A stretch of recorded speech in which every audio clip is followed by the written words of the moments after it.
by me. So I'll be controlling that, and I need to know who everyone is going to pick. It doesn't matter, it has nothing to do with your character whatsoever. Okay? It's not that you developed a relationship with these characters. None of that's going to matter in this adventure. Again, I'm going to throw you into the fire and you'll see why. Again, it's either going to work or it's not going to work. Okay? So, starting with Omar, what do you want? An Alliance soldier, an Emerald Enclave, or a Gauntlet soldier? Gauntlet soldier. Okay. All right. Okay. So, Gauntlet soldier it is. Okay. You will get a Gauntlet soldier. He will be, uh, I will name him, or I'm going to just call him number one. So, you will have Gauntlet soldier number one. Okay. Garden, who do you want? Lion soldier. Okay, Alliance soldier. You will get him. He will. Your soldier will be Alliance soldier number one. Okay. Isildur, who do you want? Well, might as well round it out with the Emerald Enclave. Okay, so you're taking the scout. Yep. Okay. Yours will be Emerald Enclave Scout 1. Okay. And Neth, who do you want? Gauntlet for me, please. Okay. I'm going to copy that. And yours going to have number 2. So you will have Gauntlet Soldier number 2. Thank you. Okay. So these are... Eric, are you back? I am. I'm sorry. I got caught No, up no, with it's dogs okay. and all that shit. I need to know what your uncommon magical item is, Eric. I didn't choose one. Can it be a weapon? Yeah, it can be whatever you want it to be, as long as it's an uncommon weapon or uncommon then item. halberd +1. Okay, that's fine. I'm assuming that's going to be your main weapon. Correct. Okay, yep. Put on halberd +1. Okay, and you get to choose an NPC. There's an Emerald Enclave, a Gauntlet Soldier, and an Alliance Soldier. If you alt and double click on those tokens that you see on the map right now, you can see their stats. One's an elf, one is a dwarf, and one is a human. The Gauntlet Soldiers are human, the Emerald Enclaves are elves, and the Alliance Soldiers are dwarves. If there's an elf available, that's a language I speak, so I'll grab that guy. So, you want the dwarf or do you want the human? Oh, dwarf, yeah, because I'm going to be a Goliath, so we can have a Mutton Jeff type of thing. Okay, so you're gonna go with a dwarf. Okay, so you want an Alliance soldier. Okay, so your soldier, your NPC, your extra character is going to be Alliance soldier number 2.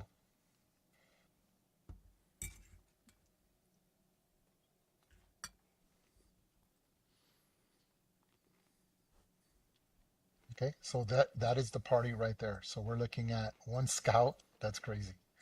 One Gauntlet soldier, one Gauntlet soldier, an Alliance soldier, and then of course the commander. Okay, and then all of your tokens. Okay, so now I need to make tokens. So if some of you are already good at making tokens, if not, I need to spend a little bit of time. It doesn't take me long, as you know, unless if you care what you want for a token, send me put the picture on the special event text, and I will be more than happy to make a token for you very quickly. Anything you got for human cleric, I'll take. Okay. Oh yeah, that's easy. Human cleric. I've already got that. That's too easy. Upload. Neth and I both posted ours in the tavern text. They're both. I just put it on the special event as well. Okay, yeah. I mean, whatever. Okay. So for cleric, let's see. What do I got for cleric? Well, then I guess I'll do that. Yeah. But me.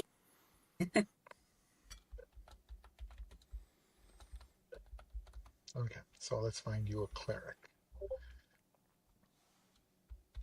Are you a human cleric?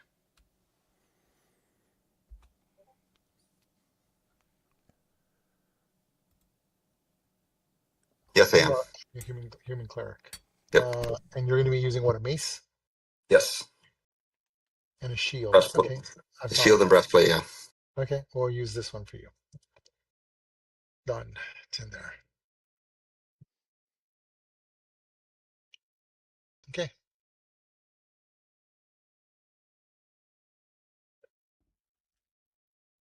Oh, somebody didn't use Gina. Who's Gina 2? Who's moving that one around? That's me, Garden.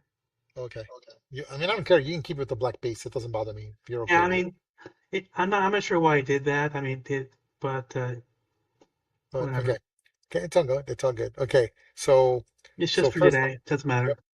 So hold on. I need to make characters for all of you. This will only take a second. Give me 1 second. I know a nightmare, but bear with me here. Okay, I will just add you in here. Okay.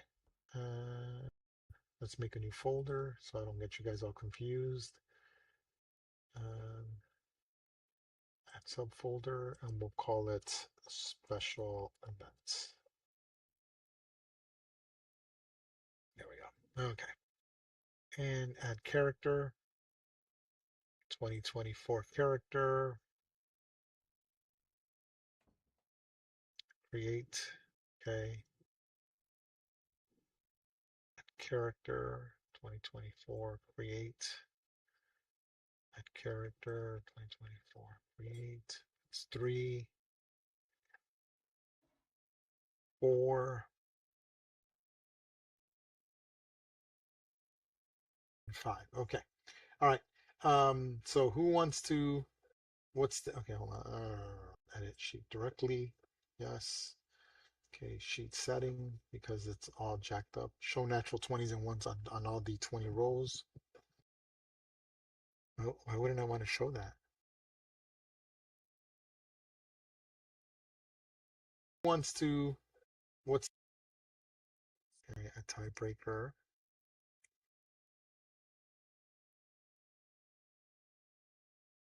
Yeah. Okay. Always roll damage. Compact PC sheet. Save. Okay. There we go. Okay. Automatic. Public. Yep. Okay. And let's name the character. Okay, hold on. Edit sheet directly. Yes. Okay, sheet setting because it's all jacked up. Okay. Show natural what is the name? Who wants to be the name of the first character? Roles. Let's just go in the order that you guys are already in. Wouldn't I want to show Omar, what is the name of your character? It's Serial Maris. Who wants to? Oh, Jesus, just go ahead and put it on the chat, on Roll20 chat, so I could cut it and paste it.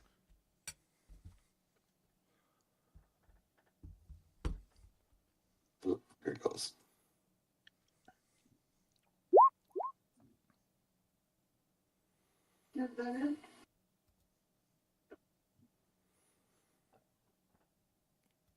Okay, boom, done.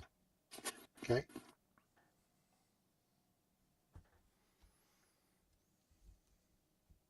In players' journals, all players can be edited and controlled by Omar. Okay. Give you control of the token. How many hit points do you have? 58. 58. Okay. What's your armor class? 17. Okay. That's all I need to know. Boom.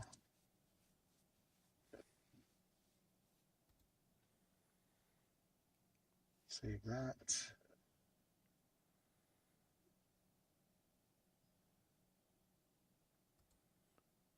That's new. That's cool. That's a cool thing they did. I like that. Okay. That's new. I didn't know it did that anymore. Okay. I got a token. Okay. Serial.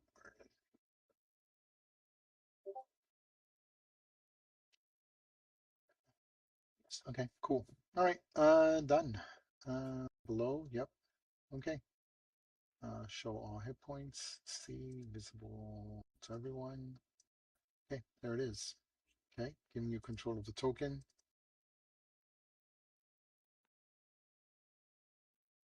Change, no, don't change the layer. Resize this.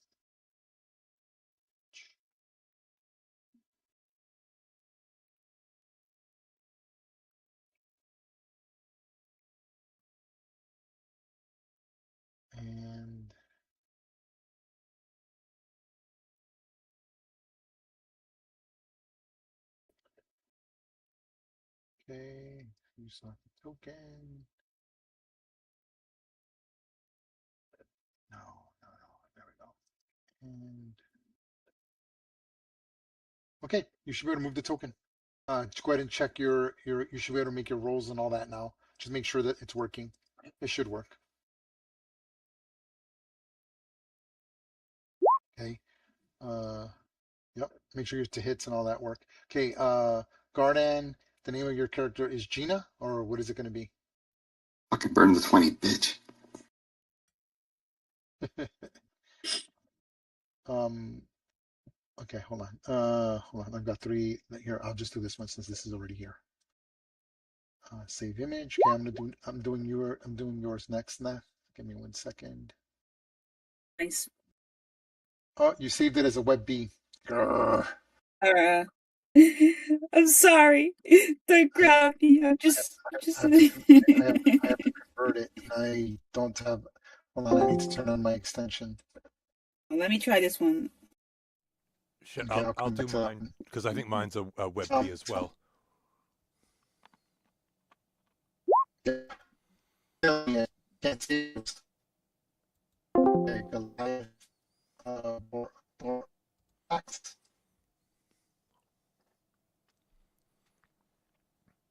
You Okay, prefer PNG?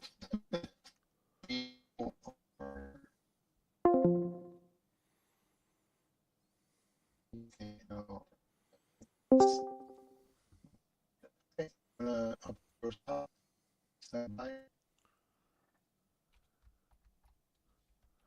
Load files,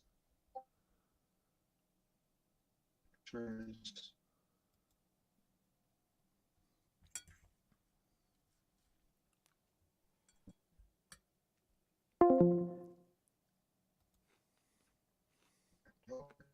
By the site. Done.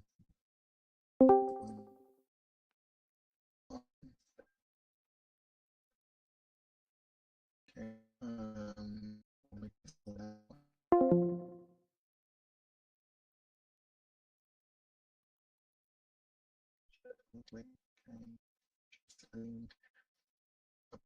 okay. Image, compact, save. Okay. All right. Players. Mm, where are you at? Relax, Regal. There we go.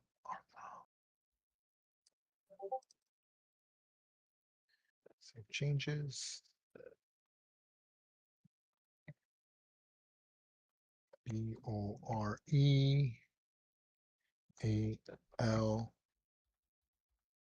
Borealyx. Save changes. Okay. Almost done with your character.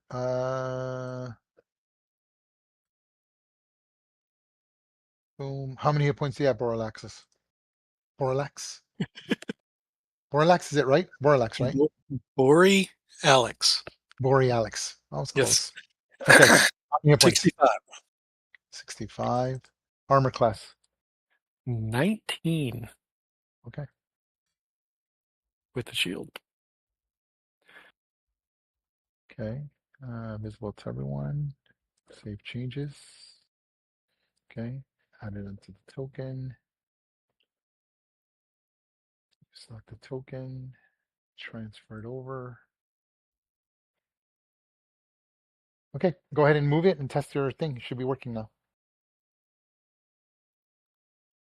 Yay. And make sure that you can roll stuff. There it is. Awesome. Okay. Next person. Okay. Pyre. Should be working. It should be PNG. Yep. It's a Hopefully. PNG. Thank you. Yeah. Pyre. Pyre. Keep it simple. Higher. Okay. Put transferring yours now. Upload.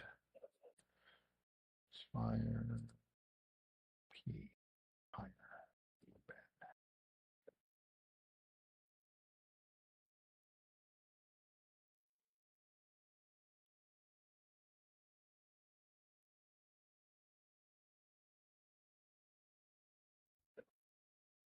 Okay.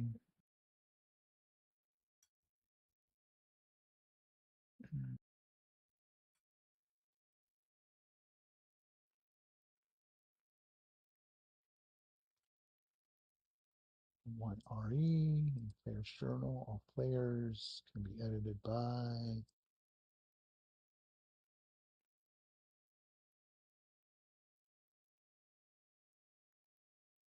Iron Death. Okay, perfect. Got it. Change your sheet settings. No all ones. Tiebreakers. Save. Okay. Just a token. See, everyone can see. Click on your token. P. Boom. Okay. How many hit points do you have, Pyre? 37. Oh, that's low. Okay. And armor class. Sorcerer. 17. Oh, that's pretty good for a sorcerer. Yeah. Still get hit.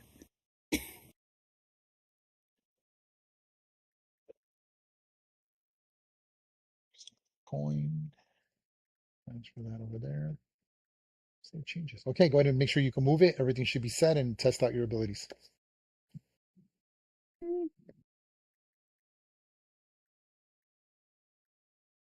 Okay. Tom Little, can you convert that for me to a PNG or something? Oh, you did. Okay, Yeah, thank you. and the AC and the armor class. I Yeah. mean, the hit points are right Yeah, there. yeah. Give me 1 second because I got to do this one step at a time. Yep. Okay. Upload. Hey, I appreciate you guys making your tokens ready. It's nice. There you are. Okay. Dragging them over, resizing them.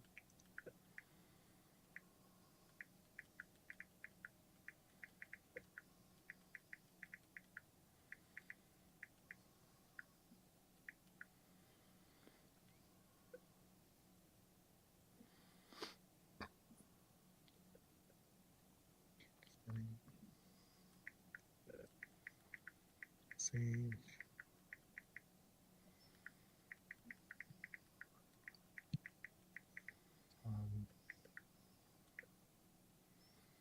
Middle, all players can be edited by.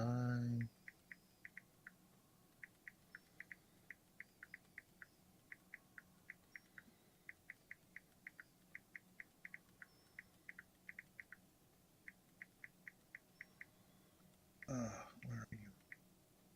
Oh, okay, you're still under Bartleby. Okay, that's fine. Okay, done. Change your hit points to 55. See, visible to everyone. And what's your armor class is 15. Okay.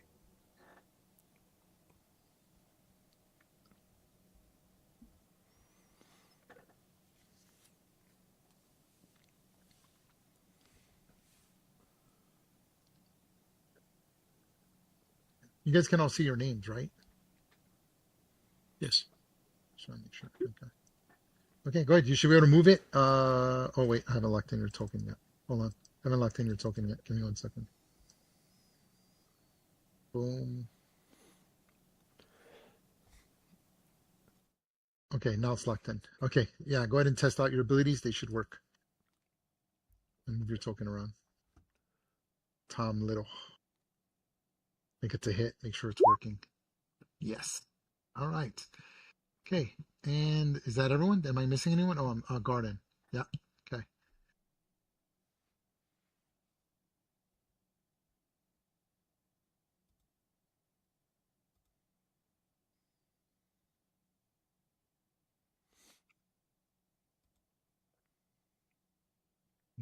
Add it directly. Sheet settings. It's stupid. This should be automatic. Why wouldn't you want to roll damage? Like I don't understand. Like who would not click that? Okay. What's the name of your character? Is it Gina? That's it? That's it, Gina. Gina. Awesome. Okay. All players can be controlled by Gina. Am I? Is that the familiar monk? Yeah.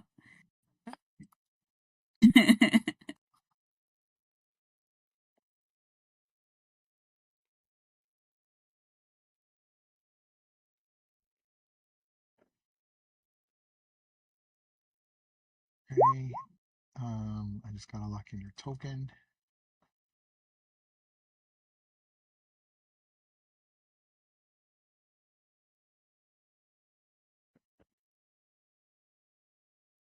I got you at 48 hit points, and what's your armor class? With the mage armor, 19. Ooh, okay. And that should be up pretty much all the time for 8 hours. Unless, battle goes more than 8 hours. No, it's not. It's going to be less than well, it's going to be about 4 hours of real gameplay, but it's just going to take all in less than an hour. Okay, there we go. Let me just resize your token.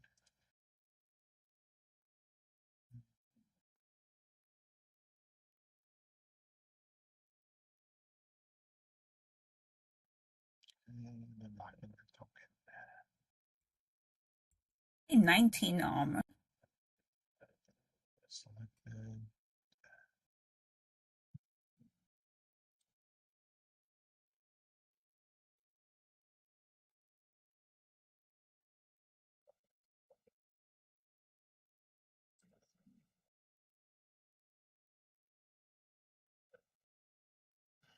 Yep, Wizard Initiate Origin Feat, and There you go. the Okay. level one spell is Okay. Mage Armor. Make sure you can move your token and that you can make ability rolls. I think we're done. All right, Is your thing working? Yep. ready to go. Yeah, go ahead and do me a favor because you shouldn't be under Gina 2. Gina 2 is something you made. So I want to make sure that click on an ability or something. It should say just Gina, not Gina 2. Okay.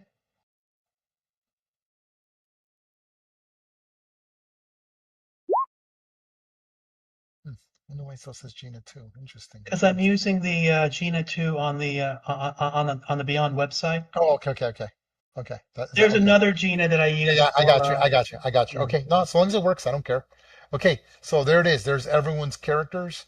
So I'm going to okay, so bear with me here. Okay. So if I'm moving the token around so I could kind of copy everyone in there. Hold on. Copy. Okay, hold on. I gotta check my map because I have everything on the map right now and I need to move things around. Okay, so this game is gonna take about 4 hours. I know it's already 7:30. I just do not see the game ending before 10 o'clock. Maybe you guys can surprise me.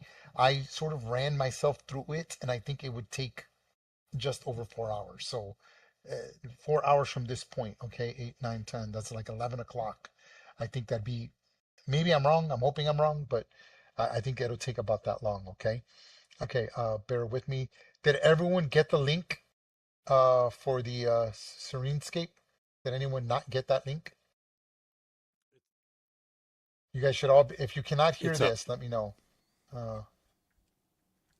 What are you even talking about? Did anyone not hear that? Heard it. Okay. Roger. Just want to make I sure. heard it through Discord. I'm not able to do it because for whatever reason the iOS doesn't allow it. I'm using my phone for Discord. Oh, okay. But you can. So you can't hear what I just said.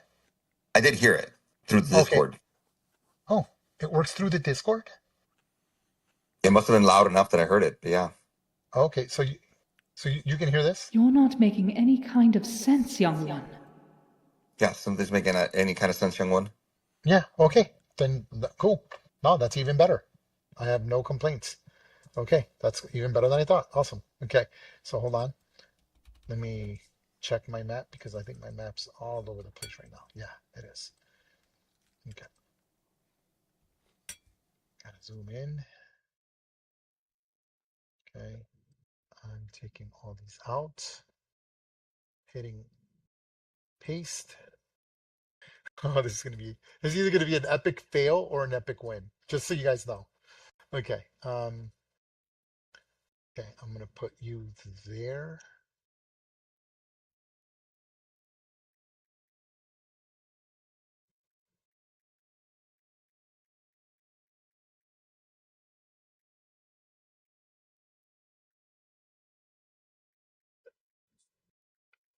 There, there.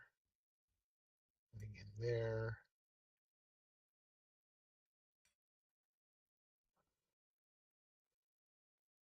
Okay. Okay. I am ready, I think. Hold on. Oh no. Okay, okay, hold on. I should be able to delete this.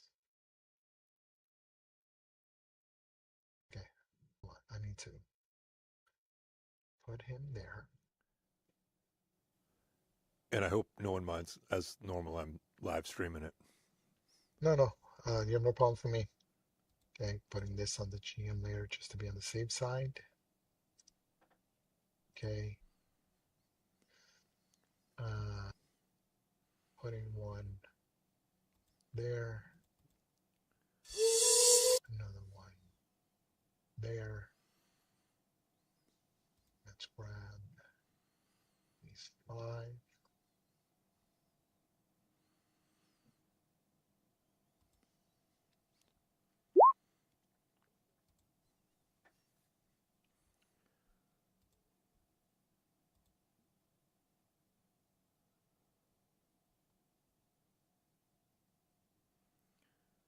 Okay, now we're about to start. Please know that there's no synopsis. You've read the little synopsis I did on when you joined the game. That's intentional. I'm not going to tell you what's going on. You're just going to have to figure it out when we start the game. Okay? Again, I know you're like, wait, what is he doing? Have faith. Have faith that I am a good DM and that I'm doing my best to make this work. Okay? I don't know. I don't know. I think it'll work. I hope it does. Okay? Okay.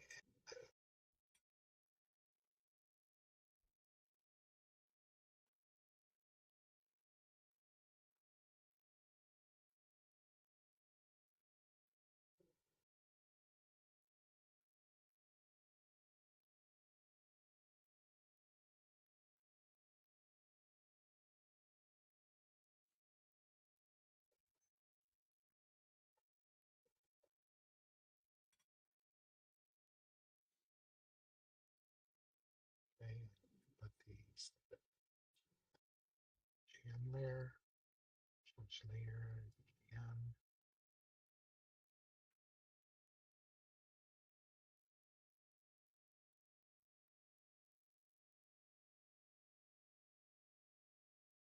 Okay. Let me zoom out, make sure I didn't miss anything. Okay, I certainly didn't. Putting this off of the map so I don't get confused. Okay, so here we go, folks. Make sure your volume is set. Um, bear with me. The adventure starts just like this.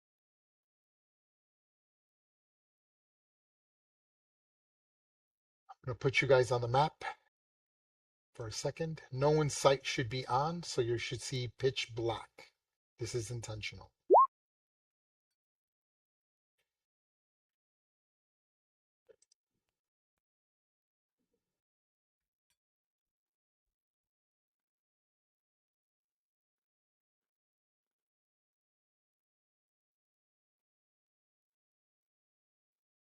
Okay.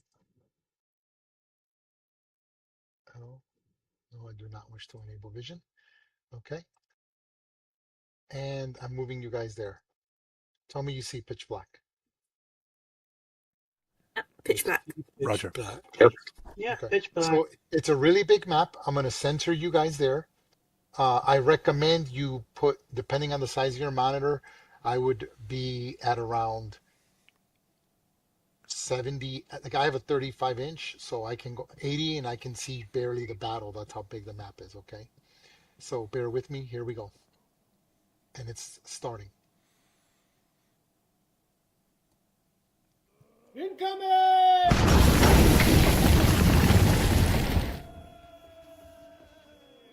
As the ringing in your ears fills all of your characters' ears, it's as if a massive boulder the size of a large carriage has crashed heavily into the ground near all of you, throwing mud all about you in the ground. Armor and Your armor, your faces are all covered with black sticky clay. A mix of fine slippery dust, dark red blood, and gray undead parts surround you. You seem to have suffered some form of amnesia, perhaps from the concussive blast of the force caused by the pressure of the impacting boulder. You have no idea who you are, where you're at, and who you're dealing with, or why you're even here. Everyone, immediately, as soon as I reveal the map, roll initiative. Okay, so stand by.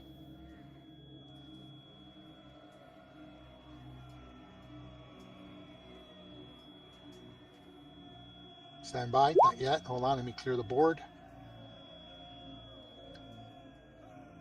Click on your token and roll initiative. And feel free to explore the map, it's fine. Oh, it's still all black. Still black. Wait, what? You need to refresh. Okay.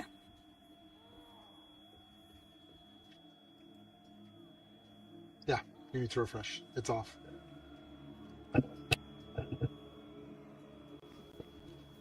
All right. Oh yeah. Okay, so remember, you have to track your own alliance soldier, okay? All of you are also prone. So How I'm do going we to put the roll? prone condition on everyone. How, So how do we everyone in roll that initiative pile for is- our NPCs? Oh, right there. I- Never mind. Never mind. Your NPCs are all scattered there. So if you go here, you should see what I'm talking about. Okay? Stand by. I'm not going to put the prone condition on you. There's no point in putting that on. It's just a waste of time. But everyone's NPC is there. So you have to track your NPC. I assigned an NPC to you. Okay? And you see before you, you quickly, so you're all prone, covered in mud. You're hearing that hearing sound in your ear, right? A large explosion, and it's almost instinctively for you to sort of look down at yourself and see what's going on. You see the field was once a fertile farmland, but now every inch is a sea of churned soil, mixed with broken limbs of men and undead alike.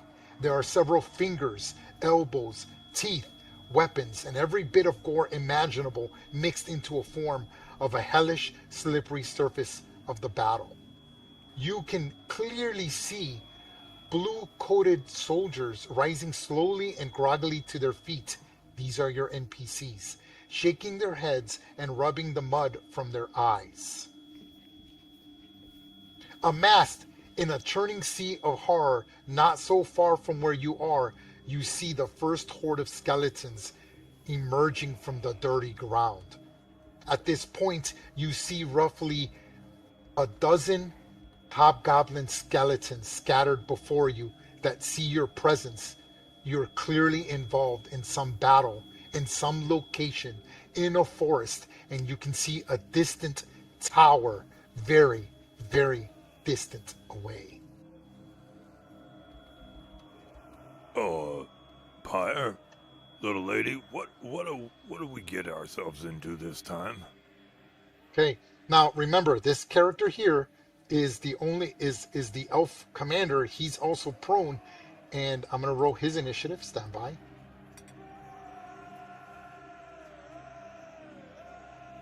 For now. And when he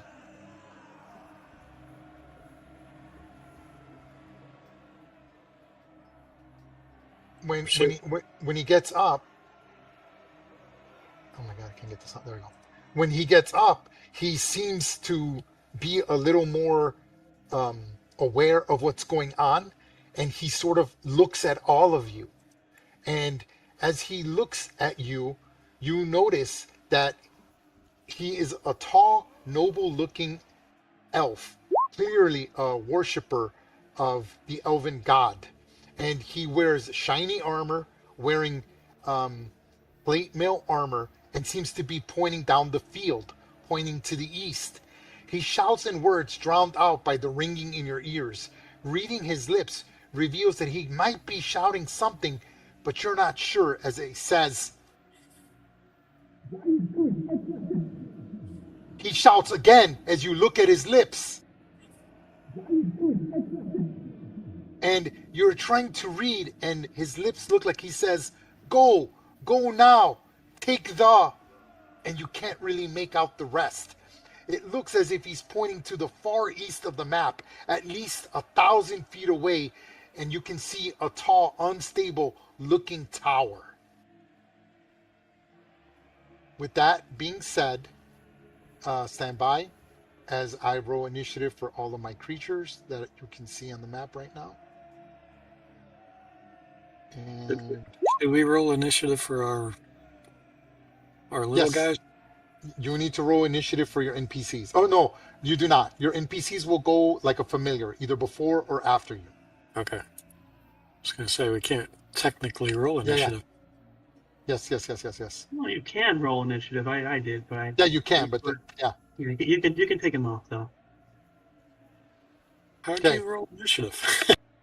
You just double Click click on on it it and and roll. hit initiative. Yeah. Yeah.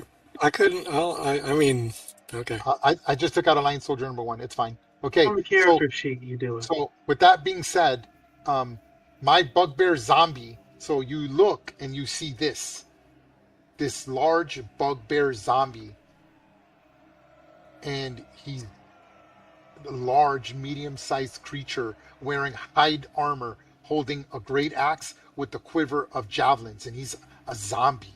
And you're like, holy crap! And he sort of makes his movement forward. 5, or loses half his movement standing up, because they all got knocked down by the same explosion that hit right here, right? And you guys are like, what the hell? And there's like this huge crater, like sort of there in this area. And this thing gets up, and unfortunately zombies move rather slowly, and ending his turn there. He will dash.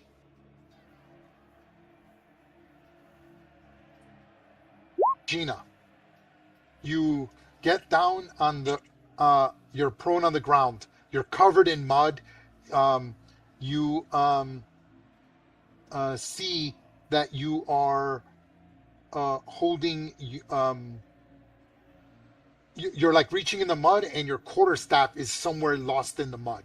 So you were sure you had a quarterstaff, but you think you're feeling for it, but you're not sure.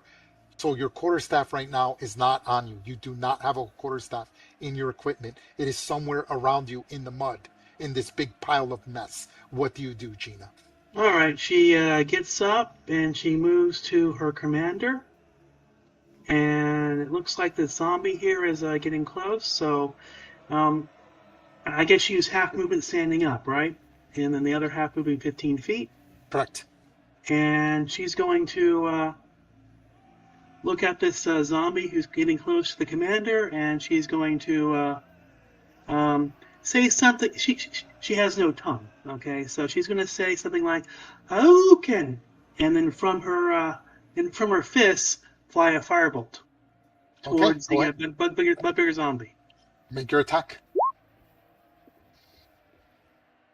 That is unfortunately just a miss. You shoot your firebolt from your hand. What are you using as an arcane focus? I'm just curious. If you don't have your quarterstaff.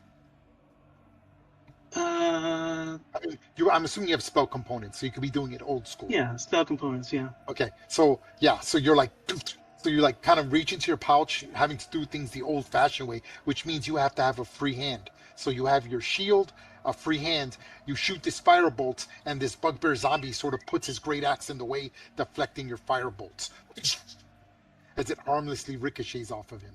Anything else, Trina? That's all she can do. Done. Okay. Tom Little.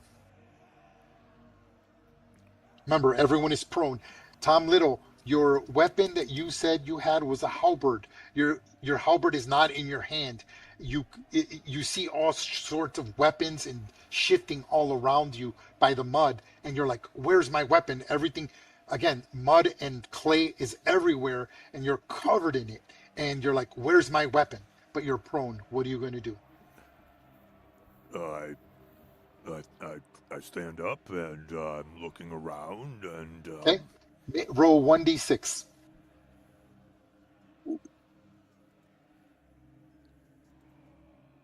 6. Hey, you reach inside, and as you're reaching for your trying to find your halberd, instead you get a hold of a green orb with strong celestial magic wrapping around it. It looks important, and it's about the size of a crystal ball. So think of a green orb like in Conan the Destroyer. It's got this eerie, bright glow of arcane celestial magic wrapped within it. It's warm to the touch. It raises what little hairs you have and gives you a static charge. It looks important. In your equipment, I need you to put green celestial green orb. Okay. But you do not find your halberd.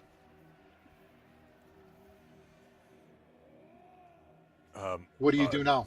I'm now. What about the rest of my equipment? Do I have my? It's all on you. It's just that's what you were holding in your hand. Oh Was shit! your halberd. All your Why, equipment is with you, except for your halberd. why did I bring it if I don't have it? Fuck.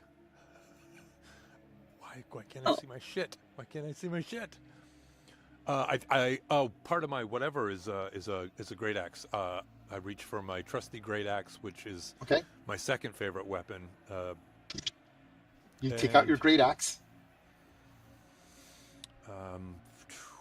that's 45. Remember, you lose half your movement standing up. Oh, that's right. So that's how are we doing that? We're rounding down, or so do I have 20 or 25? I have 45 feet. 25. Go. You round down actually, so 20. 20. Okay. Whoa.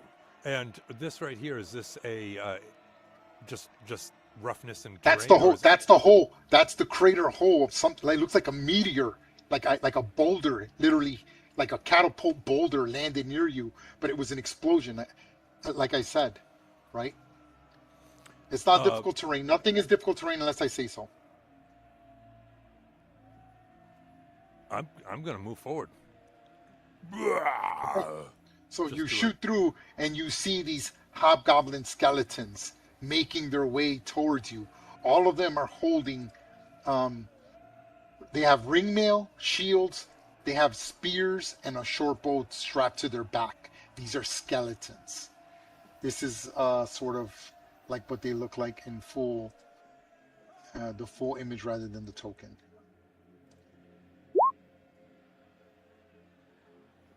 Okay.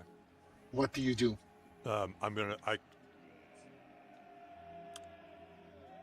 Shit, I already interacted. Can I just hold my You have great an- axe Yeah. in one hand and grab a hand axe, and I'm gonna shoot a hand axe at Hob Skeleton 4. Sure, I'll let you do that. That's fine. I have no problem with it for now. Okay. Is that what you want to do? Go ahead and make Yeah. your attack. Yeah. I don't have anything loaded. I clicked on the shit and it didn't. Hand axe. Add. Equipment. Sorry, folks. Okay, we're good. Equipment added. Action. I know it's a lot. You guys had short notice. I think we're doing pretty good considering it was short notice. 20. Your hand axe goes flying through the air and almost destroys the skeleton. Your axe literally breaks rib cage, almost snaps the spine. The shoulders buckle and it can barely hold the weight of the shield and the spear in hand as you put the skeleton on death's door. And I do a self-satisfied. Look over. Anything else? Look over my shoulder. I'm like, come on, guys. Okay, done? Yep. You still have a bonus. No, I'm Case it gonna hold. matters. I don't know what we're up for, so I'm just gonna Okay. hold. Hob Skeleton 4 sees you and it charges forward. Half its movement, that's 20, 25, 30. And then it will throw a spear at you. Here goes. 23. Oh, absolute hit. You get hit for 5 piercing damage as it throws a spear at you. 5 damage. Okay. Borax, please adjust it on your token. Borax. Borealix. Right, Yay. Alex. Yeah. Borealix. Like Right. the Borealis. Yes. Okay, what Yeah. are you gonna do? You're prone. Again, you are not holding um Beer. your silver spear. It's some you see also it's like there's so many weapons in front of you and it's covered in mud. You're like, and people are like grabbing certain things. You saw Tom Little grabbing this orb and it's sort of dangling like a lantern on his belt side. And you saw Gina get up. She looks familiar to you, but you're not sure. And she's kind of like, she just, you're like, you could have sworn she had like a walking stick or something, but she just decided to move forward. What are you going to do, Borealix? Do I have my other weapons on my back? Yes, you have everything except for your main weapon that's lost somewhere in the mud near you. All right. It's, Well, by the way, it's a free interaction to look for your weapon if that's what you want to do. Oh, It's shit. just Okay, well- it's an interaction, meaning if you're looking for it, you can't draw another weapon out unless it's part of an attack or something. Okay, yeah, I'll look for it. Okay, roll 1d6. 4. You actually find your silver spear in the mud. You're like, oh my god, there it is, covered in mud. I start roaring, and how can I? So 20 feet to stand because I got a 40 movement, and 5, 10, 15, 20.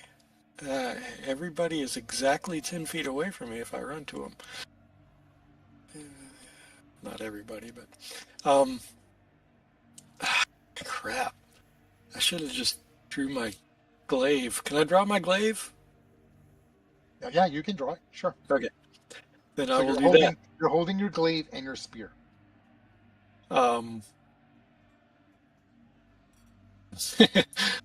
Well, can I store my No, store my I can't store my. All right. Can I drop my spear? But at least I know Yeah. where it is. you probably stick it in the ground, right? Like you would a Right. spear. Yeah. Yeah. So it's And right there. then, It's easily accessible. You're not going to lose it, right? And then 20, and since a glaive has a 10-foot reach, I rage, Oh, okay. Putting the rage icon on you. and I attack with frenzy. Okay.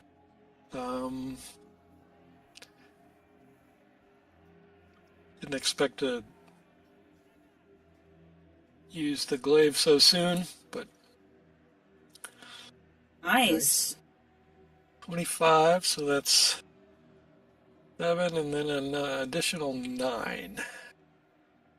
Okay. Yep. So total, am I reading correctly? 14, 16 points of damage. Is that correct? Yes, that's Okay. correct. So you strike him for 16 damage, injuring the bugbear. The And bugbear feels no pain. It's a zombie. It just sort of does this horrible sound that echoes past it, right? Then second attack with the same. Oh, well, actually, I have Polearm Master.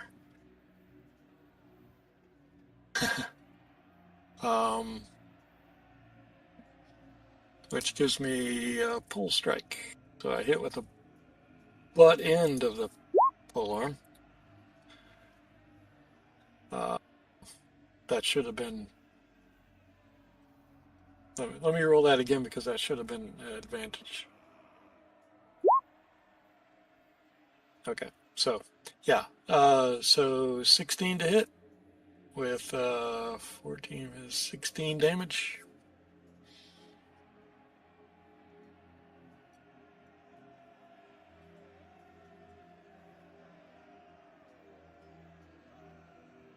I'm assuming since he said give me a minute, then Yeah.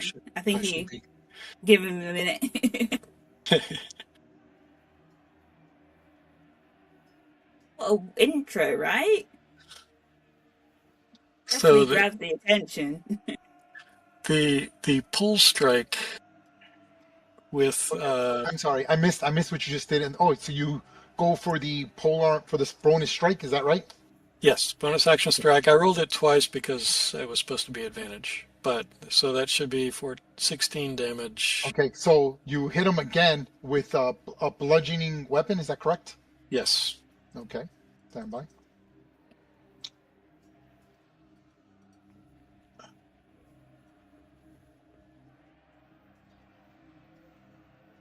Okay, so that is 714. So wait, so I'm reading, hold on, 14, 16 damage, is that correct? Correct. Okay, so the zombie takes half of that damage. I'm good with that. 'Cause I He still is have on it. he is on death's doors. You can see his aura. You guys can see the auras, yes? Yes. Okay, so yeah, you do this massive strike, which probably like cleaves its collarbone. You hear bone snapping, and then you kind of blunt it. You dislocate its complete. You probably rip its jaw right off. Just lands in the mud, but the creature continues to push forward. Anything else? Yep, I got my second attack with the glaive.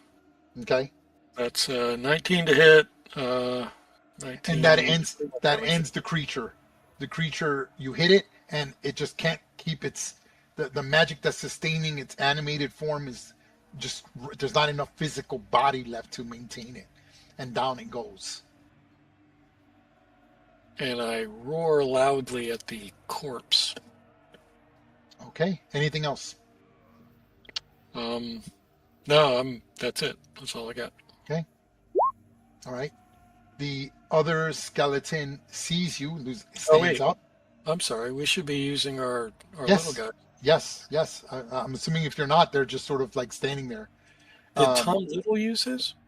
he did not. Shit, Well, no, I didn't rage bad. either. But the scout will shoot his longbow at the other wounded one. The one up here by Hob Skeleton 4. Yes. Okay, go ahead and make your attack roll. And even with the half damage, it takes the creature down. The hobgoblin skeleton breaks into little pieces. Anything else? Is he gonna And stand? And then yes, he stands up and he says, "Did you see that?" Anything else? That's all. You're gonna move? Well, I guess he could actually back up a little. Not that he's chicken or anything. Okay. That should be enough. Higher. Again, you're prone, covered in mud, and your wand is nowhere to be seen. Like It's somewhere in the useless to mud. that magic. So I'm gonna try to search for my wand. Roll 1d4. Why is that? I might need to like reset roll 20 because it's just not.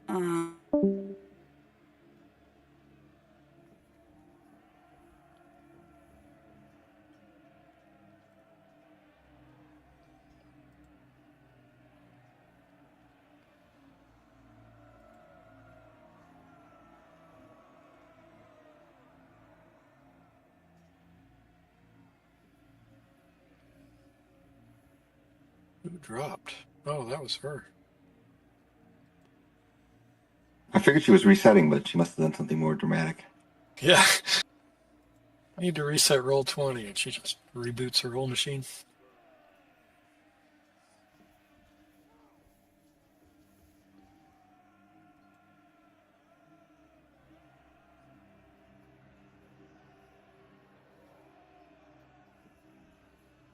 Okay, I'm sorry. Were you able to figure it out? There she comes. But she's muted. I was just going to say that. There she is. Can't hear you. Yeah, I'm back. There Okay. Okay, cool. Sounds good. Trouble. It was giving trouble for some reason. I had to reset all my thing. And It's now okay. it's It's all good. It's all good. It's all good. Okay, D6. Okay. No, D4 for you. A D4. Okay. Yes. One. You grab Omar's mace +1. This is not my wand. So you're like, Uh, you see this beautifully crafted magical mace that you pull out. It looks familiar, but you're not quite sure, right? I just shout, whose mess is this? So you shout out. Anyone want to respond to see how close are you to him? He is, where is he at? He's over here. So yeah, he's about 20 feet away from you. So Serial, you see her. You're muted, by the way, Omar. Yep, I got you. She shouts, and you hear her basically yelling, "Whose mace is this?" And you see her holding it. That is the mace of my god, given to me. Well, not anymore, is it? Not very strong. So what she's gonna do is she's gonna run over and hand over the mace to this to Sarah? familiar creature. Yeah. Okay, so that's a free interaction. Okay, that's your interaction. What else are you gonna do, Pyre? I am going to. Once I can't do my cool shit. I'm gonna pick out my hand crossbow. Is it hand? Light crossbow. I'm gonna try and aim at one of them. Who am I aiming at? He's still alive. I'm gonna try hit Hobskirton 3. Okay, go ahead. On 80 feet, so I think that definitely in the range of 14 to hit. And that is an absolute miss, unfortunately. He's Miss, 16 wow. armor class with his shield. They're wearing ringmail and shields. And he defends. You just see your bolt hit the shield of the skeleton. Okay, all right. These guys are buffy. My cool soldier called Gregory, of course. Much feet, 25 feet. He's going to do his feet, and he's going 25 feet as much as he can, and he's going to hold his action until one of them comes up, smacks them. Okay. That's all she can do. She has Okay. no wand. This is Alliance Soldier number 1, yes? Or 2? 2. 2. Okay, got it. I'm gonna give Gregory, him the, yeah. I'm gonna give him the readied action. As soon as I find it. I just sworn it was this one. Yeah, that one. Okay. Okay. Done? Yep. Okay. Hobskeleton number 9 shoots upward, half his movement, 20, 25, 30, and then he'll dash. Ending his turn. This one, half his movement, 20, 25, 30, and he attacks Tom Little with his spear, holding it two-handed. He thrusts the spear into Tom Little. And with a 10, misses pathetically as he tries to basically skewer you with his rusted spear. Okay, the bugbear zombie gets up. 5, 10, 15, and he'll dash. Ending his turn. Stands up. 20, 25, 30. And we'll throw a spear at Alliance Soldier number 2. Here goes. 13. Missing him. Mrs. Gregory. Yep. Gregory's able to basically move out of the dwarf, moves out of the way as the spear just lands past him. The other skeleton stands up. 20, 25, 30. He'll dash. 5, 10, 15, 20, 25, 30. Stands. 20, 25, 30. Dash. 30. Ending his turn. 20, 25, 30. Dash.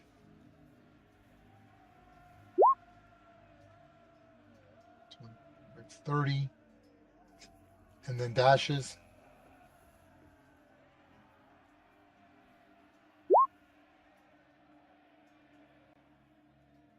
dash.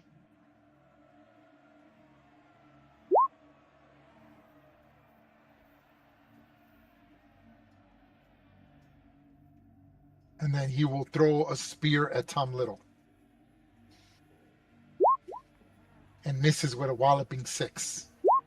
Alliance Soldier number 2, he shouldn't have rolled initiative. Let me take him out. Okay. The commander kind of like sees what's going on. And again, you see him sort of yelling. And as he's yelling, this thing, he's going to use a bonus action, and he's going to use leadership. For 1 minute, the elf commander can utter a special command or warning whenever a non-hostile creature it can see within 30 feet of it makes an attack roll out or a saving throw. The creature can add 4 to its roll, provided it can hear and understand the elf commander. A creature from this can only benefit once unless he's incapacitated. So he kind of like, he's giving orders to everyone to help you hit anyone within 30 feet of him, which is quite a bit of people. Okay. Oh, no, right here. No, wrong button. So anything from like, yeah, that's basically everyone. So as long as he can see you, he's good. And then what he does is he takes out his heavy crossbow, positions himself here, and he's going to attack Hobgoblin 6. And you see when his bolts goes flying out, it converts into a radiant. It has like a radiant. It's like a blessed weapon, and he does 4 piercing to the creature, and then 2 radiant. And you see that the skeletons are, nope, they are not vulnerable to radiant, and just takes 2 additional damage, which bloodies the skeleton. Serial, you were handed your mace by Pyre. All right. I say bless you as I press myself up against the mud, just completely covered in it. Roll 1d4. 1d4. 4. You find a halberd +1. You find Eric's halberd. Oh, Jesus. So when you're getting up, like, you're kind of gripping it and you're like, what the fuck? And it looks familiar. You're like, wait a minute, this belongs to someone. I don't see Eric anywhere on the board. That's Tom Little. It's me, Tom Little. Little. I'll take it. Throw it at me. But There's no way I can. So what do you do? What are you going to do? If you stand up, that's half your movement. I am going to stand up. Okay. And I'm going to go on a full sprint. So I got 15 feet. I'm going to dash for another 30. Okay. Let's see. Oops, sorry. One more. And as I'm running, I'm like, whose is this? As I'm getting closer to the battle. Okay. Anything else? No, unless Tom responds. That's for Tom to decide if he wants to respond. Well, thank But you. he hands you your halberd, basically. Thank you. And I look back at the soldier that was attached to me. I'm like, what? Are you afraid to die? And what does he do? He gets up. Does he have his weapon with him? Yes. All right, so he stands up. So he goes 15. And he matches at 30 to the bugbear. Okay. Oh, look at that. You're creating a line. Okay. Hold the line. Hold the line. Okay.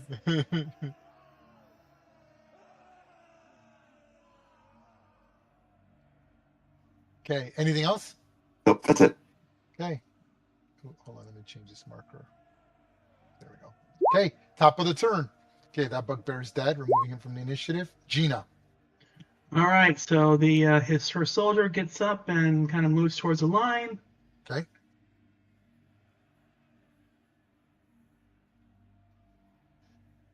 And that's 30 feet right there. He stands in line, Oh, okay.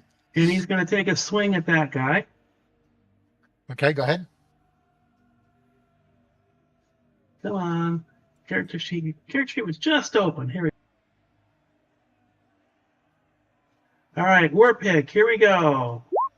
Swing and a miss. And a miss. The hobgoblin just blocks with his shield as this dwarf attempts to basically pick at him with this huge double-handed war pick. Anything else? Would have done 12 damage, idiot. Anything All else? right, Gina gets up, and she kind of moves over to. She's going to go ahead and go right here. That's 30 feet, and she's going to punch at that guy with her fist. Here we go. Go ahead.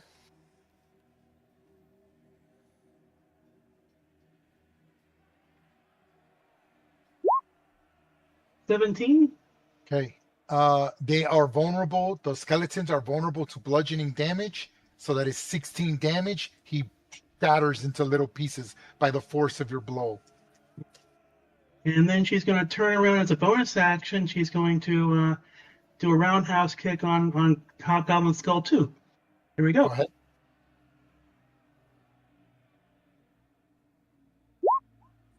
Whoops. Oh. I got a 10. That probably misses. Yep, that is you're a roll of 2, man. Come on, you're at a +8. You miss. Whoosh, right, your little wrappings, and you just come up short. Again, that skeleton manages to defend himself accordingly. All right, Anything and done. Okay. Tom Little. I think I've just decided that I need to refer to Tom in the third person, so it's like a Jimmy Can Dunk from Seinfeld. Yeah. Tom is not happy by being hit. I think I feel rage coming on. You rage? I will rage, and I will cleave at Hob Skeleton 1 with my halberd, and I say thank you again to Sirio. You're not near Hob Skeleton 1. Oh, Skeleton 3, excuse me. Yeah, 3. there you go. All good. Does a 13 do it? 13 does not do it. Okay, so that's my first attack, and then I'm going to be determined, and I will take you down, little person. Not with a 10, you're not. Not this turn. Again, and these skeletons are moving well. They have some remembrance. The necromantic powers used to animate them must be powerful indeed, as they're able to still retain some martial skills of their hobgoblin capabilities. And so he's parrying and defending with his shield and his spear. Anything else? Hold the line. No, Okay. that's good. And do you want your soldiers to do anything? I thought I had Alliance Soldier too, but he's been moved and he's got a thing on him. So should I You just have grab? one. It's Oh, like I have. there's 2 of them. Yeah, there's 2. There's 1 and 2. Okay, It's 1 and 2. Alliance 1's been moved as well. So I guess I'll just grab Emerald Enclave Scout 1. If No. That's hold on. Okay, who had Alliance Soldier 2? I have 2. Okay, thought yeah. that- I So here, remember. I'll change his name. Hold on. So there's no confusion. You wanted to name him Gregory, right? Yeah, it's Gregory. Yeah. Okay, Gregory. From Not It's a always problem. been. It's always There been we go. Gregory. What the hell are Gregory. you Okay, talking about? so yours is Alliance Soldier number 1. It's Okay. this one right here. This is your guy right there. Okay, we'll call him Jasper. No, that's Janus. What do you want to call him? Okay, wait. Tom. Who has Alliance Soldier number Oh, 1? sorry. Oh. I think mine's Gauntlet Soldier number 2. Okay. Sorry. Oh, that's Okay. my bad. I'm Yeah. sorry. Okay, I'll name him Gregory. Hold on. I'll It sounds change similar. Hold on. No problem. I'll change Gregory up there. What do you want to name your NPC?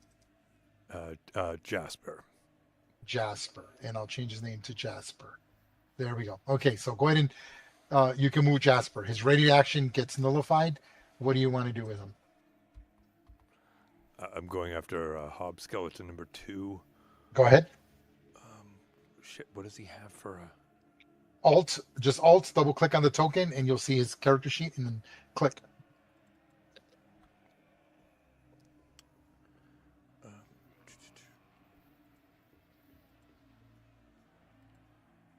You got it. No, you got it out on his token. Oh, Jesus Christ. You're attacking with yours. I know. Wait a minute, hold on. What I should have done is made buttons for them. I regret not making buttons for them. That's what I should have done. I thought you said alt double click on Jasper. Yeah, if you double click Yes. on Jasper, if you alt and double click on Jasper, his character sheet will come up. Yeah, that's what I just did, and it came up. Hold with alt, those it's like lines. hold alt and then double click. Hold alt and double click. And that's what I'm doing, people. God damn it. I don't know what to tell you. I just opened it. It works. Yeah, I can it roll works it. for me. I'll roll for him if you want me to, real quick. He So you attacks. figure it out. Yes. Okay, there it is. He misses with a 12. Fucking worthless piece of shit. And I'm assuming you're done. You're going to stay there. Yeah, I'm frustrated. Yes. Okay. Skeleton number 4 is dead. Removing him from the initiative. Boreaxel, what are you doing? Borealix, I'm sorry. It's like every turn's a different name. Mhm. It's beautiful. All right, so Do you want to name your scout?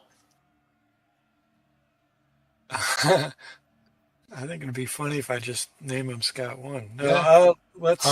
I'll call him Scout. I mean, that's a good name for a Call scout. him Scout. Yeah. I just has one job in mind for him. There's one. That's right. All right. So here's what I'm going to do. I'm just going to walk here. Mm-hmm. Yes, and attack Hobgoblin 6. Mm-hmm.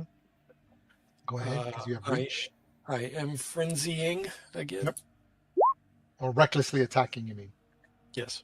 Well, it's actually called frenzy in 5.5. Yeah, I know, but yeah, But that's what it is. Yeah. You can make it so that you can recklessly attack with that attack. Yes. Okay, yeah, okay. So yeah, you whack into him and you smash him into little pieces. 17. Yep. And Just the weight of that glaive just breaks his collarbone, and he basically, just like in Evil Dead 3 Army of Darkness, they like almost very jokingly fall apart like a little mannequin of bones. And then I'm going to direct my blunt end to Skeleton 8.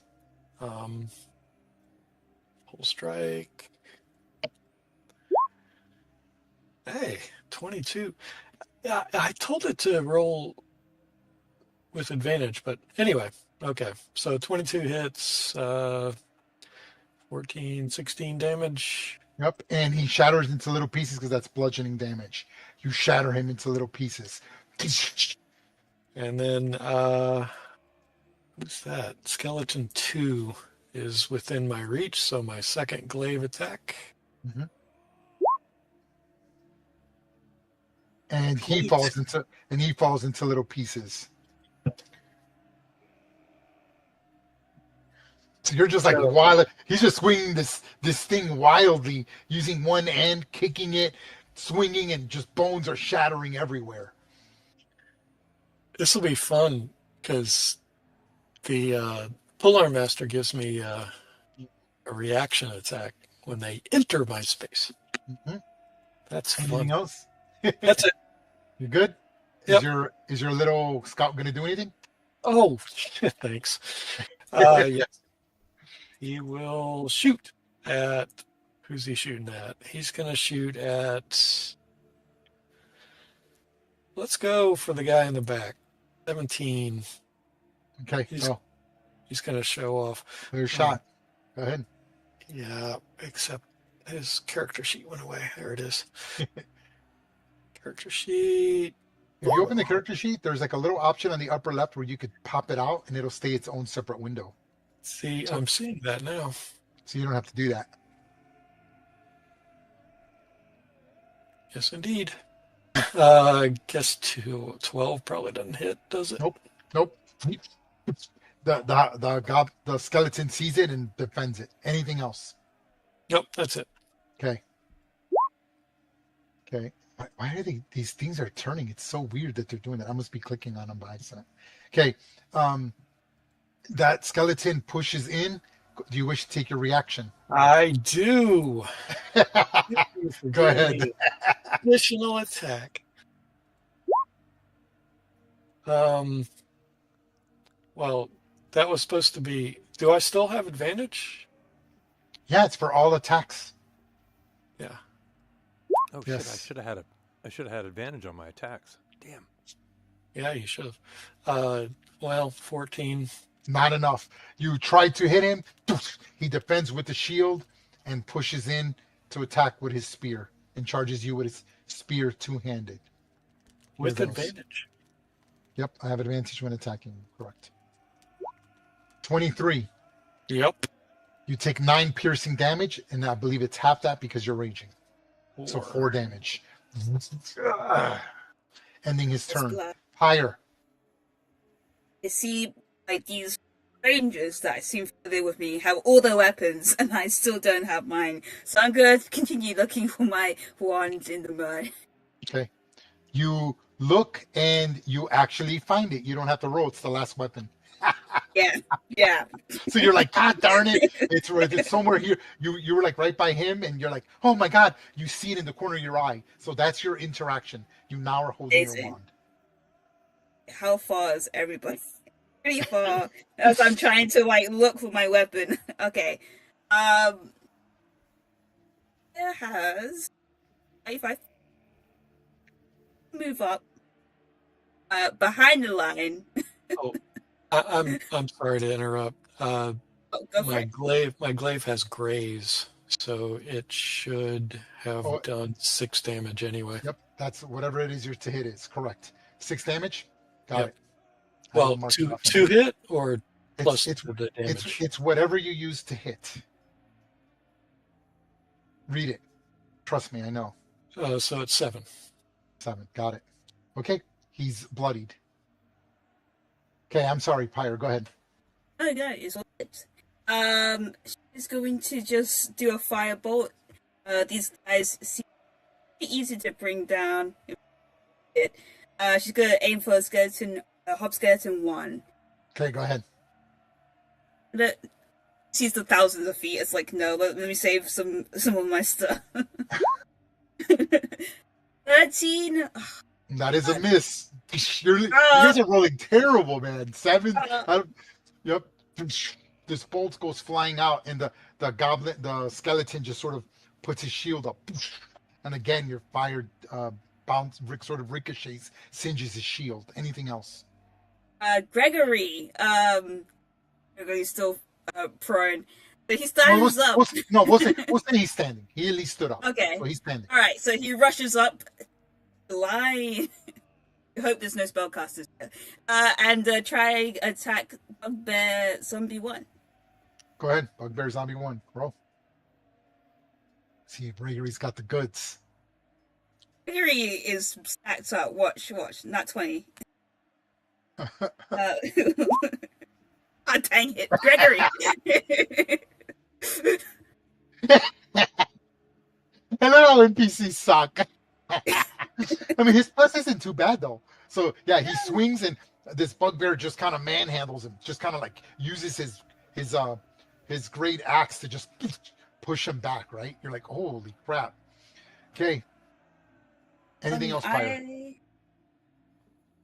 I could just say some stuff. Yeah, I'm gonna end my turn there. Trying to save my bosses.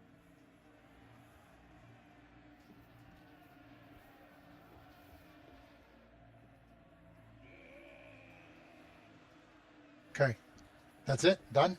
Yep, that's all she wrote. The skeleton pushes in. 5, 10, 15, and attacks Gina. There goes. 19. It just hits her AC 19. 5 piercing damage.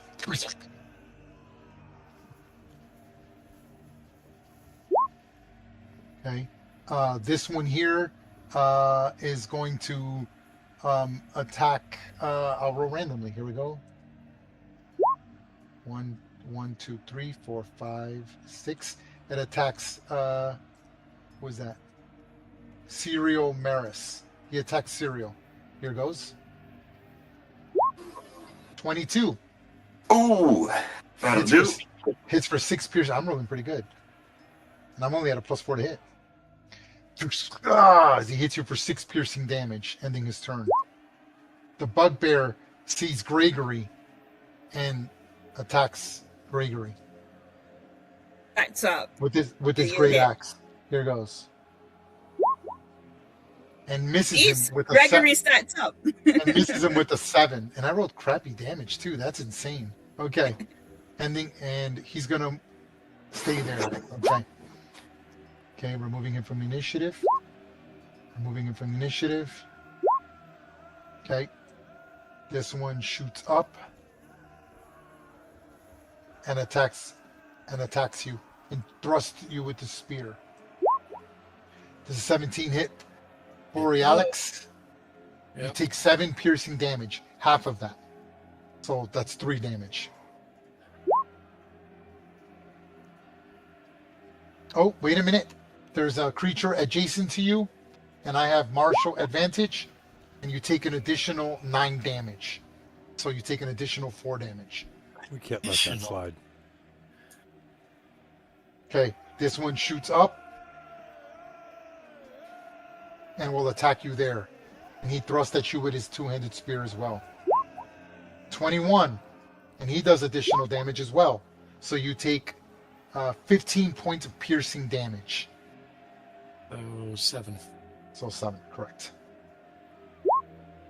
Okay, removing him. Removing him. Okay. This one sees what's going on and attacks Gregory. Even get scratched. He takes 6 damage, and then he's adjacent to an ally, so he takes an additional 3. So he takes 9 damage. Please mark it on the token, as Gregory takes 9 damage. Gregory, no. Okay, at this point, you hear the commander shouting yet again.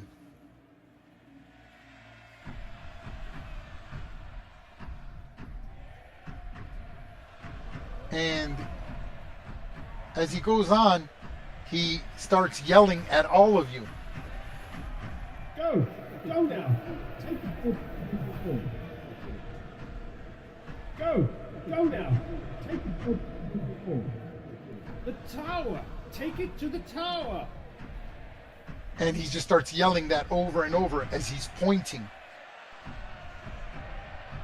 And then he decides that he's going to engage this one with his long sword. He just lets the heavy crossbow dangle, and he attacks with his long sword 2-handed.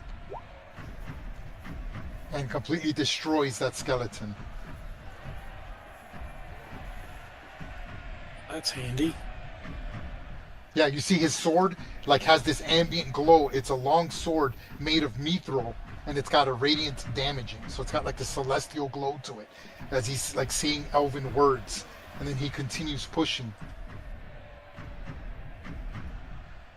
And he can only go that far. That's his... Okay. Serial. All right. If you could change the name from Gauntlet Soldier 1 to Arthur Maris. Okay. Arthur, oh, I'm sorry. Hold on. To what? My little brother. It's in the chat. Yeah, Artor.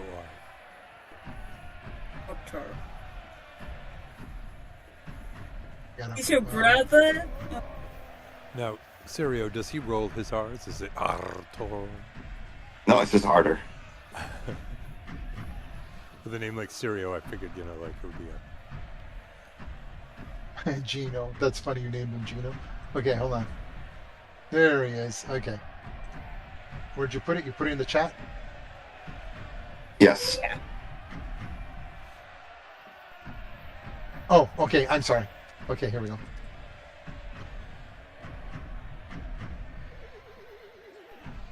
Done deal. Okay, go ahead. Awesome. I attacked the guy in front of me. Go ahead. Mace. That's the bugbear? Or which one? I need to know who you're attacking. Hob Skeleton 3. Got it. Wait. Yep. He's Go in ahead. front of me. Jesus, wait. Rock and roll. Go ahead. Yes. 11. And that is a miss. He defends with his shield. All right. I yell out to Artis, and I just scream, "Attack, you fool!" And he will attack the bugbear zombie. Go ahead. So it's Alt and then click his character. Yeah, hold in Alt and double click on the token, and you'll see his character sheet pop up. All right. And then just so- click on the thing. Did it do it? Yeah, he hits for 3 damage. Okay. I hit. I'm sorry. It's one 3 times. Sorry. The first one was 11. It's okay. It's okay. It's okay. Oh, okay. All right. So he misses. The bugbear is just like using brute strength, uses like his forearm, and he just hits bone and chips the bone. Cosmetic damage, nothing enough to destroy the magic that's sustaining the zombie. Anything else? Nope. That's all the failure I got. Okay. At this point, as this goes on, you then hear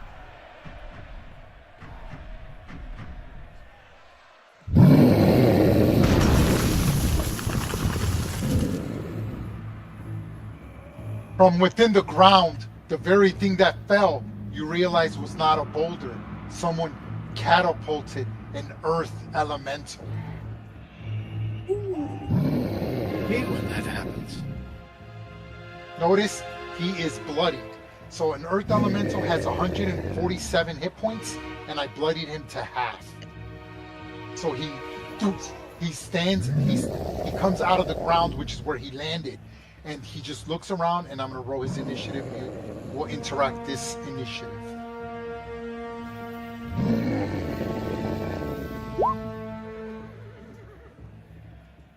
Did it roll initiative?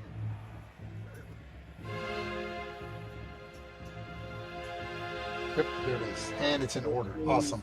Okay, top of the turn. Gina. So you now see this earth elemental. You're like, holy crap, as you see it just pop out of the ground. All right, so Gina's going to step forward and actually be useful as a flank, and then Gina's going to kind of move over here, and then punch skeleton number 9. Okay. Here we go. 21. It shatters him into little 23. pieces. Nice. And then she's going to move over here, and then with her elbow as a bonus attack, she's gonna attack attack over here as another flank. So here we go. 12. Misses that one. Able to defend with the shield. Okay. Gosh, dang it! I know, right? 10s. All right, and she's done. Actually, I could. No, I can't flank there. Done? I can flank over. Oh, she's done. You're a hireling. Oh yeah, the hireling goes and he swings too. Here we go. He's probably gonna miss. Yeah, 10. There we go. Missed. You're like, guys, not gonna miss. Like, you know, have a little bit of faith in your followers. How about that? Yeah. All right. At least he provided a good flank, you know.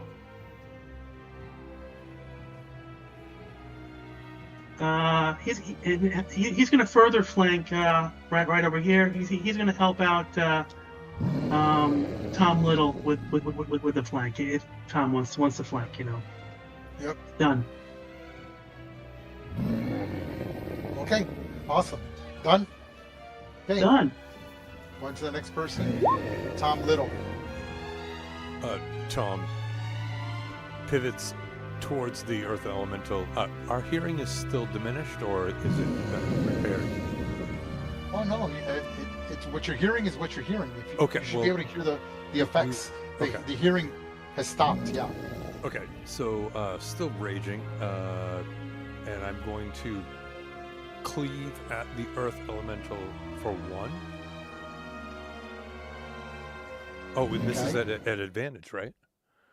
Yes. If you attack recklessly. Okay. Okay. So You that's hit. You attack the earth elemental correct. with a And it is magical weapon. Stand with a by. magical weapon. That should be another 2 on top of that. So Yes. 12. And then- You had 2 for being in a rage, and then you need to roll your frenzy. Or are you frenzying? What are you doing? I just want to know. Make sure I know what you're doing. It's my You're first using time playing. you're using the barbarian rage, right? Correct. Okay. So you should be rolling. Is it 2d6 or 3d6? Well, he's not a berserker. He's Oh, he's I'm a So tree. he's only world, adding the 2 rage. Is that correct? world tree. So that's 12 slashing damage. Am I missing something? I don't think so. I don't know. Okay, just want to make sure. So I can't look that up. You have to do that yourself. So you kind of swing and you do 12 full damage to the creature.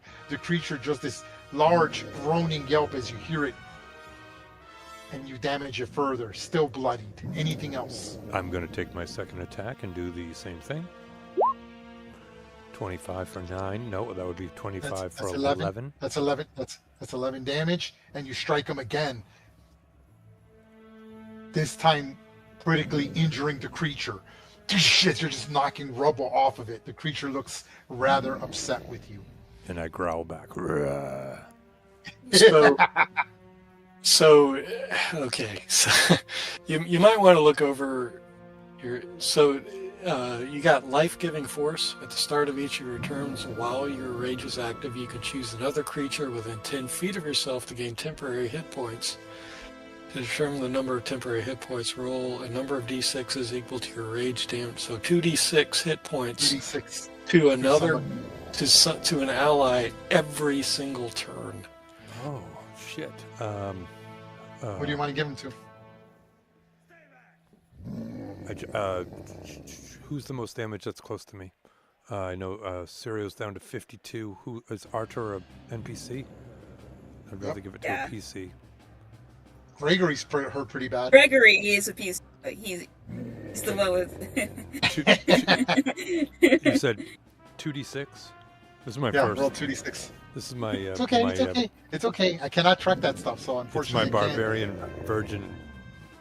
Check out the NPC prejudice here, man. What's going on with that? Okay, I'm gonna put his 3 hit points in the blue circle, so you will That see goes to 3. That's temporary hit points in the blue circle. Okay. Okay. And Jasper is going to go, seeing that Borilax just took a hit, come down and war pick at the bastard. Let's see here. What is this guy right here? Hob Skeleton 1. 22 for 3. And you hit for 3 piercing damage. And I believe that's Piercing. it. And in the meantime, I'll be reading about things I don't know about. Okay. Anything else? Nope, pass. Okay. Borealix. Alright, so I'm gonna swing at Skeleton 1. Go ahead.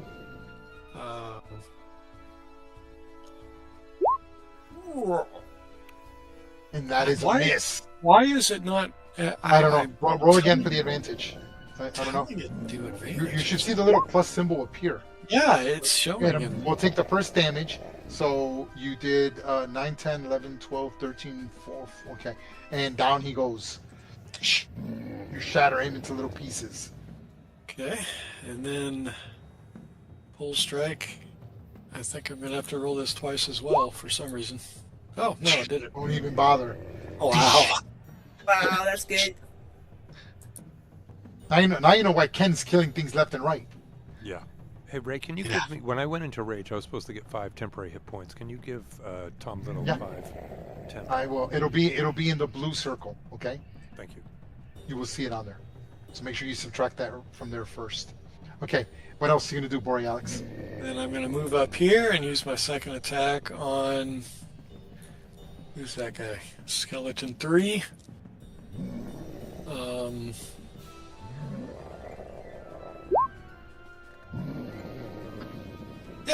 So, 18 damage to him. To who? To skeleton 3. And you shatter him into little pieces. Yay.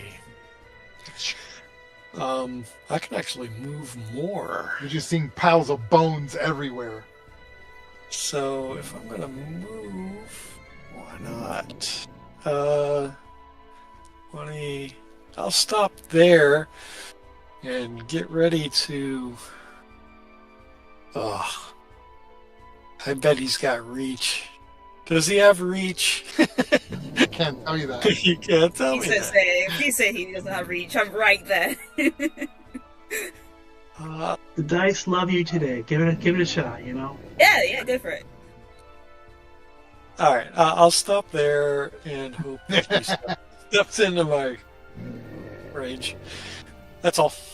Okay. Oh no, but my scout is Yes. definitely going to shoot at Earth Elemental, I guess. Might as well. Nope. The arrow just bounces off. Ptink! Anything else? Do better. No, Okay. that's it. Removing him from the initiative. Pyre. So Pia is just like in a frenzy, trying to just like run past all these guys away from this Earth Elemental. I will take my attack of opportunity. Oh, it has reached. Oh, fuck you, Ray, fuck you.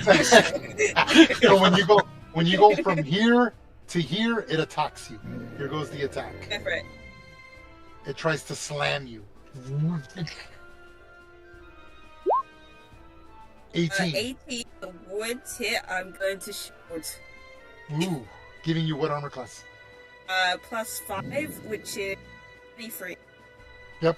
So 22. as it runs past you, it was going to do 7 bludgeoning. I rolled crappy damage. I'm rolling 2d6 + 5. I rolled 2 ones, and you're like, and you're able to put your shield in the last second, and you just see all these runic magical symbols crack, flying off of you, weakening the shield. Anything else, Pyre? You can continue your movement. Yeah. I'm gonna find this shield spell. No, I prepared it. It's okay. It's okay. Cool. And then as I'm gonna move here. I see like everyone's crowding Gregory for some reason, and I'm going from there cast Thunder Wave. I'm going to innate sorcery first as well. Ooh, innate sorcery. Okay. Yeah, I'm gonna put this cool little symbol to show that you're using. I found out that I like using this for innate sorcery, so there's these cute little hearts for your innate sorcery. Love. Okay, what's the range of the thunder wave? Is that the one that's just? It's 15 foot cube, so. Yes. You're gonna do just them two to get only them two? Yeah, just to get those two. Okay. Yeah. Okay, got it. Okay, here goes the Constitution saving throw for the bugbear. DC. Or this 15. Is for the 15. skeleton. He fails it, and he goes for the bugbear. Both fail. So they hit 12 points of thunder damage. I roll quick. Okay. The skeleton breaks into little pieces. Nice. And then the zombie backs away 10 feet. And he also gets pushed back 10 feet? Yeah.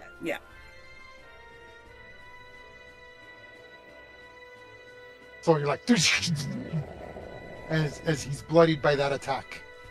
Anything else, Pyre? Yo. Is gonna stay right there. Gregory, seeing that the Earth Elemental has reach, can't escape. Let's see. Actually, he's gonna use his action to disengage. As he's gonna back out a little bit there. Okay. Behind. Done? Keeping his NPC alive to the end of this campaign. It's a good point. You're gonna see why. Okay. Removing him from the initiative. the bugbear zombie just kind of continues on, and it just like just charges forward. Or, and since you're the person who hit it, it only makes sense that he would. Actually, that's a dwarf. He will attack Artor. His instinct, his weak memories of disliking dwarves being a bugbear, kind of. Oh no, that's a human. I'm sorry. It's a human. He will attack you. So he will attack you since you attacked him. Here goes his attack. The bugbear zombie with his great axe. Misses with a walloping 6. Wow. That's crazy. A critical 1 and a hit. 20. That's 1 insane. and 20. Yeah. Yep. Okay, removing him from the initiative. The Earth Elemental basically pushes in like this. Aha! Go ahead and make your attack. Right there. Because if you hit him, he also goes to speed 0, right? No. No, that's Sentinel. That's Sentinel. That's right. Oh my god. Wow, that's a big hit. Is this a magic? Oh, it's a silver glaive, yes? But not It's magical. silver. Dice Right. love you. Okay, it doesn't matter. It does full damage to him, so it does. Okay, so let me do the 15 first. 29. Yep. That critically injures the Earth Elemental. You just give him a good crack. Rubble's breaking off. He's having trouble maintaining his form, but he's pissed off, and he's gonna. And you just see he lifts both of his arms up into the air, and then smashes both of its fist onto the ground as hard as possible. I mean, what's the worst? And does Earth Tremor. Yay. Everyone within 60 feet needs to make a DC 15 saving throw or suffer 7 bludgeoning damage and be knocked prone. If you succeed, you take half damage and do not go prone. So everyone, including your hirelings, need to make the saving throw. So Pyre, you take 7 bludgeoning damage and are knocked prone. Oof. Oh, I don't like this rule. This is cool. The effects are cool, right? I think they're Okay. cool. Very much. Okay. Oh god, Gregory, please don't kill my NPC. Okay. Tom Little, you take 7 damage. Borealix, you take 7 damage and are knocked prone as well, putting the prone condition on you. How do we roll for the? How do we roll? Open, you gotta open your character sheet. Yeah, I have. Gina, you take 4 points of damage and are not prone. Serial, you take 7 points of damage and are knocked prone. Okay. How much does Jasper take? What was that again? What did you roll for him? He I failed don't see 5. Oh Well, no, he he takes made 7. no. I'm sorry, I already did. I clicked it. He made 20. I rolled twice. I didn't realize Okay, it. and he takes 7 damage. Just adjusted accordingly. Did I miss anyone? Yeah, no, for but Artor. Hold on. What's that? I got to roll for Artor. Okay, go ahead. Oh, I just click his dex. Yes. since Tom Little is taking, He takes 7 damage and is knocked prone. he is actually going to take a reaction of Stone's Endurance Okay, and will only take 2 damage. got it. That's a cool attack. Oh, actually, and let's see here. So actually, I only have 3 temporary hit points. Wait. Correct. Oh my god, it's Gregory's temporary hit points. Hold on. Yes. So you gotta take out the number in the circle. You can click on the circle. You can edit it. Remove that and add those to his hit points. So he My goes to God. 10 hit points. Remember, you give out 2d6 temporary hit points every single turn. That is insane. Every he has to hit, right? Is it when he hits or just no? That's just for his every turn rage? that he's aura. raging. Yeah, that he's raging. That's pretty badass. Okay, and that ends the Earth Elemental's turn. He just kind of like, just both of his fists come down, and you're like, holy crap. Okay, that skeleton is dead. Removing him. That skeleton is dead. And the elf, once again, is yelling at the top of his speed, and he starts yelling one more time.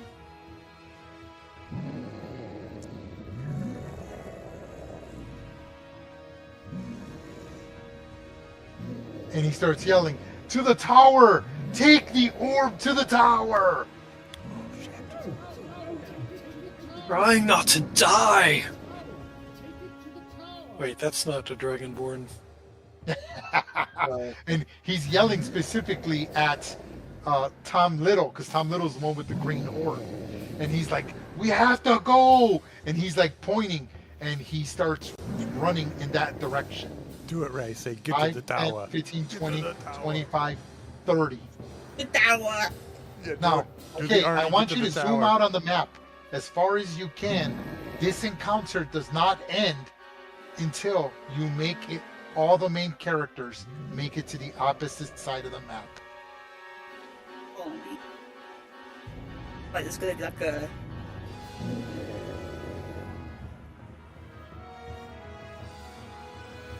So he pushes up, and then he'll dash. Doesn't want to go too far. So he goes there, and when he goes there, you see immediately he looks, and when he gets close, he's like, "There's more of them here!"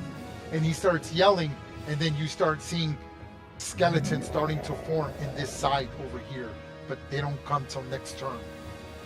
Serial, what do you do? All right, I'm going to attack the Earth Elemental. My mace, 1 second. Two. Are you still prone? 20. Oh shit, I have to stand up, sorry. It's okay. I'm okay. Yeah, you stand up. Okay. So you lose half your movement. Not a big deal. Okay. 20. And a 20 does hit. The Earth Elemental is only a 17 armor class. This is a magical weapon, yes? Yes. And you do 7 damage. Hitting the creature. Again, pieces crumble off of it. It buckles slightly back. Rather upset. It sort of reacts to you. You see rubble, and it's not happy. All right, I'm going to, as a war priest, I'm going to use my bonus action for additional attack. Okay. Roll. The hit. Another 9. Again, you strike at it. The creature takes it, like stumbles slightly backwards. Just rubble keeps falling off of it. Anything else, Cyril? No, but I will now use Arthur to strike at it as well. Get this open. Put its mace. 16. That is unfortunately a miss for him. Is there any Assuming bonuses from the Oh yes, he has a +2 because he's flanking, because he's a large creature. So he hits for 7 bludgeoning damage. Arto hits it, and the creature crumbles to nothingness, unable to hold its form as he kills the creature. Good work, brother. Oh, yeah, cool. What is that even what it sounds like? What was that? I did pretty good. I did pretty good. Yeah. Hey. Upon that, the elf, one more time, yells. I might be going. He's asking you all to make a run for the tower as quickly as possible. He then points off to the sides, and you can clearly see that in the distance, your heads are still spinning a bit much, but you're able to see that there's a raised area. A small hill rises from the plains behind you, ringed by 2 roads from which upon the sea of undead break. Atop the mound stands a ring of a robed figures. One of them holds aloft a blue shining orb. He places an orb in a stone altar structure, and with a burst of energy that pushes the robed figure back, tendrils of brilliant blue lights reach out towards one another, and another mound is formed, and you see one to the north. Again, it's a little hard for you to tell, but you can see that you are forming a triangle, drawing a ley line between the 3 points, and each tower requires an orb, a blue, a red, and a green. the tower ahead of you requires a green orb and must be placed on top. At least that's what you assume. Yeah.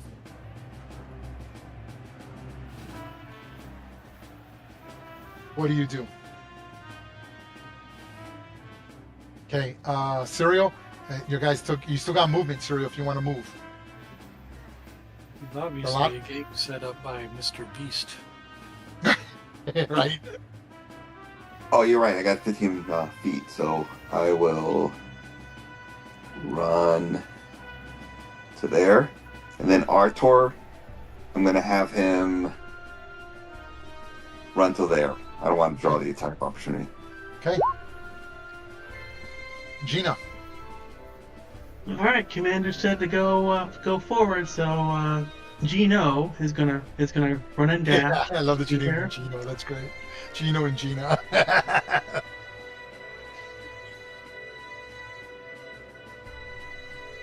Oh, I think they're 25 feet because they're dwarfs, and then a dash for another 20. And then Gina is going to move 30.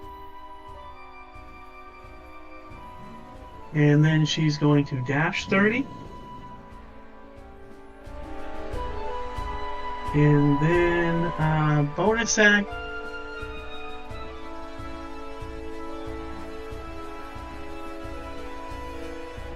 Don't think I can do that as a bonus action, so oh, okay, so bonus action, she's going to use her cunning action to dash as a bonus action. And then as her main action, she's going to dodge. Okay, I'm going to put the dodge action on you. Here goes. Boom. Just saying. Could have given the orb to Gina, and she could. Yeah, I was thinking that. Yeah, you could. You could always throw it like a football, I guess. Yeah, if you want.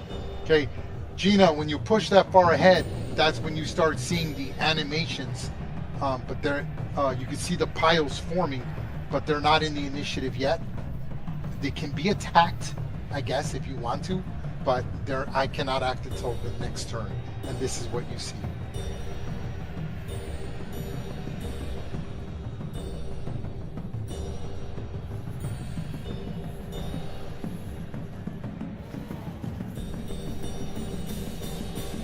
Okay, well, she'll do the dodge actions still. You And just see she'll go ahead skeletons and zombies rising out of the mud. Okay. She'll still do the dodge action. Okay. Done, Gina, and your hireling, yes? And yes, done. Okay. Tom Little, what are we doing? Borealix, take this. 11 hit points of temporary damage. Or temporary hit points. I hit him with my halberd. Hit him and then kills him. Okay. So put it in the Pyre. blue circle. That's where you Pyre. put temporary hit points in the blue circle. Take care of that zombie. And I'm going to dash 90 feet. Nice. And thank you, you. Hold on. 5, 10, 15, 20, 25, 30, 35, 40, 50, 60, 70, 80. If you attack any zombie that's there while it's forming, you're considered to have advantage. I'll treat it like paralyzed, so it'll be a critical hit. But I dashed. Just saying. If you're Anything gonna allow, else? if you're gonna allow me to attack it, I'll attack it. But I dashed. No. And your hireling, you still got your hireling as well. Okay. Catch up, little man. You know there's still a bugbear zombie alive there. You know that, right? Yes, that's why I said Pyre, take care of him. 10, 15, 20, 25, 30, 35, 40,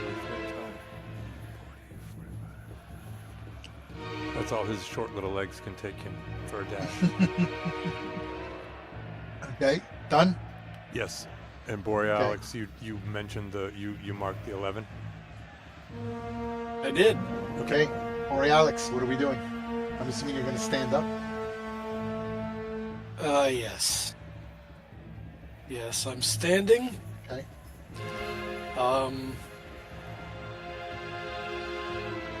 Jeez. I don't know where my spear was. It was in this area, but I mean, we'll say that it was probably within 5 feet of you or whatever. But yeah. So I'll attack the bugbear, the last remaining guy from this area. With my glaive. Oh my god, what luck are you on? you crushed it. Okay, hold on. I need to count all this damage because I want to roll. It's Is just what I do. 21, 22, 23, 24, 34, 36 damage. 36 subtracted, so that's 15. I need a 20. Here goes. He dies. I'll let you add the two together.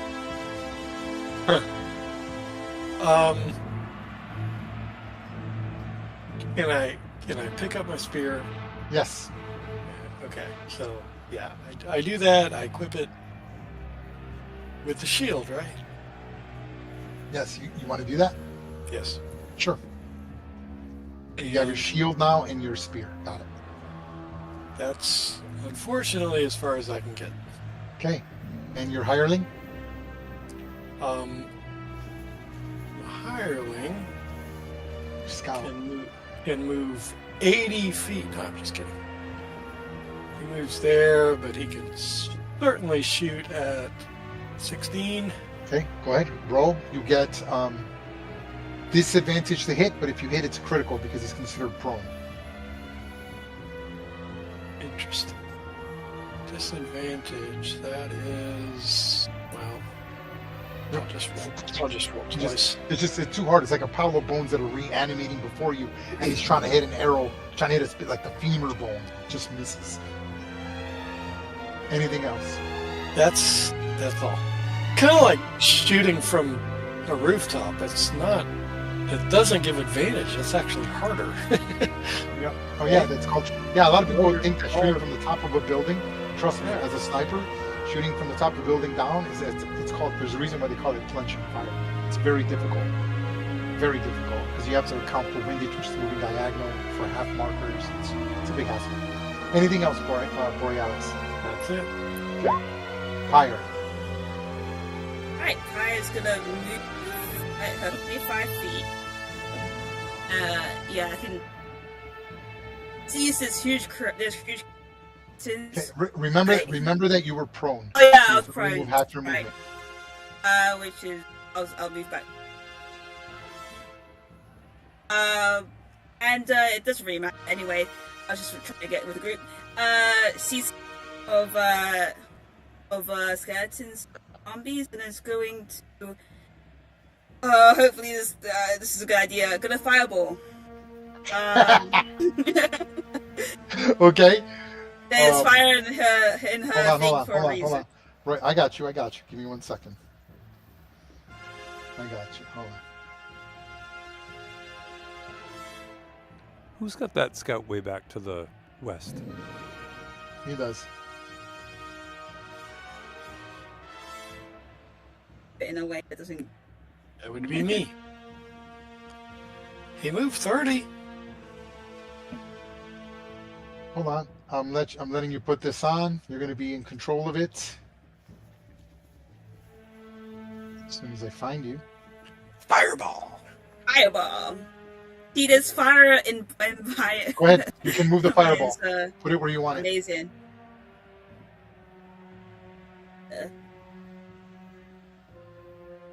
I think. Okay, so hold on. So just so you know where the square actually is, because that's a spherical. So I'm going to give you an aura. Yeah. Stand by. It'll read exactly on 0. Stand by. That'll be better. There you go. Amazing. Yeah, so it'll be all these is. That's where you want it? Yeah. You're like, yeah. I'm gonna get what you do. So you guys are gonna die. Hopefully. I say that, but then when I roll like all ones. Okay. All right. Go ahead and did you go ahead and roll the damage? I did not roll it. Let me roll it. Yep. Okay. Because I might not even have to make saving throws if you roll high enough. Yeah. Fireball. Okay, so the skeletons automatically blow up. I am going. I'm gonna keep that. It's a DC 15. Because I'm an Give me 1 second. Give me 1 second. I'm going through them right now. You should be seeing them. You should be seeing them change.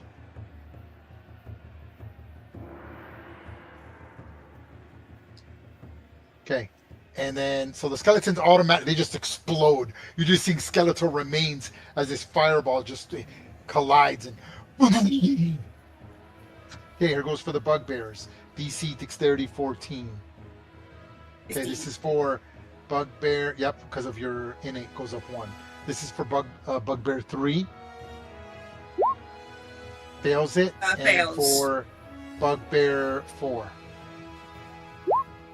And they both die.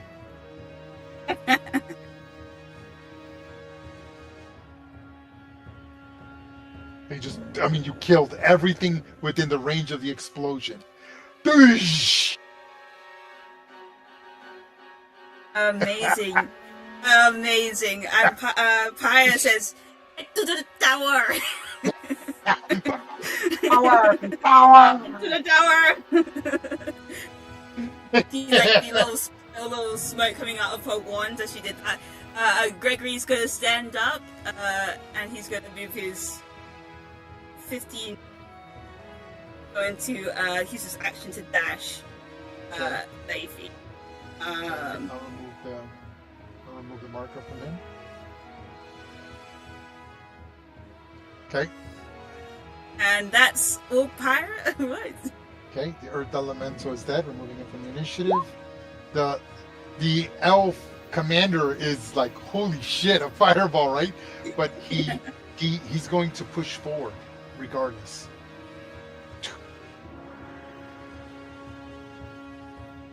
And he's going to shoot. Yeah, he's going to shoot a crossbow bolt at the one by the. He's going to hit 14. Here goes.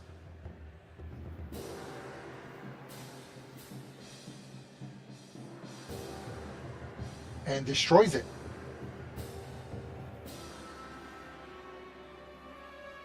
And again, he keeps yelling, "We have to go to the tower!"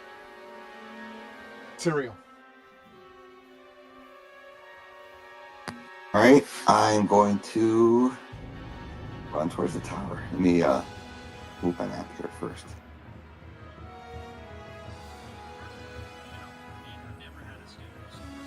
All right, so it's 30.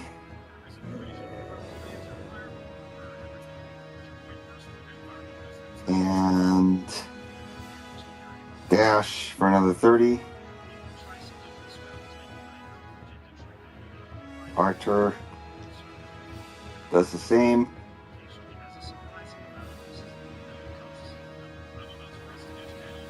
You getting some subtext in there from somebody? It's The video from Mag. video. All right, and then Zero is going to do for his bonus action. Still here. We can hear your TV set or radio or video or whatever you're watching. Really? Yes. Yep. Yeah. So are you watching a basketball game or something?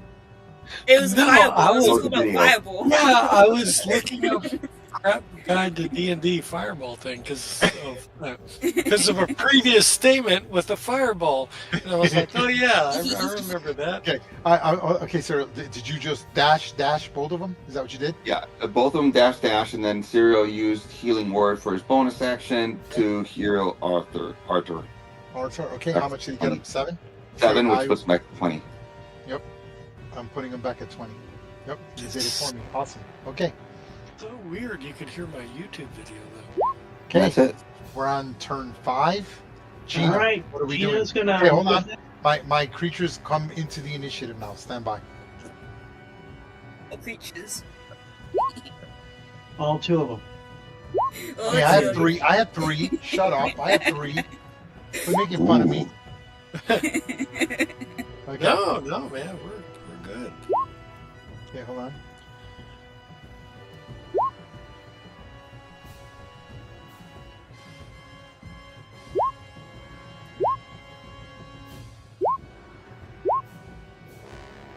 Oh, wait. I'm going the other way. Shoot.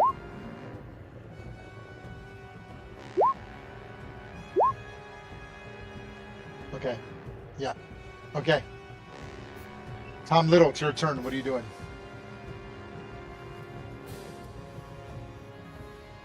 Eric. Eric. I think I'm going to. Am I going to lose my rage if I don't attack something? You can maintain it with the bonus action, I believe, for constant. Or no, it's like concentration. I think I'm correct. Well, no, it's a bonus action. You okay. can retain it, which is crazy, but whatever. Okay. All right. Well, then I retain it from last time because I dashed. Yeah. It's okay. It's fine. I'm going to use 10 feet here. Actually, no. I'm only going to use 5 feet because of my whatever that big weapon is. Halberd. Attack. And do I still get it? Is that advantage still going because of the guys? What he said? No, they're completely formed. That's gone. Okay. All right. So But you're raging, so yeah, I'm going to You have advantage when you attack anyway. And is Gina still in close enough so that I can only do it within 10 feet? Shit, who's Gina's right there. Yeah, no, okay. Okay, so before I moved, Syrio was in 10 feet, so I'm gonna do the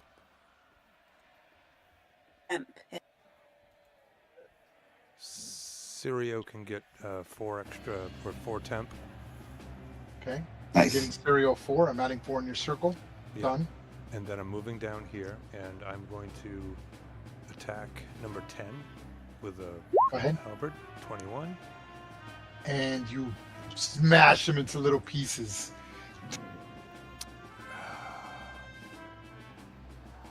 15, 20, 25. Okay, and rinse and repeat, I guess, fellas. Second attack is going to go up against number 16 and miss. Advantage. Why would I have advantage? You have advantage. Because you're frenzy. That means I have advantage to attack you. You have to declare reckless, I believe. Oh. Yeah, right. I'm not seeing anything about reckless, but if I do have advantage, that's 25 with the 14 from the first one. I'm almost positive it's in there. Or is that the berserker? Yeah, all barbarians have reckless. Yes. But you have to declare it. But you have to declare it. Then it was a miss. I didn't declare it. I will Okay, take that. okay, not a problem. So you swing, woof, and that skeleton manages to barely put up its shield. You hear bones fragment. You fracture its bone, its forearm. That's how hard you hit it. Anything else? 20, 25, 30, 35, 40, 45. That's okay, it. and your hireling. Oh shit. Hey Shorty, where are you? 5,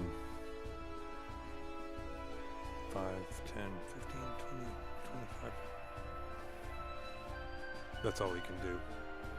Okay. Gina. All right, Gino's going to see if he can be useful. He's going to move and dash, and he's going to go right here. And then Gina is going to run over here. Let's see here. That's move.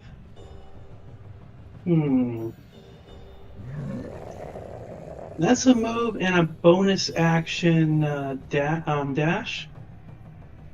And then she's going to punch at the guy. Here we go. Go ahead. Oh my 13. God. That is a miss. All right. He's able to put his shield up just in time. All right. Well, she still has some movement left over from that dash, so she's just going to run off. And so she should have 25 to go. You draw the attack of opportunity, yes? Yeah. Okay, I will take it. Here goes.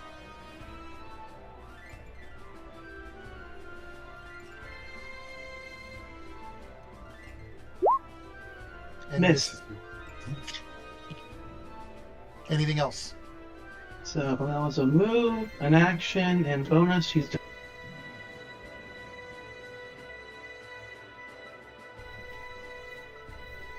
Done?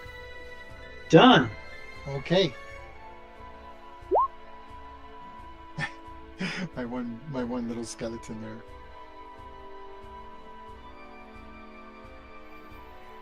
And he will throw a spear at Jasper. And hits him for 4 damage.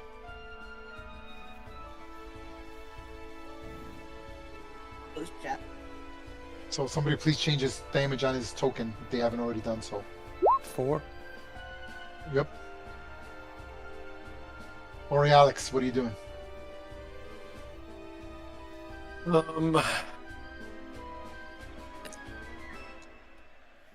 right, so everybody's so far away. Let's go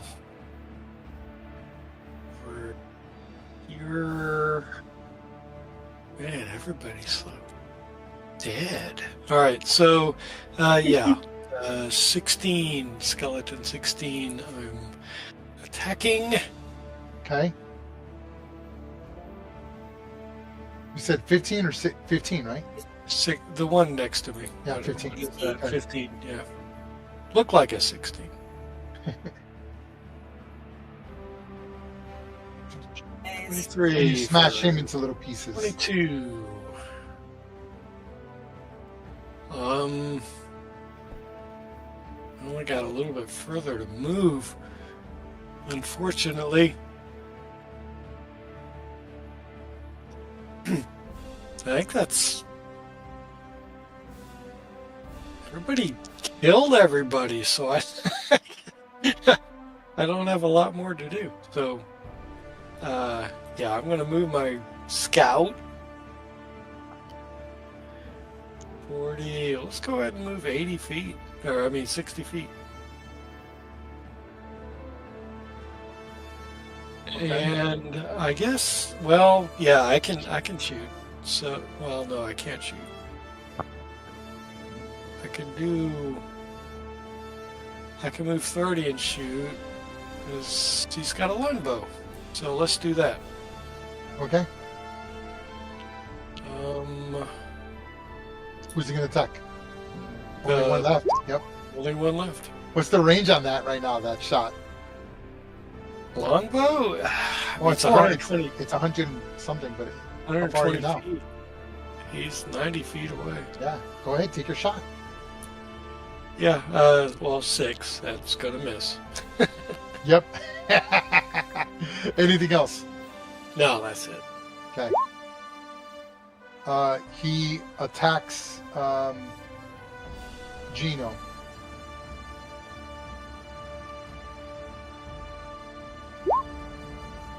$17 and hits him for Oh, 6. of course. I don't think anybody's been using the elf commander's leadership. No, Oh, yeah. and I could have actually thrown a javelin, but I didn't. So there you go. Okay. He's going to push himself there. Okay. Higher. Hey, Paya is an elf, so she can do a long strider on herself, which is nice. For free. So that one's for a long rest. So she gets an extra 10 feet of movement. So she's gonna move 25 feet, head to Gregory. Now, I purchased this with the 500 gold pieces. Tell me if you can't purchase this, but I purchased healing potions. Yeah, so I'm gonna hand one healing potion over to Gregory Okay. as I'm running past, and I'm gonna 25, 35.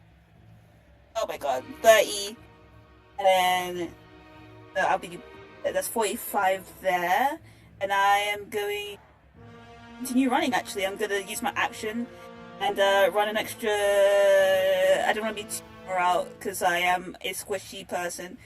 But I'll be behind everyone, but still further ahead, and I'll let Gregory drink that healing potion. Okay. Um, He spends a whole action. He gets the maximum hit points on the yeah, potion. he is spending the whole action of that.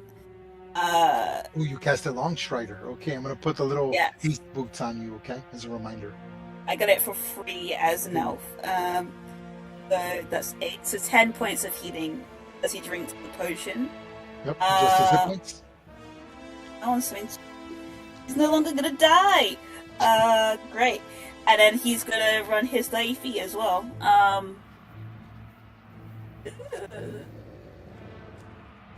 And that's all she wrote. Okay. He's dead. Okay, he continues pushing on. And then he shoots the heavy crossbow at that skeleton and destroys it.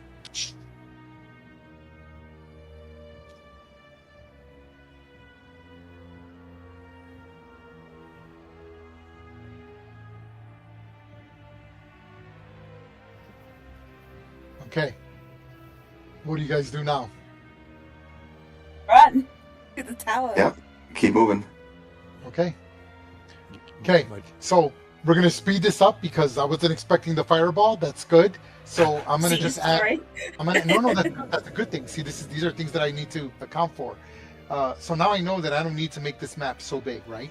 Like I can cut it basically by half and it'd be just as good. So I'm gonna add one extra round, and you guys are in round 6, so 7 rounds. Okay. This is a good time to take a little bit of a break. This is a good time to use as I set up the next map. You guys all your NPCs run past and you see the tower before you. Let me just give you a description. Okay. Okay, you dealt with the earth elemental. Yep, did all that. Okay, you have come to the you push forward. You get moving and you mow your way through the undead hordes. You do your best to not be surrounded by the hapless skeletons as you realize many of them are reanimating and moving forward. They take any opportunity to attempt to surround you, but you make yourself to the edge of the tower. Now, I can show you that. Let me just grab everything. Hold on. I'm going to erase the initiative. Boom. Okay, hold on. Okay, and let me grab everyone's token. A lot of tokens. I don't want to grab all the wrong ones. Hold on. If we have healing potions, can we all take an action to take one? Yes. Okay. Yes, you can. So go ahead and do so. All right. Yes, Subtracting easily. potion. I bought Influence. I bought a plethora of healing potions. Yeah, me too. I was like, I don't know if that was allowed, so I was just still before. No one should be buying more. So because of the war effort, healing potions are actually triple the price. So because I didn't say that, let's just say that the most you were able to buy was 3. Okay. So 3 is the most you can buy.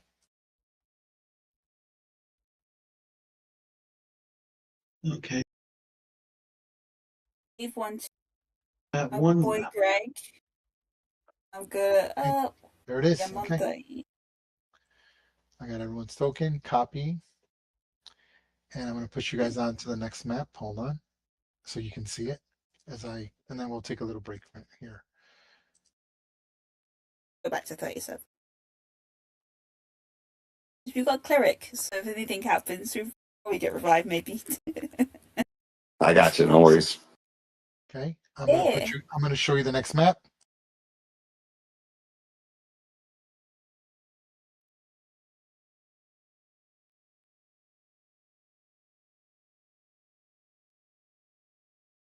Ooh.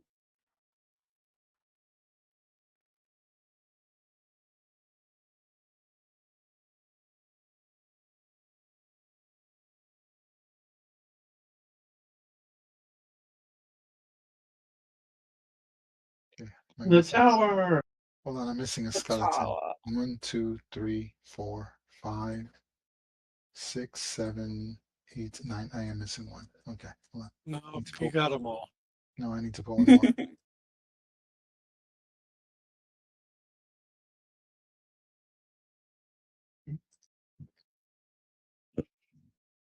Okay, so let me explain how high this is. I'm going to put a little note. Okay, I'm going to put a little hand note there. I'm going to place a pin there. Okay. And it's going to tell you what it says, and it's going to say,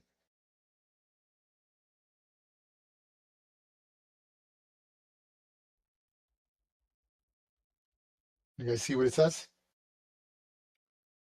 See what says. Pin? Oh, You don't this see the pin on the, on. you Where don't should see we the see pin it? on the map? Zoom Right out. over here. Oh, I see the Let me- pin. Oh yeah. Okay. Okay. So those Oh pins yeah. are, Okay. that's 100 feet up. Elevation. Got it. It's 100 feet elevation. Okay. There is the tower. Okay. Now position your tokens anywhere you want in this green square, and then let's take a 5-minute break as I form the green square.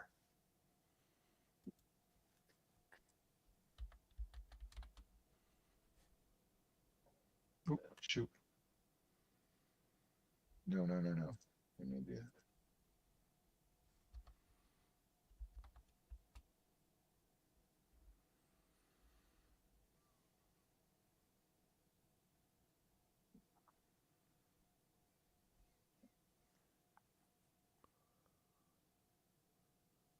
Position your tokens anywhere you want, and you can place the commander wherever you like as well. In fact, no, I'll place him. He will be right there.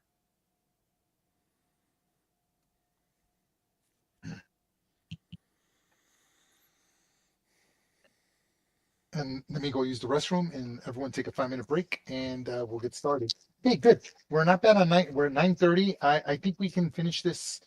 I think we can really honestly finish it before 11 o'clock. Is everyone okay with that? Yeah. Good. Okay. That'd Yeah, be I think good I really. before midnight. Yeah. Oh, yeah. No. We'll finish it. We'll finish it before 11. I'm pretty sure. I don't see the next encounter taking very long, to be honest.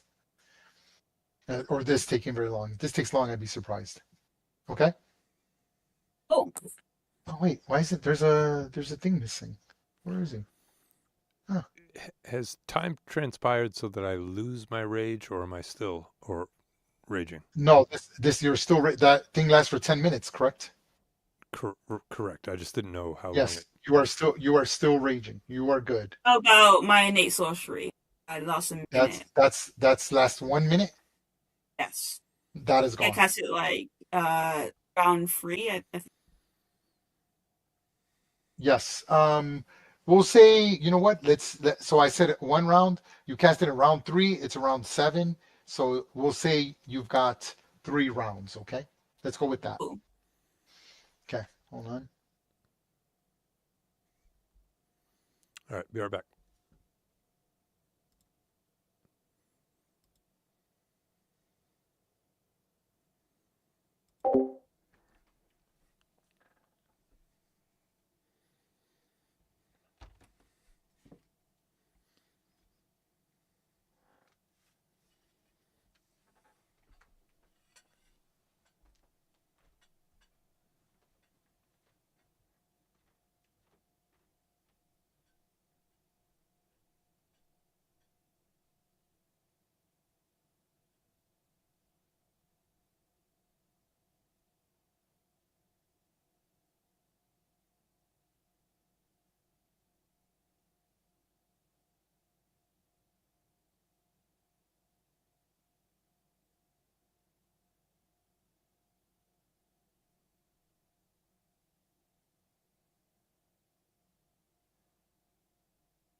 We are all gonna die.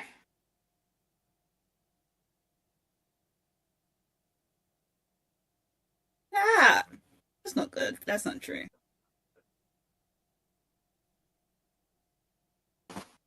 We can't all make it. I mean, we have to have some drama here. We're all going to make it. Our trust levels are so high that we're all gonna make it.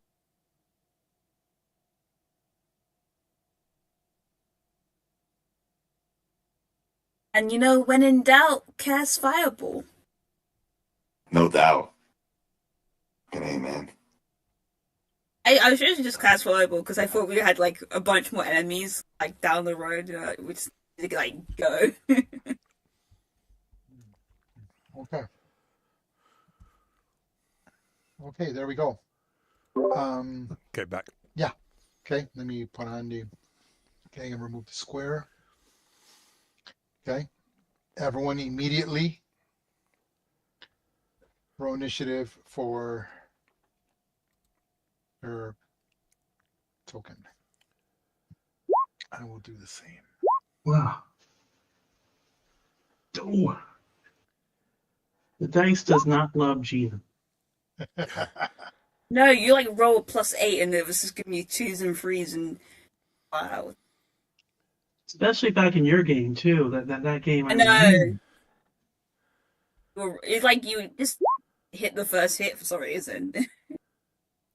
Pyro, what's your dex? I'm still hoping I could employ Tactic 1. Yes. Still have Neth. yet to see. Neth, what's your dex? Jesus. Dex, as Dex is a +3. So you go first. Is a smart girl. She might not be able to. Well, she has pretty good athletics as well because her background's soldier. So a +2 to attack. So how do I roll initiative for the scout? You don't. He goes don't. on your initiative. Oh. Yeah. Duh.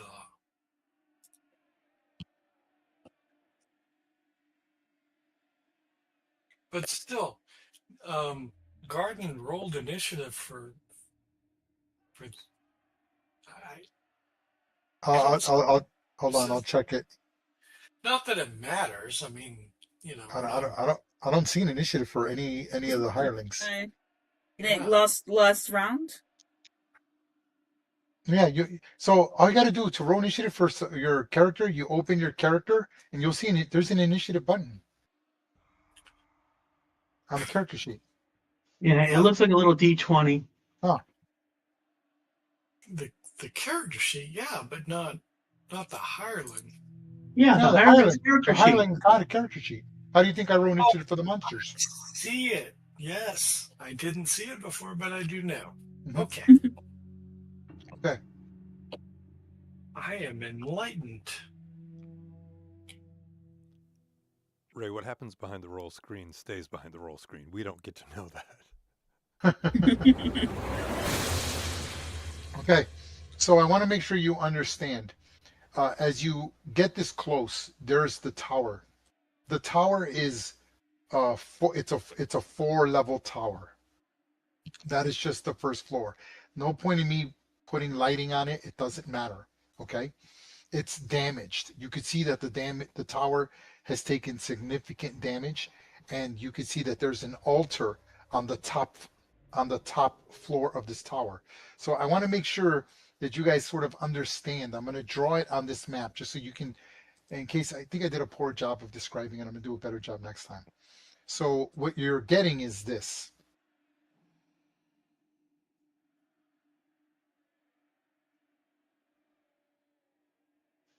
How tall is the tower? Uh, the tower itself is about I would say 15 to 20 feet per level, so 20, 40, 60, about 80 feet up, 80 feet up. Got it. give or take. Yeah. Okay, so this is the tower, okay, and or not the tower. This is give me 1 second. Yeah.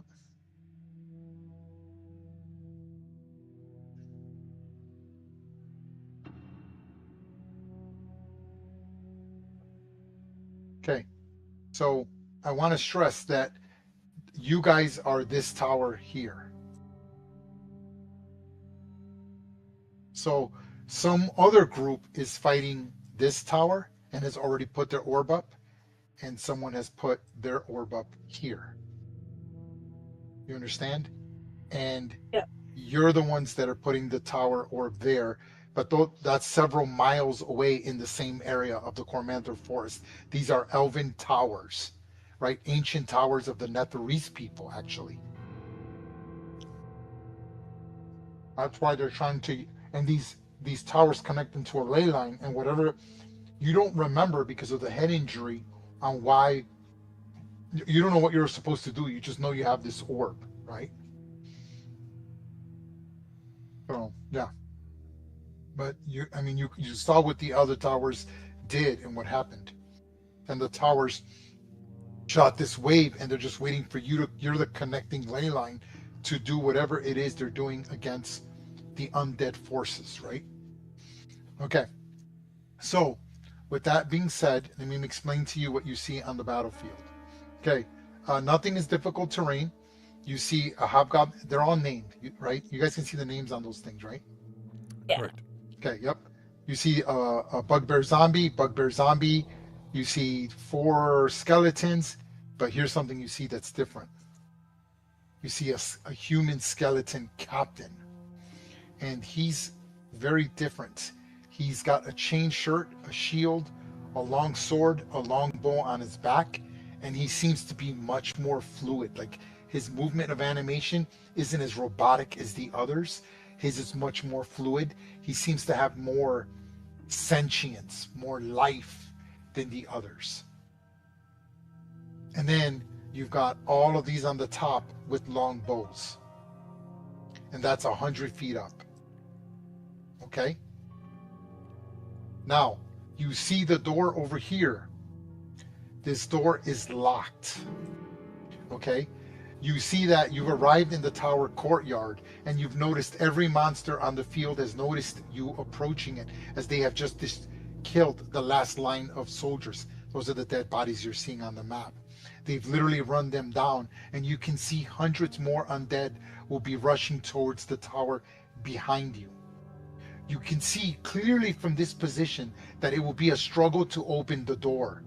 And you can see that the arrows from the southwest will be raining down on you. Okay?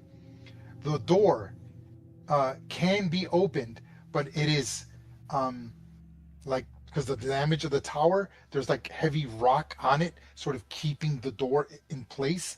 So you know that either some type of DC check from the strength of the door that you're seeing, you know it's more than 15, but not more than 20.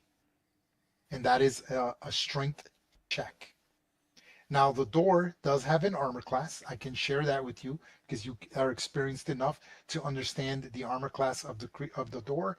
And the armor class of the door is 15.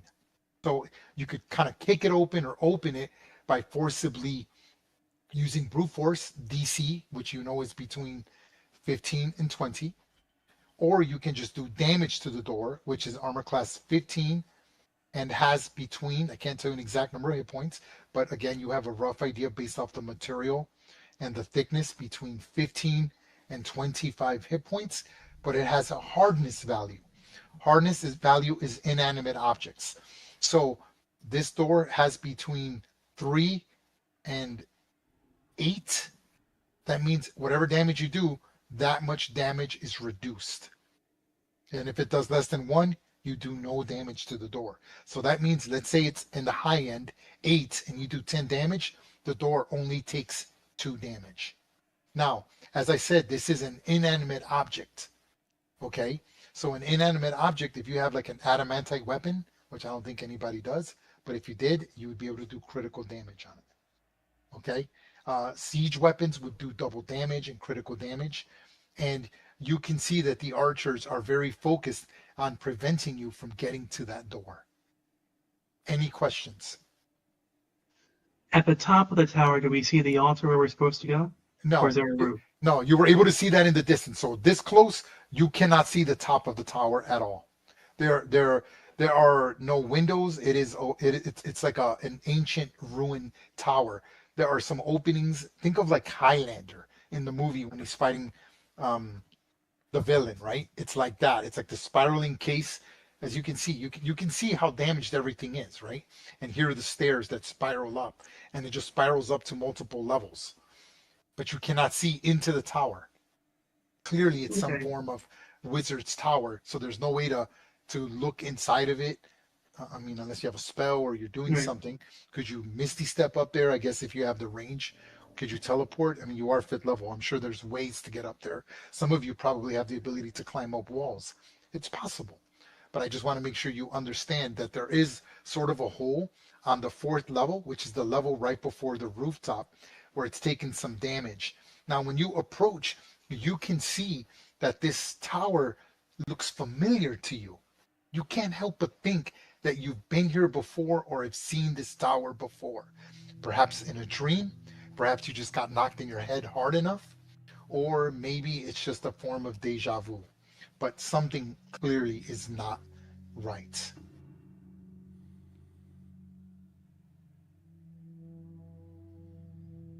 Okay, hold on. Switch the music here.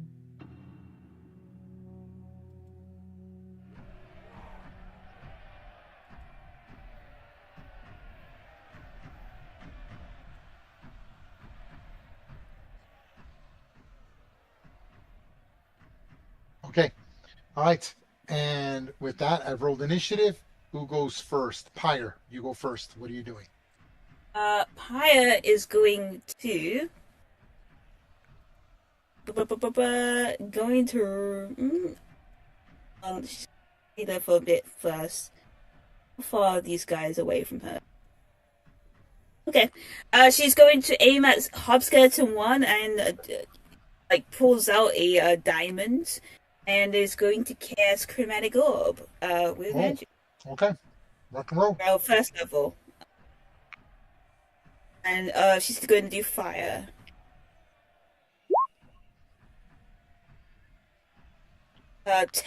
God, rolled really shite. Never mind. Yep.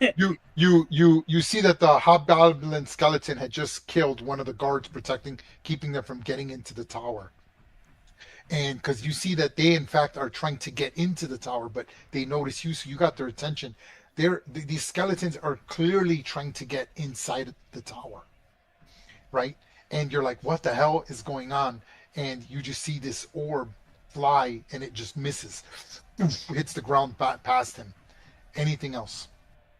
A crap diamond.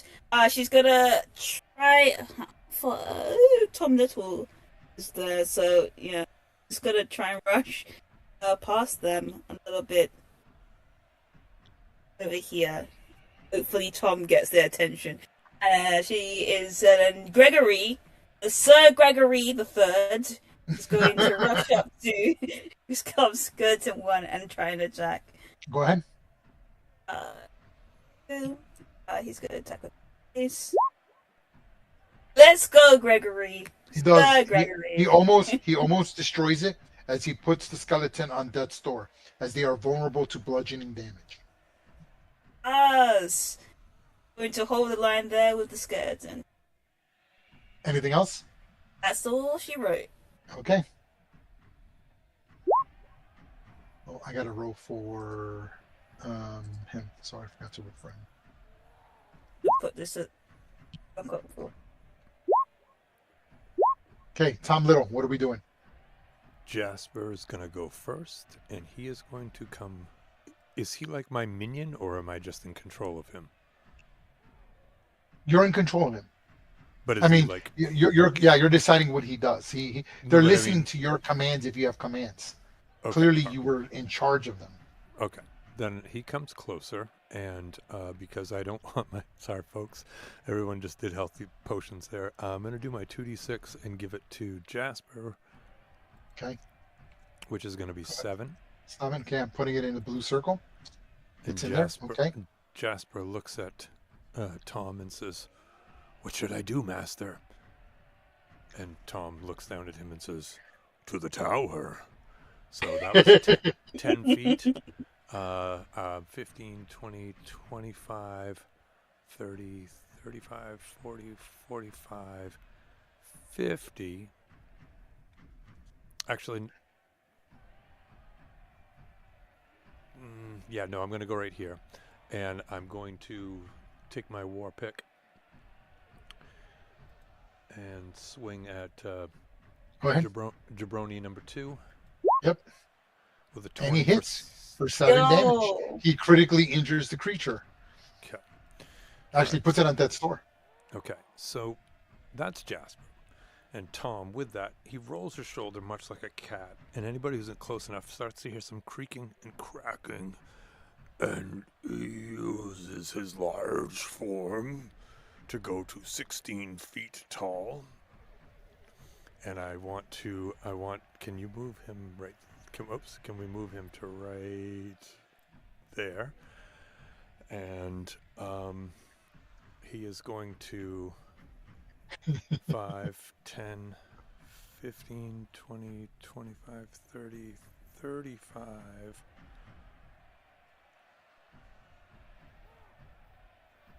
Yeah, I guess I'm just going to go right there and see how I do. And he is going to try to cleave the ever-loving fuck out of Hob Skeleton number 3. Go ahead. And is the advantage still going? Oh, yeah, no, I want to... Yes.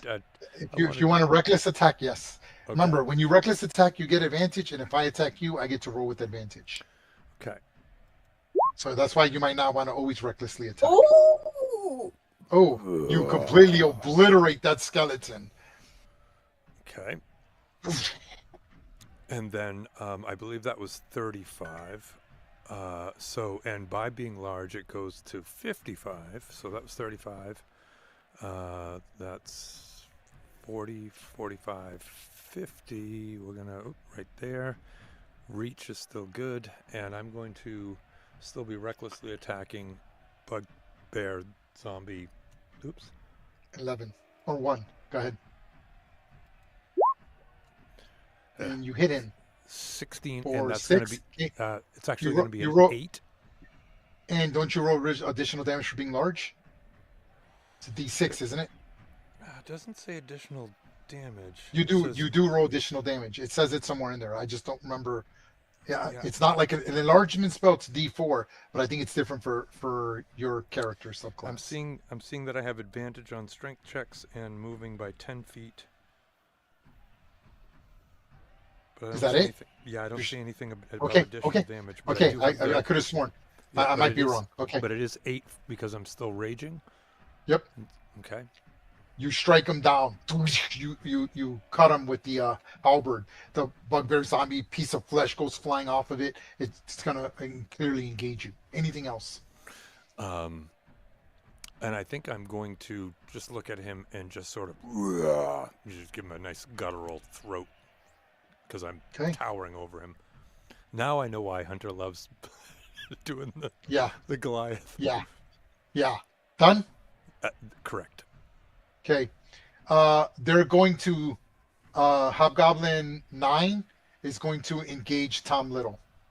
Here goes. Where is Hobgoblin 9? On the cliff, I think.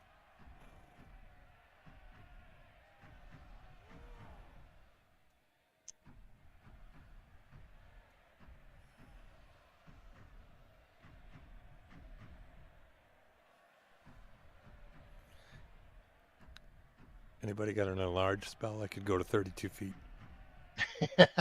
I do have Yeah. a large spell And- size. and misses you pathetically. He's dead. Removing him from the initiative. He shoots at Tom Little as well. Let me put these out because I don't know why they're not. I should have done buttons for these. It would have been much faster. Okay, here goes my attack. 16. I'm going to use another reaction and use my. You already used it. You used your reaction. I have three Didn't you? three per long rest. Yeah, but you can only use a reaction once per turn. Bonus action is the enlarge. Oh, okay. Yeah, that's right. That was in the last thing. So what are you going to do? I'm going to use Okay, stand by because you are not adjacent to a friendly. So, okay, yep. So you take no damage. You basically harden your skin, and the arrow just breaks and buckles on you. Okay, this bugbear will go in and attack, and he'll dash, ending his turn. I'd The hate to have anything skeleton. happen to either of my characters, but I'm really liking Tom Little. Okay, hold on. Let me put the skeleton here. Okay, and the skeleton captain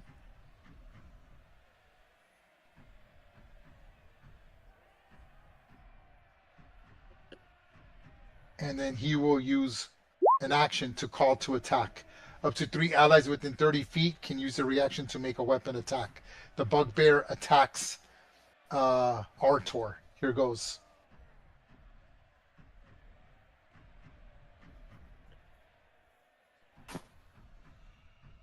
And hits him for 21 damage. Ooh, he is dead. Get that away from me. And you just see Artor go as he cleaves him right in the head. Jesus. Oh wait, he's not dead. He's temporary hit at points. 23. Yes. Yeah, so he's at 3 hit points. Oh my god. Yep, he's at 3 hit points. 2. Okay, and then this bugbear was within 30, 5, 10, 15, 20, 25. No, he's not. That's the only one within 5, 10, 15, 20, 20. This hobgoblin here will attack with and throw a spear at disadvantage at Tom Little. Here goes. 17. That is a hit. So 4. You take four piercing damage. Oh wait. Nice, I only take 2 because I had 2 remaining. Yes, you only take 2 damage. Correct. Okay. So, Hey, wait, I was wrong. I'm sorry. I clicked the wrong character. Oh, okay. Arturo only had 20 hit points, so Yep, 21 down. would kill. Yep, he goes down.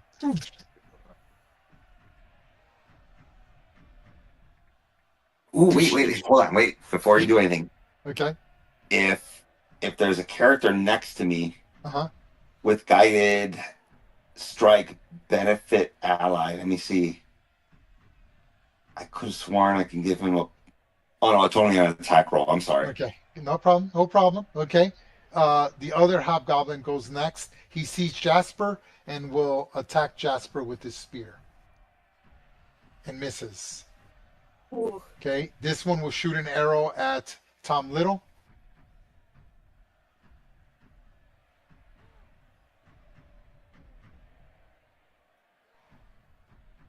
And hits him for 3 piercing damage, which means you take 1 point of damage. Okay. Serial.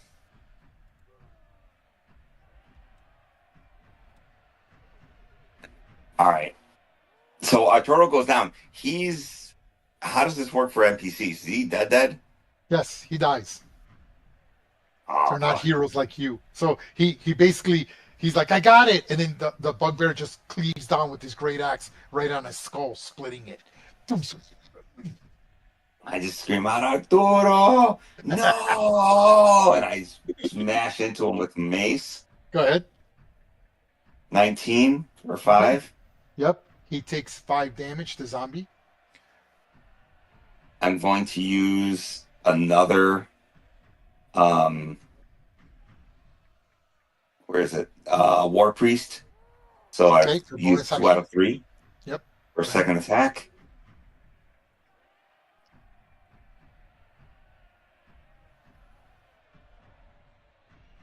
That's a hit. And he takes 4 additional damage. Which bloodies the creature, the bugbear. Sounds good. Anything else? Nope. You're gonna move or you're gonna stay where you're at? No, I'm going to kill this motherfucker. Okay. The other bugbear sees what's going on and engages right there and will attack Tom Little. Here goes. He swings with the great axe. You did a reckless attack, so I have advantage on you. You take 28 points of damage. Ay, ay, ay. So you take half. You take half of that, so you only take Jesus. 14. As the bugbear zombie hits you with his great axe, ending his turn. The hobgoblin skeleton will rush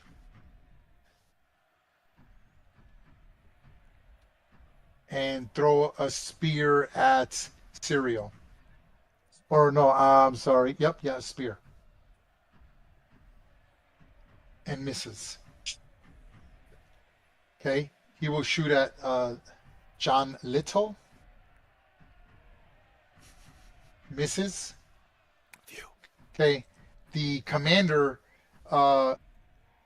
says, "You all need to go to the door. There's a horde of zombies coming our way." Every other turn, 1d6 zombies are going to appear on the map, or skeletons will appear at one of the random edges of this map, right? Because you're seeing them all getting over the hill, trying to get through the mud. He's like, me and the men will hold them off. You have to get to the door now. And he engages this skeleton there with his long sword.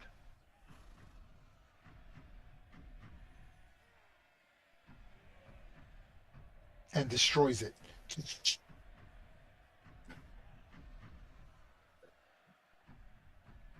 Gina.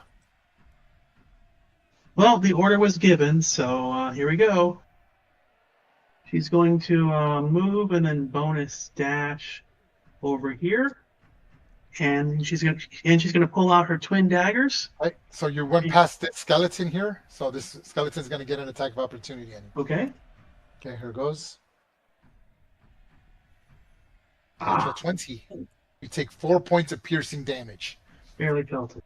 Grazes you as you run past. Barely. That's what a natural 20. Jeez. All right.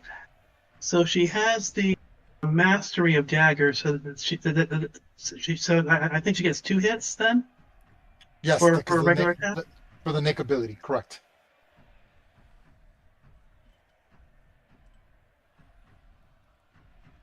All right. So that's going to be 15 on Okay. that one. You put the bugbear on death's door as you sink your dagger into the creature. And then the nick attack. It's going to be. Oh. I guess it'll be just And- 9. And I don't even get to use undead fortitude because you did a critical hit, killing the bugbear. It's just Tom reaches like, over and so I locks up imagine Gina's you hair. probably stuck the knife like in its like skull, and then you twist the knife and sort of remove the top layer of his head with the knife, and his head just splits in half and immediately drops. Right? Zombies, remove the brain, it's done. What are you else gonna do, Gina? Gene O is going to go over here and try to take a whack at the bugbear. Go ahead. And miss. Here we go. Oh, Yes. Oh no! Nine Whoa! damage. He hits, and you put that bugbear. You critically injured. Gino is upset because one of his fellow comrades has gone down, and he gets a shot dislocating the shoulder of the bugbear. Anything else? he's gonna move forward. And Actually, go not over here. dislocating, piercing his shoulder. Okay. Yep. Oh, the guy's not down. Okay, he'll stay. No, he's here. not done. Yeah. Okay. All right. Done. Done. Okay. The hob skeleton will attack Gregory. He drops his shield and attacks with the spear two-handed. Go! 17. 7 damage It to hits. Gregory. Barely a scratch. Just about a scratch for Just- Gregory the Third. Just mark the token, and I will go. I'll stay there, actually. That's a good place. Okay. The other one will shoot at John Little. Tom, not John. You take 12 piercing damage. Oh, So you take 6. Fun. You just see a volley of arrows flying at him. Okay, the other one will attack John Little as well. 15, does that hit? Mine is 15. You So take yes. 3 piercing damage, half of that, 1 point of damage. You just see all these arrows stuck into him. He's looking like Wolverine, right? Okay, Borealix, what are you doing? Oh, goodness. Let's see. Oh, guess have that zombie covered. gonna run over here and attack skeleton 2.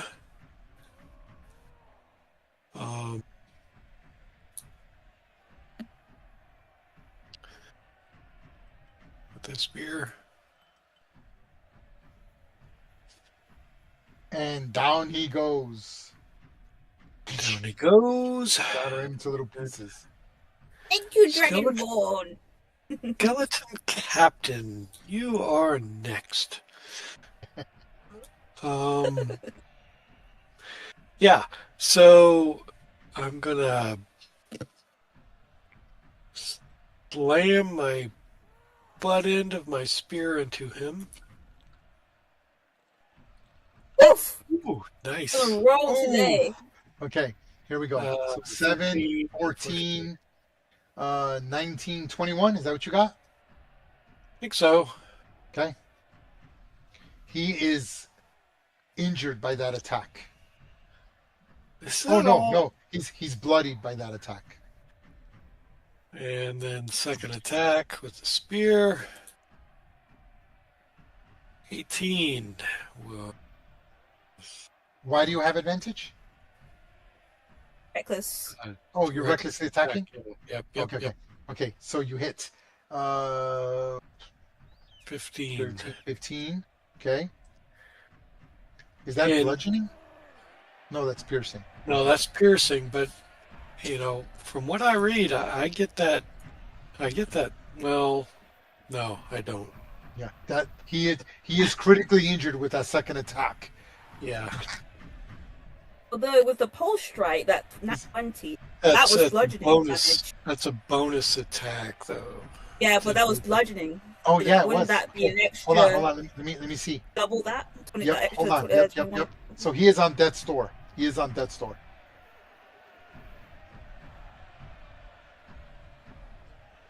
Yeah, I was like, did I do that twice? But that's a bonus attack.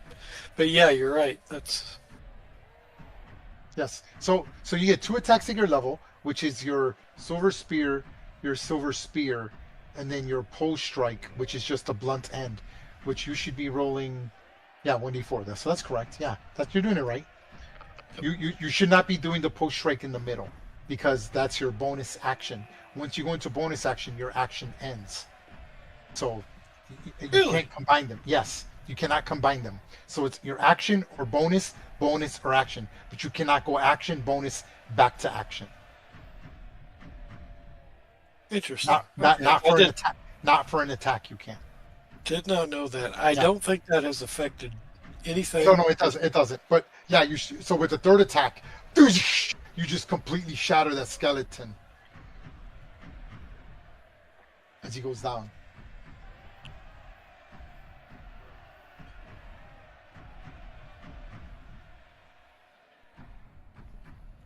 You all skeletons. Anything else? Oh yeah, I got a scout somewhere, don't I? Where is he? He's way back there. He's got to run up here and attack, I guess, skeleton 1. Okay, go ahead. Uh, Oh, hey, look at there.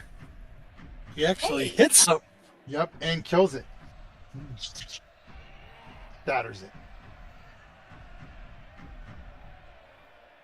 Anything else? No, that's it. Okay. End of round 1. We're in round 2. Okay, stand by. I'm going to roll 1d4. 3 skeletons will appear.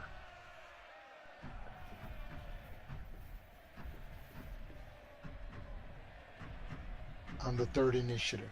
Okay. Pyre, what are you going to do? So you're seeing skeletons on the edge of the map. Let me see what direction. Stand by. This side. So here, I'll put them on the map because they're right on the edge of the map.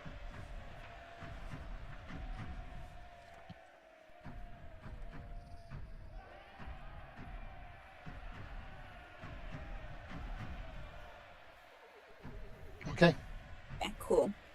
Yeah, pipe. Okay, so she is gonna rush up with her 45 feet of movement. It is currently just about at the door. Now tell me if this works. Tell me if it doesn't. You can tell me I'm full of crap. What she Okay. wants to do is, because the door is an object, Yes. going to enlarge, reduce, and reduce the door. Yeah, you can totally do that. Yeah, so she's going to reduce the size of the door. Go ahead and click on the spell for me. If it's medium to, or this one category down, so I don't know how big the door is. Okay. So before you do this, I just want to make sure if you reduce the door is going to fall off its hinges, and the undead will be able to flood into it. The idea is that you would go in there and barricade the door from the inside. And barricade it. Okay. So I just want to make sure if you still cast it again. Yeah, you can. Up. Yeah.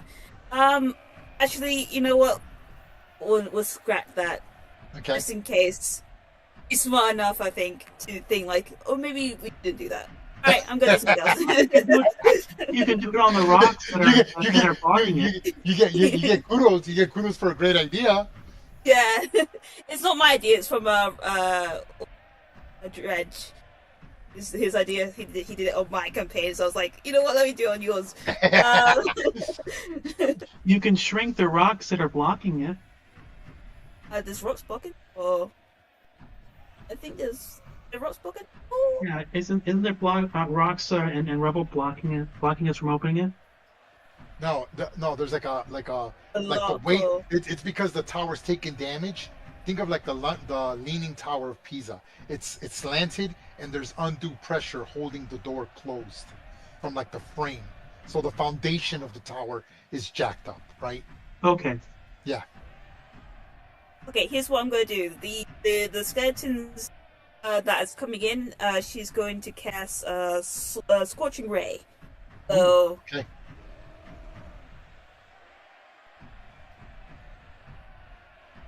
So, you rolled the 3. I rolled 2. I rolled 2. Wait, I don't know why I rolled that. Just tell me which one you want to target. I'm going, let me just zoom in because this map is so big and amazing. I'm going to target 11 first. Okay. I'll re-roll because for 9 damage. Okay. Where's your second laser go? 11 is I just want you destroy him with the second blast. And number 12 for this last one. This is okay. And you destroy him as well. Cool. And that's free up the space a little bit there. And Sir Gregory the Third.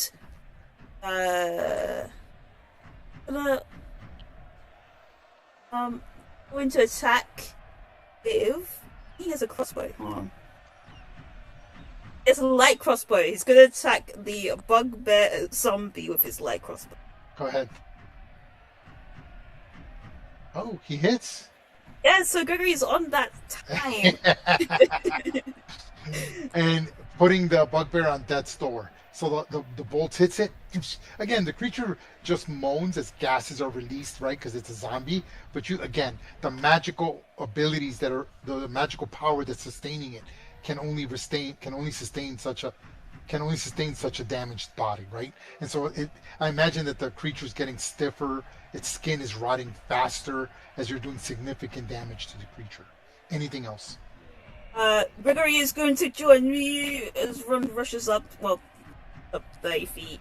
Mm-hmm. And that's all he wrote. And as well, fine. Okay. Tom Little, who's taken massive amounts of damage. Well, and I got a question about that because if you said those archers are all 100 feet in the air, wouldn't they have negated the advantage because I'm 65 feet away from where I was? So they would. They have long bows. Right, 150, and after 150, it's disadvantage, correct? Yes, technically, yes. Okay. So let's see. Sure. So it should have been even rolls, is what you're telling me. Let me see. Yeah. No, you're only 55 feet away. They But that's probably would have 100. pushed up. I'll push them up a little here, just for argument's sake. They probably would have gone to the edge. So here, let's put them like this.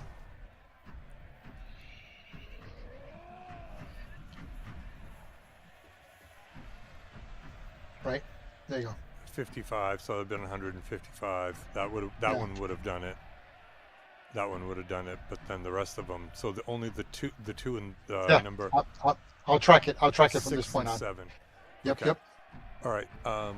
There isn't much going on for to defeat, so I think I'm gonna come. Door. I'm gonna go right up to the door. Okay. But I have, and now I don't know if you want me to try to think like linebacker or whatever, but I was thinking about I have advantage on strength checks. So I don't know if I want to run and try to like shoulder it, or if I want to try to force it open, but I'd like to try to do an advantage on a strength check. Okay. Go ahead. Roll. I have The advantage on DC, athletics. the DC to bash the door open without damaging the frame is DC 18. Doosh! The door slams. It's two double doors. You can see the pressure of the stone, and you just like tackle it like with your shoulder. Doosh! And the door goes flying open.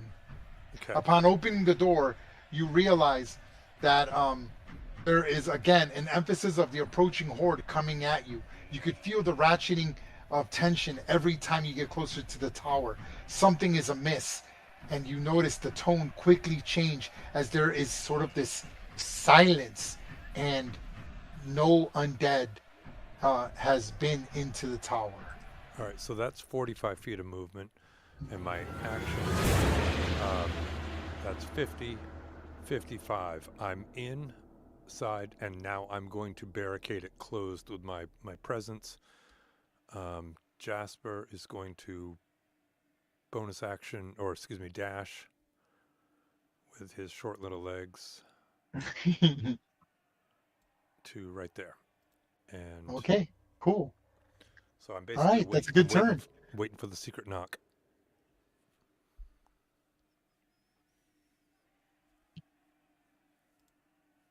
And he readies in action. Tom Little, basically just to let Ready's my ready's in condition. action.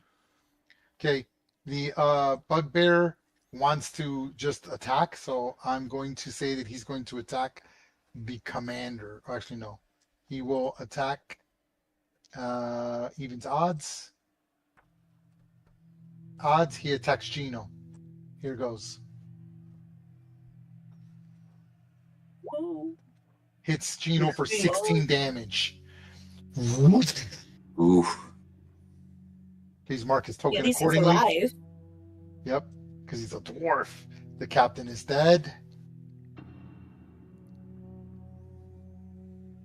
Dead. Goes here. Ready's in action. Serial. All right. I scream, Arturo, no! And I keep attacking. The bugbear. Yes. And the bugbear Right. goes down. It collapses under the weight of your magical mace. All right. Before I do anything else, I reach towards my pocket, and I realize I don't have a diamond of 300 gold piece worth. To revivify So there's no him. way I can't revivify him. Uh-huh. I'm like, Thor, I'm sorry. I'm so sorry. And I keep running in this direction, 30 feet.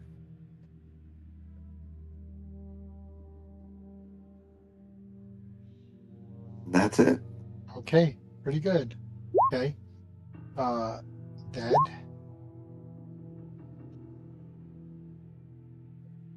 Ready's in action. The commander sees what they're doing. He goes, "They're going to volley in a phalanx formation. We have to move and draw their fire." And he sort of pushes forward and just goes on dodge, hoping to draw the fire.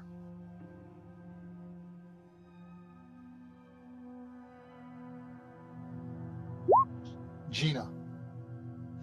Okay. 30 feet. Bonus action, 30 feet. Hoping Tom. I'm guessing Tom will let her pass. Wait, what are we talking about? Will Tom let her pass into the tower? Oh, I don't know. That's up to him. I'm assuming he will. Yeah, I'm just basically just waiting for people to. Yeah, he's like waiting for knock, people, knock, and then he knock. cracks the door for you to get in. Yeah, go ahead. All right, 30 feet to go in. And then the last This is to going to be go right interesting. about here. Can't wait to see how this. Okay. And Awesome. then Gino, he's going to run for it. Okay, you find that this room is the ground level of the long abandoned wizard's tower. It is filled with broken furniture and old crates. The sound of battle rages on outside as the friendlies, the bluecoats is what I call them, rally to defend the door of this tower on the perimeter of the tower, allowing you all a chance to move to the top and perhaps place the orb in its focal point.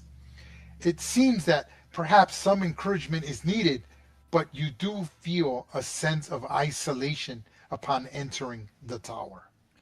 Can I say that Tom and or Gina uses their collaborative interact option actions? Sure, I mean, or no, you guys whatever? can talk. Go ahead.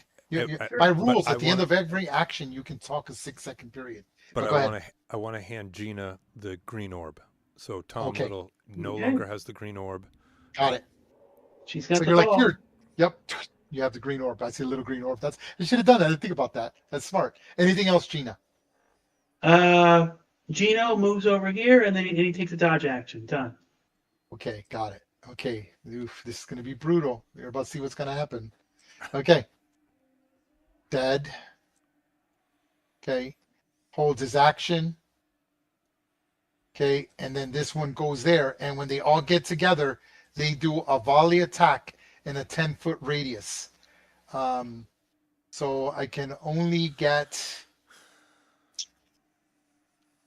They're going to attack Serendol Raventree. So this is considered a mobbed volley attack. But he already announced that he was on Dodge. Dodge.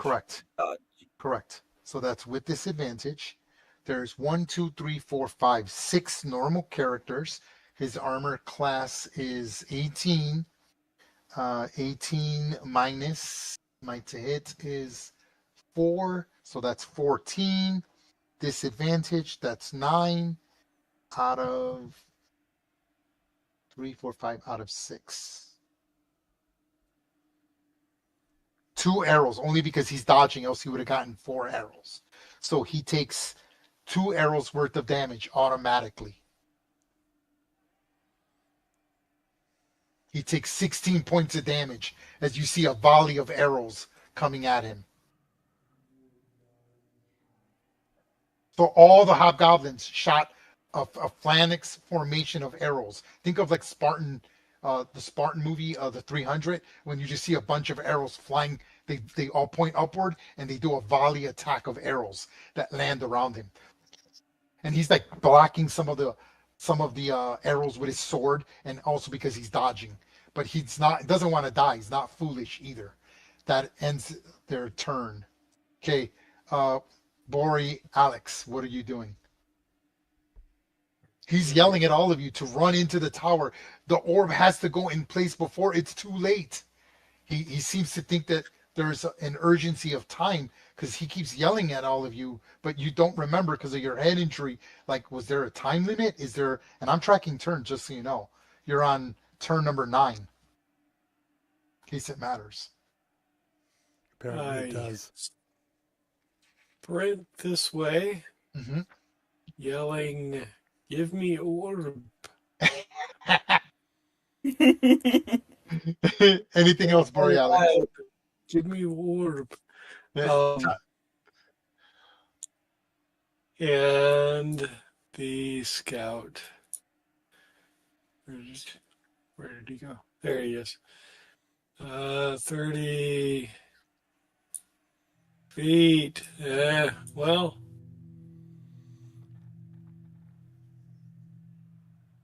I guess he might as well shoot at Skeleton 7. Why not? Go ahead. They're just down there waiting to be shot at. I mean, that's pretty cool. You have to admit, this is a cool maneuver for DM to do. I think it's cool. Go ahead. Very.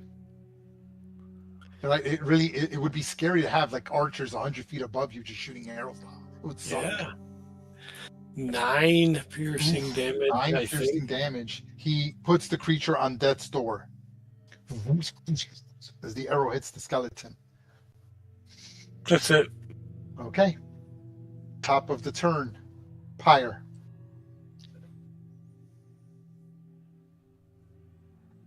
He is going to run in.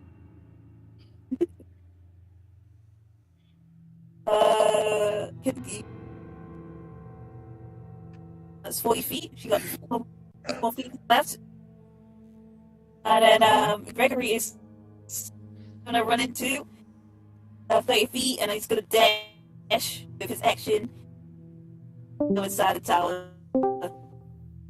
Uh-huh. Okay. Yeah, both goes in the tower, just rushing Okay, the got it. Okay. Anything else? tower. Has a turn, but I don't think you can aim for those skeletons. Okay. So yeah, no, she Okay. Tom Little, what are we doing? I think he's going to hold. Actually, I'll do Jasper first.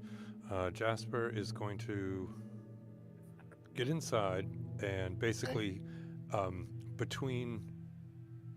Who's smarter? Because Tom is not smart. Jasper's not much smarter. We're going to both do a little bit of a quick assessment of what we can use to possibly blockade the door shut. Okay. Once There's everyone's crates. You see crates, rocks. There's like grain bags that are heavy. I mean, everything that you see on the map is like very easy things that you could use to pile and make the door very difficult. In addition to the added pressure of the stone. Remember, that was DC 18 without anyone barring it from the inside. So barring it from the inside would make it a disadvantage and a higher DC. Okay, so I think what I want to do actually is I'm going to ready an action, and Okay. before the end of this turn, because I'm at the very beginning, if Yep. everyone is inside at the end of that turn, then I want to take my action and my movement to start taking any of this stuff inside and start stacking it up against the door to Okay. bar it. Okay. Got including it. Okay. including if there's a possibility taking my great axe and jamming it, the old-fashioned. Yep. Between the door handles and stuff. But as of right Got now, it. I'm just readying in action. I love it. Okay. Anything else? Is Jasper's movement good?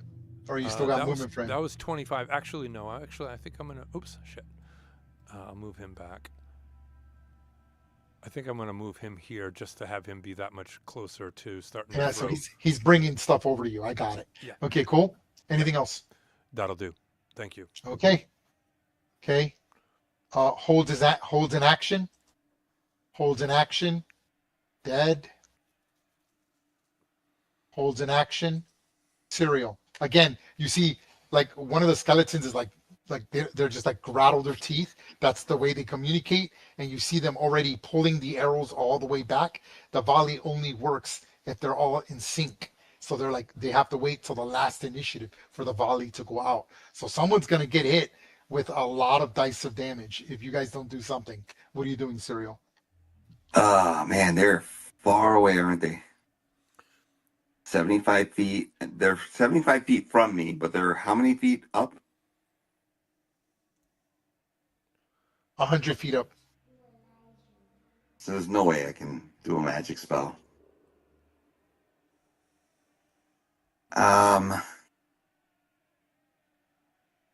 Just gonna run. Okay. So 60 feet will get me right to the door. Okay. Anything else? Nope, that's it. Okay. Yep. Okay.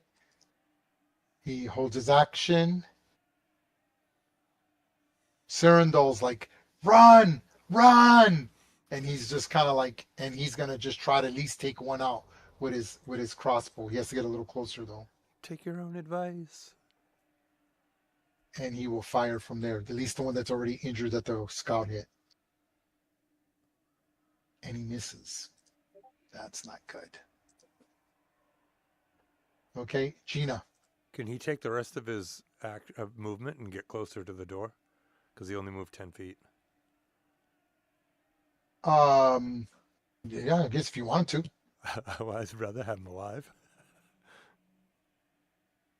Okay, right there. All right, Gina, what are we doing? All right, so Gino moved and dashed 50 feet. Gina's going to use a bonus action, bonus cunning action to hide. Okay, Okay, I'll put the little visible symbol.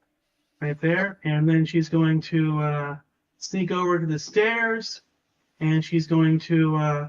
So that's one act. So move action to move over to the stairs, and then dash up the stairs as stealthily as possible. Okay, awesome. I love it.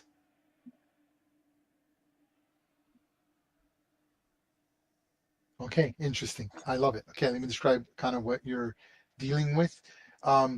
You see that you slowly and quietly begin moving up the stairs. You realize that the stairway curves around the inside of the walls of the tower, ending at a trap door to get you to the next entrance landing level. You are able to reach like the top, in one turn because of your movement, and you realize as you slowly open the trap door that you find a kitchen, an abandoned kitchen with servant quarters. Yeah, you find the kitchen. You find a kitchen. I'm sorry, that's the second level. So you can clearly see it's an abandoned kitchen.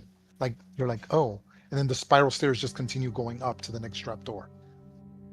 Okay, she'll leave the trapdoor open and then continue on as far as she can with whatever movement she has left.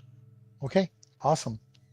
That's what I like. Okay, next person. Go ahead and move your hireling if you have him. The hob skeleton will hold his action, and he now the volley fires. Let me see the range here.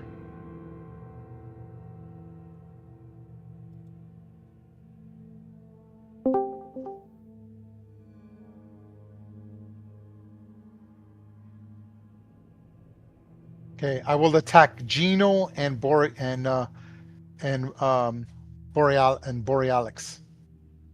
So here goes. I no longer need to roll to hit. What's your armor class, Borealix? I'm at disadvantage because of the range. What's your armor class?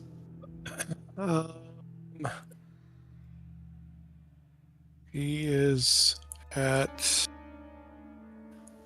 where is he? 19 with the shield. Ooh, okay, 19. Okay, so 19 minus 4 is 18, 17, 16. That's 15.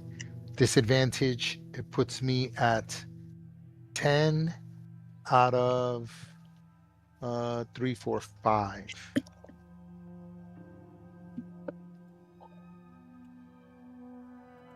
One arrow. So you only take one arrow worth of damage because of your armor class. This is how much damage you take. So a whole 3, 4, 5, basically 6 arrows come flying at you, a volley of 6 arrows, and you only take 5 damage. Probably one of them. But poor Gino is only armor class 15, also at disadvantage. So that's 9 with disadvantage.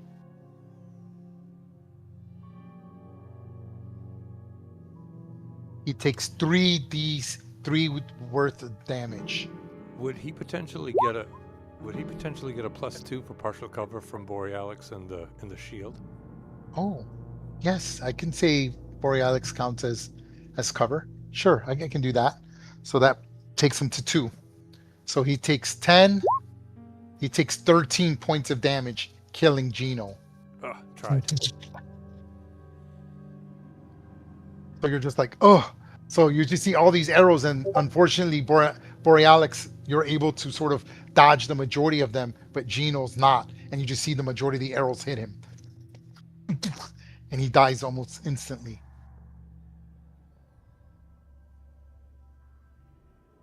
Okay. Borealix, what are you doing? Goodness gracious. I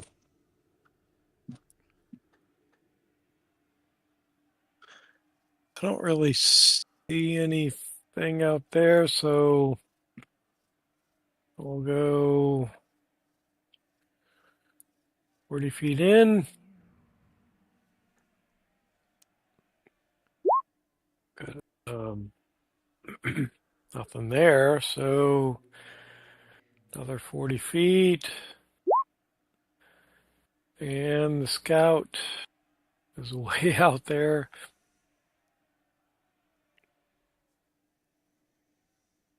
He's gonna go, he's gonna dash in 60 feet.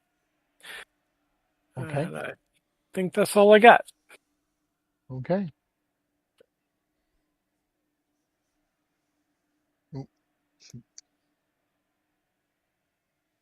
Okay. All right. And top of the turn, turn 4. 2 more skeletons come onto the initiative.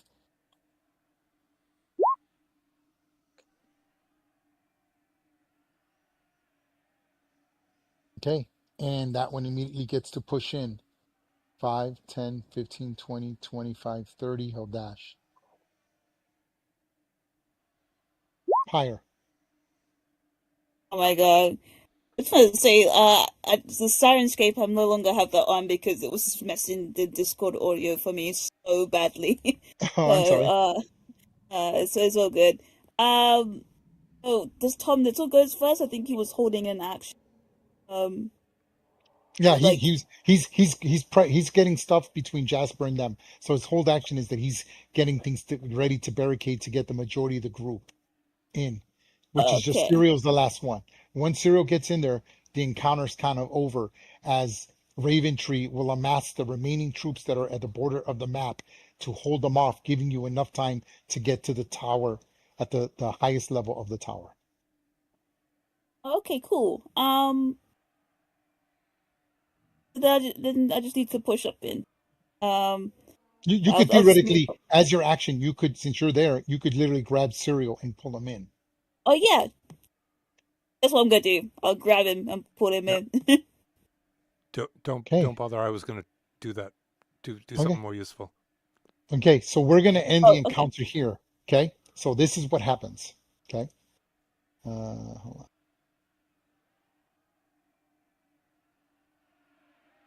You start working you end up into the tower. As I said, I'll describe it one more time. You manage to barricade the door to the best of your ability. You find that the floor you're in is filled with broken furniture and old crates. The sounds of battle rage on as the blue coats rally to defend the door um, of this tower, waiting for their objective to be done. It gives you chance and enough time, hopefully, to get to the top and place the orb in its focal point. It looks like you need some encouragement to move on, but men are dying willingly and sacrificing their lives, allowing you to push yourselves and your effort past the door and move your way up to the tower. Eventually, all of you move up the stairs to the levels above. Does anyone want to drink a healing potion, prep a spell before you continue on up the tower? Yes. Okay, so put your tokens anywhere you want inside this map. For now. No, wait, did I miss something? Did they close the door behind me or did they drag me in? No, I they dragged opened you. it. I pulled you in. All right. Yep. Because if Pyre's got a spell she can do, that would be awesome. I'm not a healer. That fireball was What do you pretty mean? Who kick-ass, is so hurt? The fireball I can do. Yes. I'm less than half. Tom is less than half. I'm sorry, repeat your name? Tom Little is less than half. Tom Little? Yes. If I you can't have see it- your hit points I'm- for some reason. It's weird. Oh, hold on, I'm hold in. on. I probably didn't. No, you should be able to see him. Oh, I see him now. 26. Yes, I will definitely. Hold on. Spell. And a healer's kit only brings people back to a stable, right? Correct. Shit.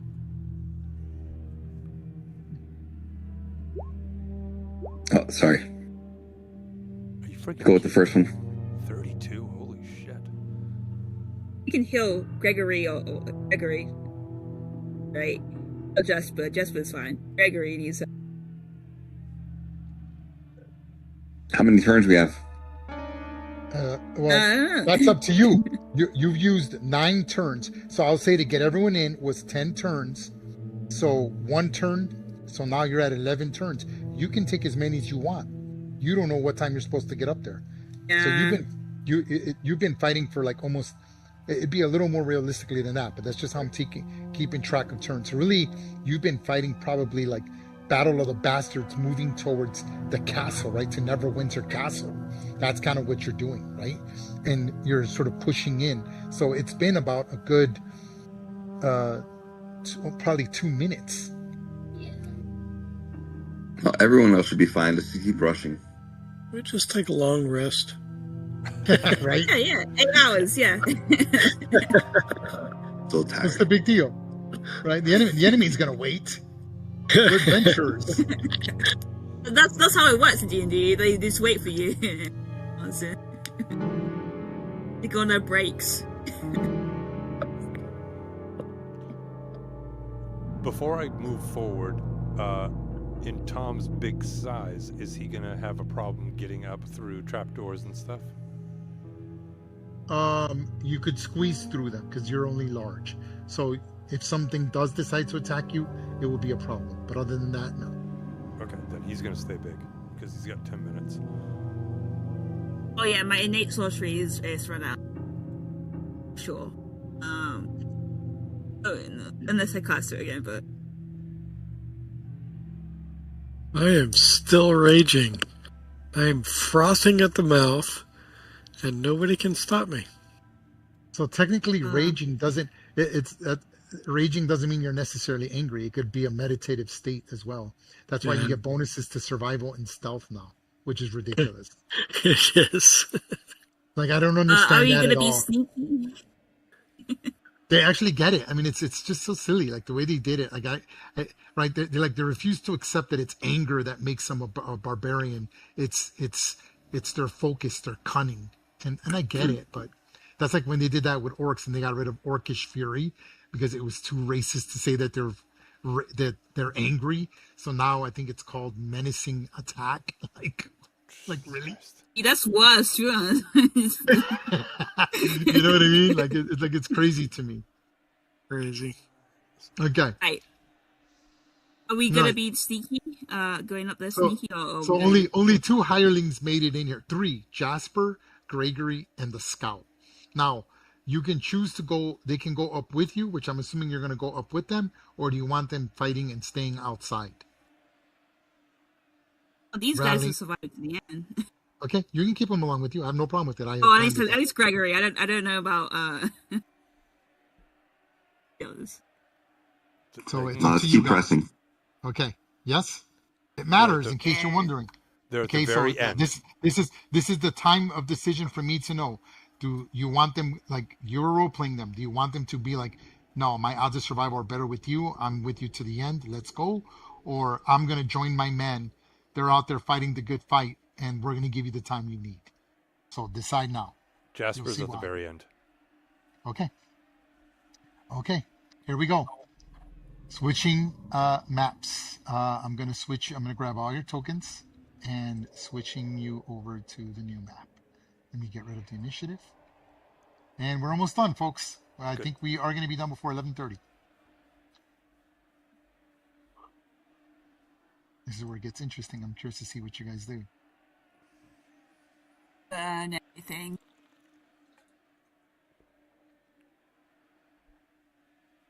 Why is that so black? Hold on. Shouldn't be like that. Is the grid on? Oh, grid's off.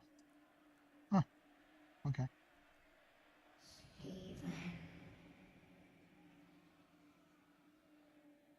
Okay. So hold on. I have to position these accordingly.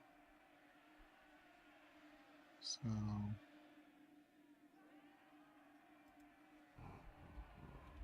right there. So we'll say Tom Little is going to be the last one. So he'd be there. And then I'll let you position you guys anywhere you want. I'm going to put a green square and you can position yourself wherever you like as I switch the map. Stand by. Rectangle. So let's put you.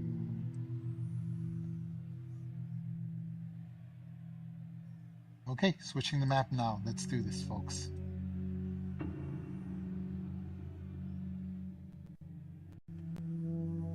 Put your tokens anywhere you want in that square. Sorry I take up so much of it.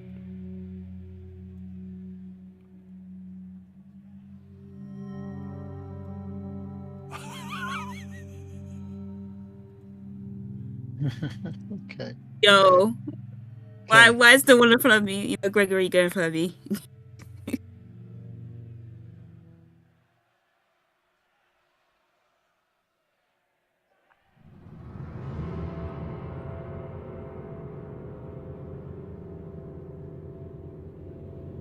Okay.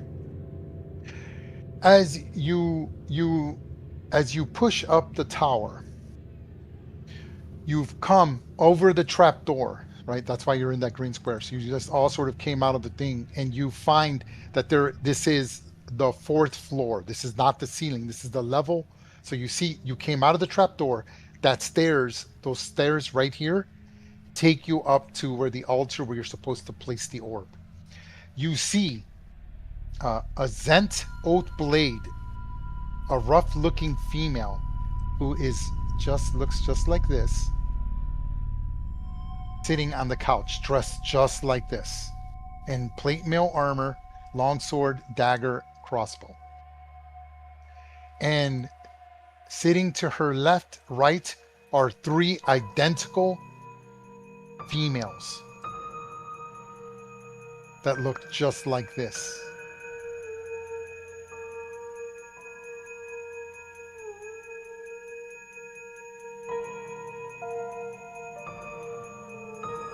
Ooh. They're all holding rapiers, just so you can see what they're wearing. They're all wearing studded leather armor, rapiers, and hand crossbows, and they have sort of like several daggers, and they've got like a belt, like a utility belt. And they're sort of very relaxed. They don't seem threatened by you at all. All 3 of them, and they're all sitting on chairs. These are sort of like worn out things, and you notice like furniture, but they seem excited to see you all.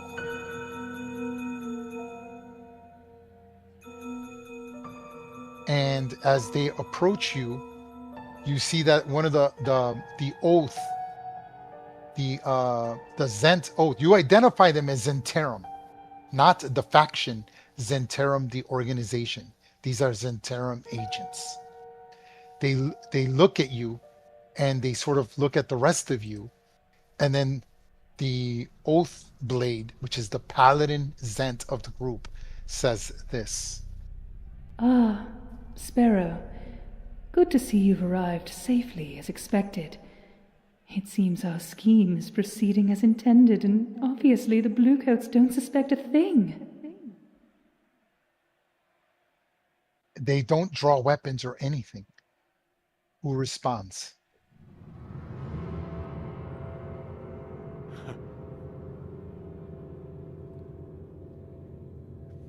I didn't hear it because I didn't have the thing on. Oh, Yeah. okay, no problem. I'll read it. So the paladin says, "Ah, good sparrows. It's good to have seen you arrive safely as expected. It seems our scheme has proceeded as intended. And obviously the bluecoats, which bluecoats are like the Dale's militia, they don't suspect a thing. We didn't expect that you'd succeed, but we paid well for the orb. Your reward is right here on this chest. The agreed amount, 10,000 gold coins. A deal is a deal after all, and it was a good one, but we can't allow the orb to fall into our enemy's hands." And she gets up and she opens the chest, and you see 10,000, like a lot of gold coins mixed in with platinum in the chest. Who wants to respond? You can move half your movement. Gina, there's nowhere to hide up here. So unless you have an ability that lets you hide in plain open sight, there is no way to hide up here. It's wide open. Is there any openings in the walls? No. This isn't the ceiling. This is the wall. And this is the only floor that's sort of leveled. As you went up, there was like damage on all the floors. There were gaps missing, but this one clearly was selected because there's no Okay. windows, no way in, no way out. And it is lit. You can see the lights. So it's bright conditions in here. It is not dim conditions. So you could see everything clearly. And they look very familiar. And then the three girls all speak in unison. Yes, it was quite good to have seen you make to make this job for us. We paid well for your services. It's good to know. Now please, give us the orb and take your gold.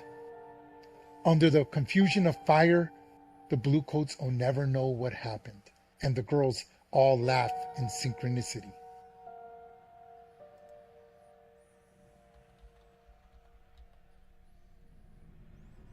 Go ahead, if you want to move, you can move half your movement. If someone does something that's very threatening, like lift a weapon, something crazy, we're going to roll initiative. But as of right now, they seem rather calm. You can all make insight checks. Make insight checks now, please.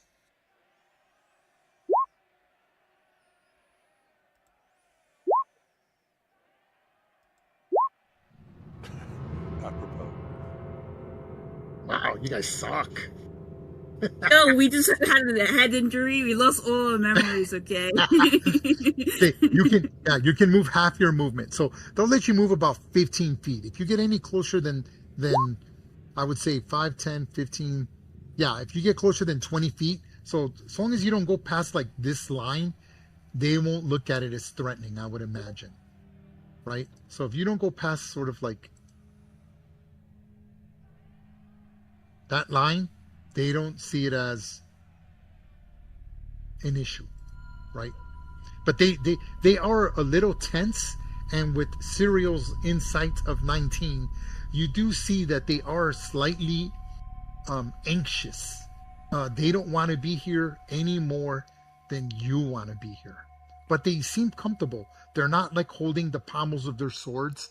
In fact, they're glad to see you, and it's almost as if they've worked with you or have communicated with you before. Whether she likes it or not, Tom grabs Gina and forces Gina and Tom to move forward, with Tom running the shield, and to make it so that Gina can get up the stairs that much easier.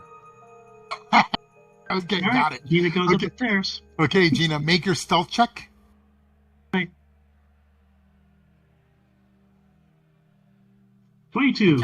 Okay, here goes. I do have a perception. Here goes. This is her perception. This is Zent Rogue 1. It's the one at the top. And if that's when Gina's There it is. moving, then I'm going to move right there to block the stairs. Oh my god. Okay. Wow. Here is Zent Rogue 2. 16. And Zent Rogue 3. And the Zent Oath Paladin, who doesn't have perception. Awesome. So Awesome. the Zent sees you pushing, and she notices you, and she goes, Gina. I would She assume that calls one. you by your name. And she says, what are you doing? Take the gold. You don't want to put it there. You don't know what it means. Do you even remember? And then she can see that your like eyes are a little glazed over, right? There's symptoms to people who sort of have concussions. And she's looking at you and she goes, Gina, find it in your heart. Listen to what I'm telling you. If you put the orb in its place, you will be helping the Netherese. It's a trick. All right. Insight. Here we go. Go ahead. Yeah. Jesus Christ. She even. seems pretty. She seems pretty. Now she does sit up. So now she stands up and she's holding onto the hilt of the sword. Gina, please. You've worked with us in the past. We're working with the Harpers. You have to believe me. We all heard this, right? Yeah, you're all hearing this. And All right, it- Tom's, doing insight Tom's as well? moving. Tom's now blocking Gina so she can't Okay. go down easily. okay. So at this point, since Gina made it, there's no way I can stop you. We're not going to go into combat unless we have to. Gina, it's going to come down to you. You can easily make. There's nothing you can like your head. It's just a few steps up. Your head. You can see the top of the tower, and there's only the altar. That's it. There's no one up there. You can easily make it there before they could even react to you. Do you wish to go and put the orb in or not? See here, Gina always does what she's told, but she doesn't really. She's not certain who her master is right now. So right now she's confused. Let's see here. I'll give her a 50-50. I mean, it's up to you. You could role play, and I want everyone to role play. So I'm going to give everyone a chance. Okay, Right? so she seems kind of she kind of stops. She seems confused, and she kind of looks at the others and wonders what to do. Can Tom Okay. make an insight? We'll go. Everyone's reaction is happening at once. Pyre. So they look at you and they say, Pyre, listen, I don't know you very well, but we've been working in unison. You infiltrated the blue coats. That's what you were supposed to do. Bring us the orb. The Netherese want the orb installed to empower the ley lines so that the flying city can have more power for its mithril, for its mythallar. Do not do it. You know I speak the truth. Tell Gina to listen. We're not here to fight you. We would have killed you easily because Gina was the first one who made it through the trapdoor, right? And you're seeing these people. We don't want to hurt you. But if you're going to insist on pushing forward, we'll do whatever it takes to keep you. You cannot allow the natural forces to take the Dale. It would be disastrous. They'll push forward into Myth Draenor.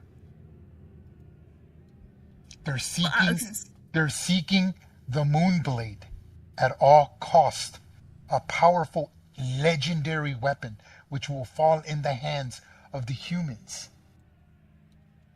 of Cormyr. What I want to do, because since I failed the insight kind, Uh-huh. I want to come around this as an arcane kind of like way. It's what they're saying, like, can that possibly be true of like connecting this will do the ley lines of the Netherese? Go ahead and make an Arcana roll. So it's like a different way that she's thinking about it. 11. Okay, so you do know that the orb has celestial magic, and you saw one of the orbs be placed. So think of like a white beam of light, right? It's a white beam of light that's connecting all the towers, but this tower is disconnected. And when you connect this orb, it's going. That's why the towers are built on ley lines. It will create something magical. Now, unfortunately, you don't remember what the orb does. You're like trying to rack your brain. Your head hurts. It's pulsating, right? And you're like, I don't remember what the orb is supposed to do. You don't understand what the orb is supposed. You just don't know. Is it possible? It could be an explosive device. Is it possible that it's going to summon something? Yeah, of course it's possible. It's also powerful enough to destroy magic, to cancel magic out. Depending what the orb does, each color orb has a specific function. Cool.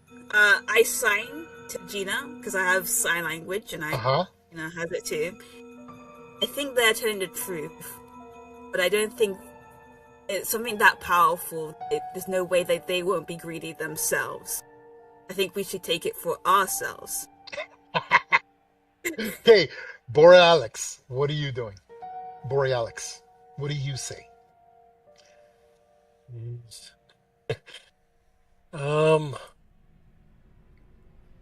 And I'll come to everyone. This is all how it's sort of happening within like a short sentences. So everyone's going to get a chance to react. This isn't like we're not waiting for reactions. Everyone's sort of talking, but you see that they're getting up and now they're sort of holding their swords a little more tightly. Now, these people are not hiding themselves from this interim. They're wearing the colors proudly. Now, many of you do know about the Zentarum. They are, right, an espionage organization of greed. They're like the mafia, but they had been known to work with good forces and evil, usually at the expense of others. So, is Pyre right? Would they probably use it? They probably would, but that would be better than the Netherese having the orb.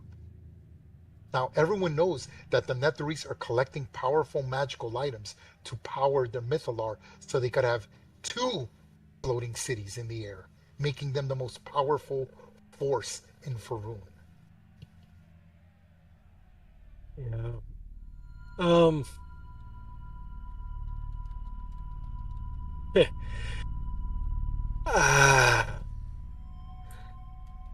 I step forward. Okay? I look at Tyre. Still in a rage, I say, who do I kill? The I the feel like Zent the Zent Oath blood, you could feel that there's like an aura emanating from her as she turns it on, and it has almost a sense of dread. She then pulls out her great sword. She doesn't pull it out. It's already out, like it was probably on the side of the couch, but now she's holding it, kind of propping herself on it, and it's got this necrotic energy, black necrotic energy wrapped around the blade. And she just gets a little more tense. Clearly, she's the aggressive one. She's the muscle of the group. And she says, "Don't threaten me, Dragonborn. I've dealt with your kind before. I'm not like those skeletons down there. Listen to what we're telling you. Listen and believe us. If we wanted to attack, we would have already done so. Clearly, you've received a major injury. I can see it in your eyes. Remember. Try to remember." Cyril, what do you say to all this that's going on? And you can move accordingly. All right, 1 second. Let me get log back in. Okay. Gregory, no, Gregory doesn't get to say anything. They're blown away by it all. The scout, I'm Little. Do you have anything to say? Gregory says, "Blimey!" Blimey, old chaps. Oh, this is getting out of hand, this is. So I step forward Uh-huh. and I just survey the everyone and the arguments they've been making. And I just say, for Artur. And I unleash a spell. So initiative. Okay. So when he starts releasing the spell, Gina, Tom Little, you see this. You could still run and put the orb in the altar, and then we'll roll initiative as you're putting the orb on the altar. Is that what you want to do, Gina? Or are you just going to roll initiative and stay there? She's trying to think, right? She's doing what was asked and trying to think about, and she's trying to clear her mind. So she'll take an action to clear her mind. Okay, everyone, click on your token and roll initiative. I finally rolled crap for initiative. Happened.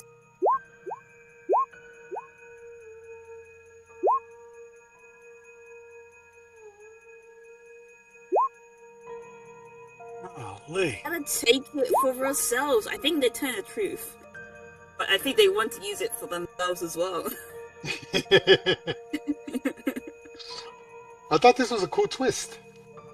Well, bad guys, kinda. Besides Gregory. Gregory is just here for the ride.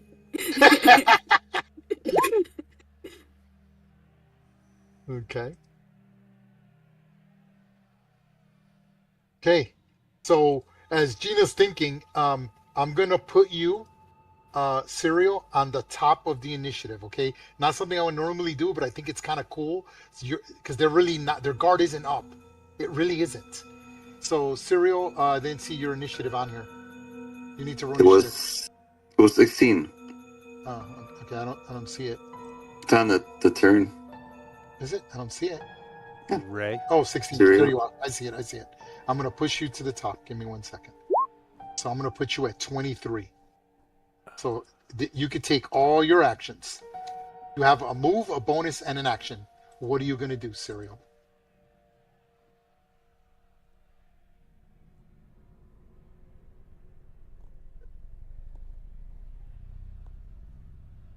What are you doing, Omar? Oh, sorry, I thought I was talking. No. Go ahead. What are you doing? I'm going to. So the old blade is probably the guy in front of me. Advance. I'm going to attack. Okay. As soon as you enter his 10-foot emanation, you are slowed down by the dread that this anti-paladin has. And you attack. His armor class is a walloping 16. You hit. He has splint armor, not plate mail, I'm sorry. And you do 8 bludgeoning damage. So you strike him, you're like, dude! You dent her armor, and she gets injured by that attack. She's quite skilled. She rolls with the punch, and you see her doom blade begin to raise to attack. Anything else, Serial? You still have Yes. a bonus, and that's all you got left. What are you going to do? I have one more third level spell. I cast Spiritual Weapon. Okay. Okay, I'm going to give you a spiritual weapon. Stand by.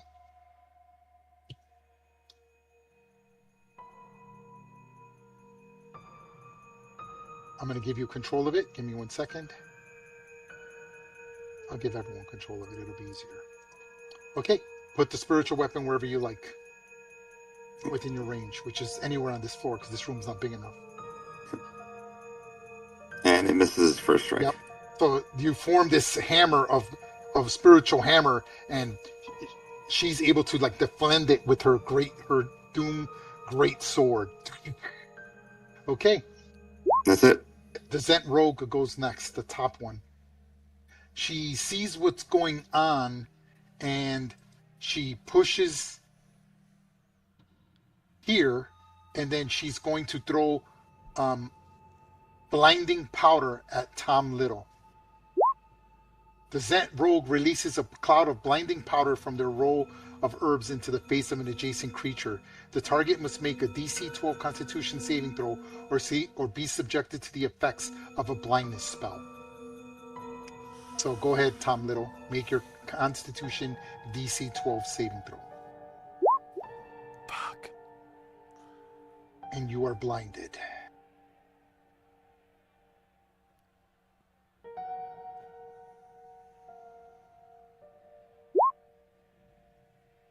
At the end of every turn, you are allowed to make a saving throw that ends the effect on you. So you just see this powder goes flying in the air. You're like, ah! And that's her turn. I'm sorry. I will then use a cunning action, and I will disengage.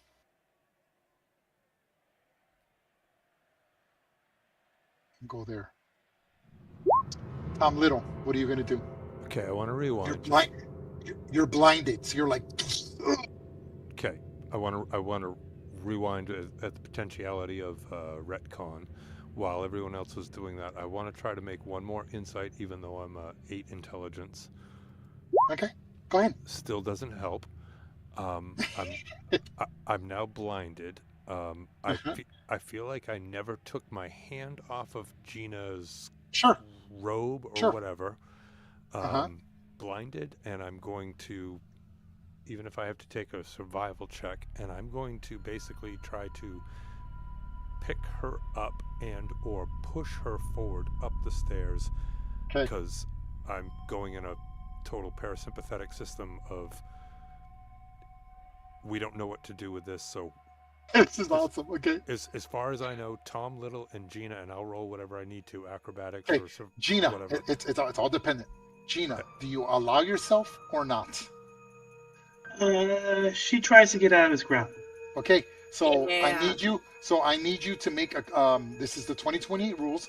So it is a grappling check. So DC 8 plus your proficiency modifier, which is 3, 9, 10, 11, and your strength modifier. What's your strength modifier? Tom Little. +4, but I have advantage on athletics. So 9, 10. Okay, so you add an additional 5 for that.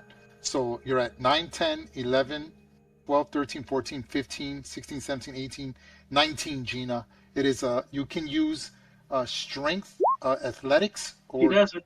she does it. So you try to grab her, you're grabbing her by her cloak, and she just tears that little piece off, and you lose grasp of her. Okay, so that's your action. You still have a move and a bonus.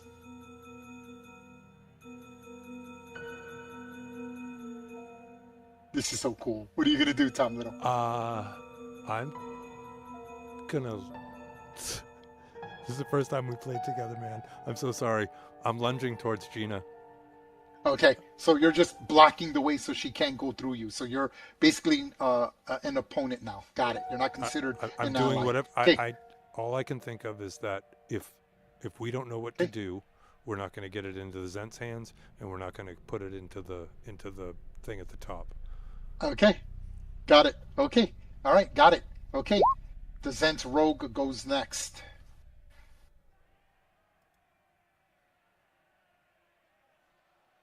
I'm going to use a dash cunning action, so it does not draw the attack of opportunity. And she's going to throw the blinding powder at Pyre. Make a Constitution DC 12 saving throw. Oh, and make a saving throw as well. Oh no, next turn, not this turn. Next turn. No, but no, I'm sorry, I meant the Goliath. But go ahead, Pyre, make your Constitution DC 12 saving throw, or you too will be blinded. Okay, so you managed to close your eyes in time. It just makes you like someone throwing chalk in your face. It blinds you for just a few seconds, but not enough. And I will, that was 5, 10, 15, 20. Okay. The other Zent Rogue goes next.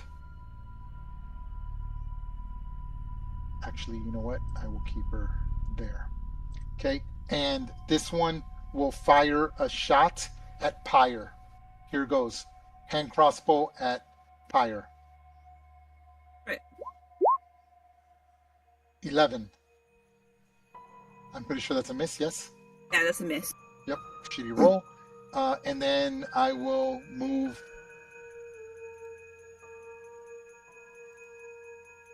there. Okay. Gina. So he's blocking the way, and he's trying to shove you further up to the top of the tower. She goes up the stairs, Okay. and she goes up onto the roof, Uh-huh. and she casts Minor Illusion and Yes, creates an illusion yes. of Uh-huh. the orb on top of the on the altar. Okay. Got it. Okay. So, Tom Little, I need you to make an investigation check That's where I wanted to get you, anyways, buddy. at disadvantage. So, Tom Little, you're not the smartest man, but you're not stupid, right? You just have a low intelligence, not like you're at the average level. 9, 10 is considered average, and you can't see, but you can hear her walking up to the altar, and you could hear her placing it, and you could feel. Assuming that Gina's going to use sort of her imagination to create a stagnant image or sound, and Right. you could sort of hear like a generator almost like starting. And to you, it's for you to role play. You think that she's placed the orb because there's like this revving, like think of an engine, like a generator that you just turned on, like an air conditioning unit, and it's revving and getting louder and louder. Okay. Anything else, Gina? Okay. Gina, I think I like what you're doing, and I'm going to give you a heroic inspiration.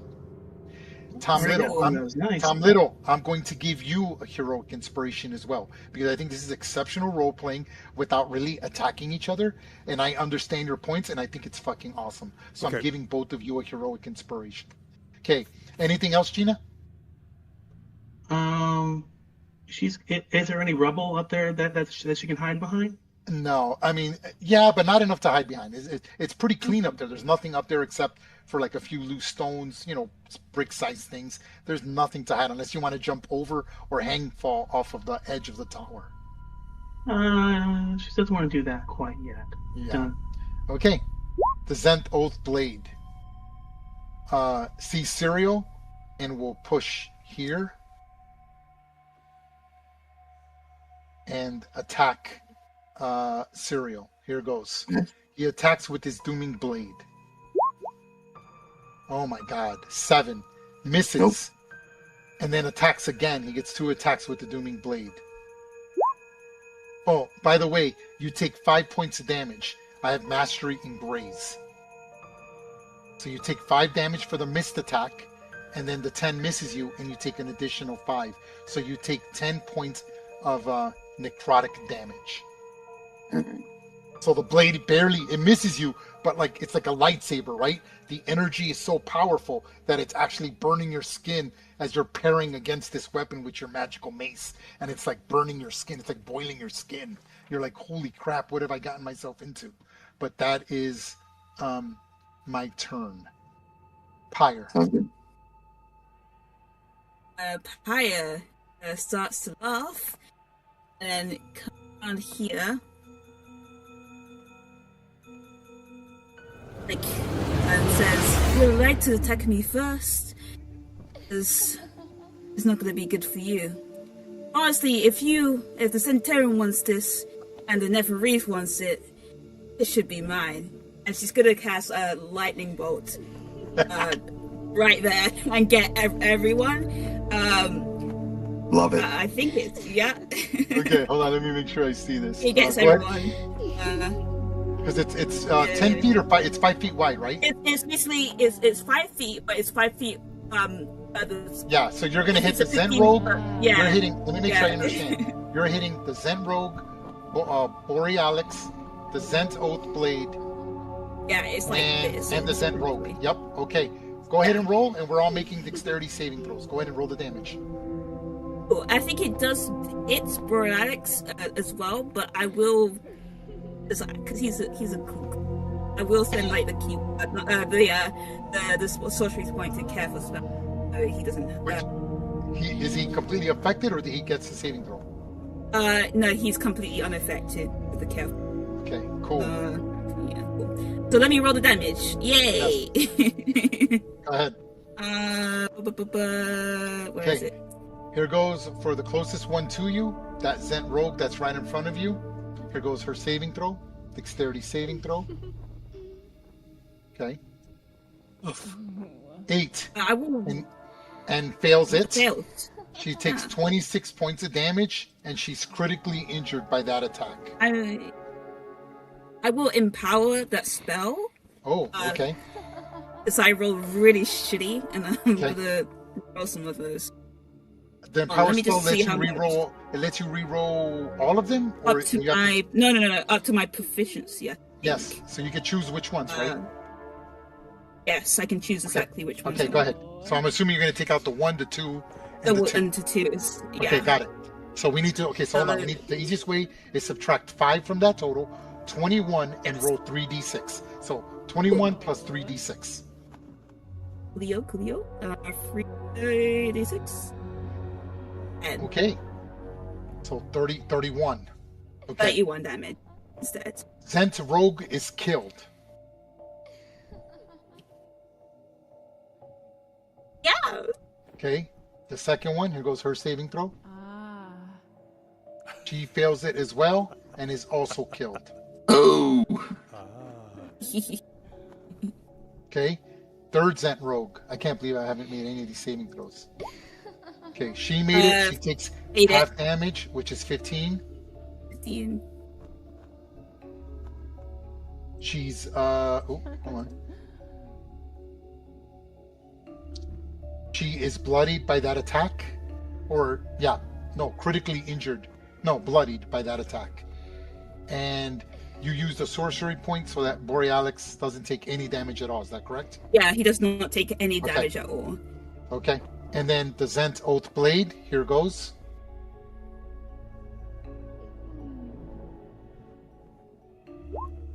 Natural 20. Damn it. And makes it and takes half Hit. damage. And he is bloodied by that attack. Okay, what else are you gonna do, Pyre? Can I see So up there? you see the girl over here screaming, and she's like, "What are you doing, Pyre? My sisters!" And you see that they're triplets.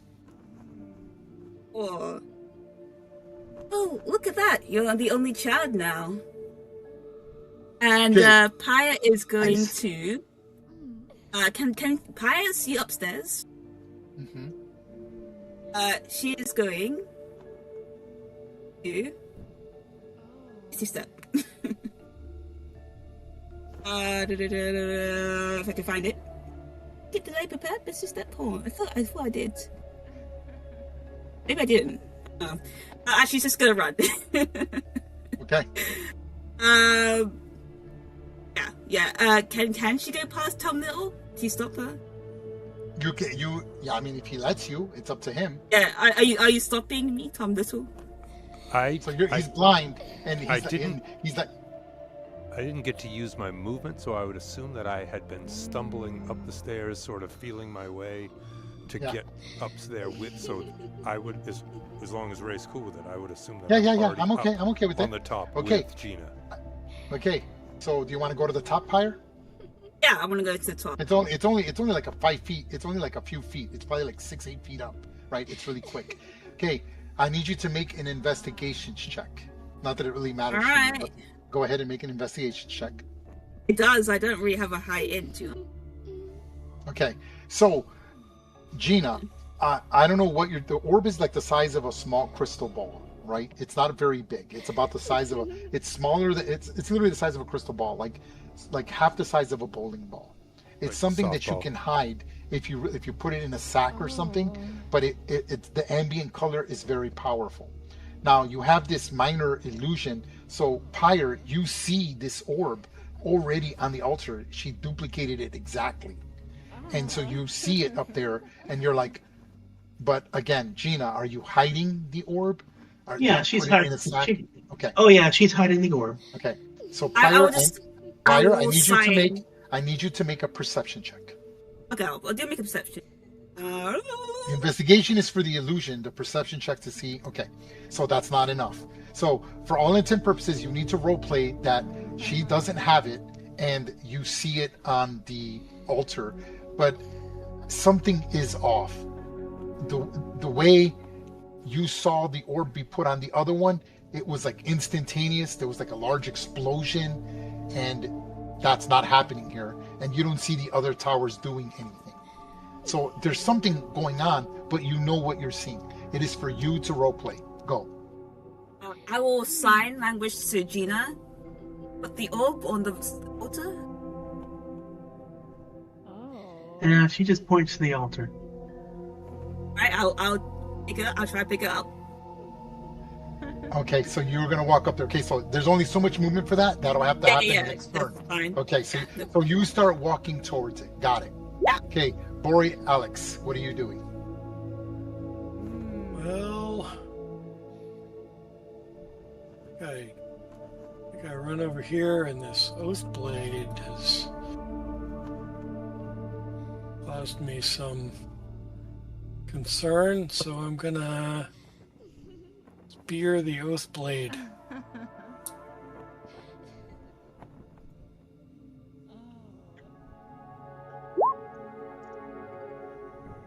Oh. 18, That is a hit. so that's 18 damage. Yep. And I am critically injured by that attack. So you swing, she's like just overwhelmed. That lightning bolt really did some damage. It shocked her, and she's doing her best to defend herself against you. And you've managed to get through her defenses. She's extremely skilled. 15? That is a miss. All right. Then I will take my second attack.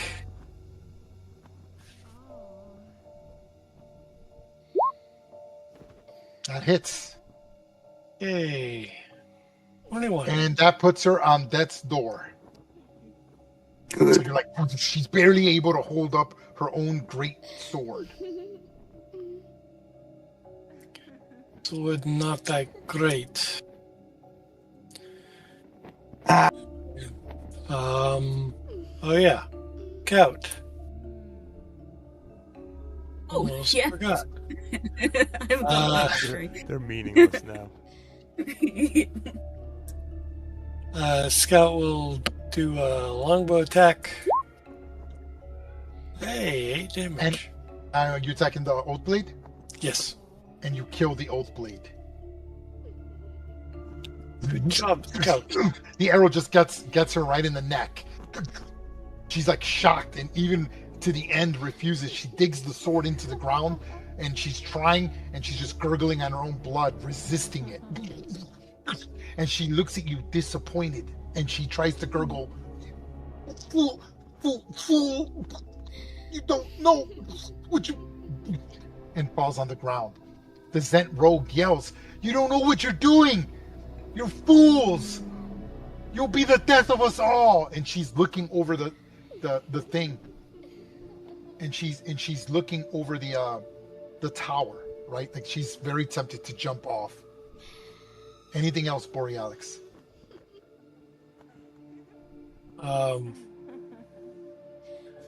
No, just does anyone know what we do? I killed Zintherim, but is this the right thing? Absolutely. Top of the turn, Serial. All right, I advance. Attack. Ahead. Interesting. This is very interesting what you guys did. I love it. You hit, and she takes 6 damage, which critically injures her. All right, 20 like, feet. She's doing her best to defend herself with the rapier. 20 feet with the spiritual hammer. Yep, as a bonus action in attack. And yes. Where's what spell? She's 14 armor class. Sorry. Did it come up? No, I don't see anything. Shoot. 1 second.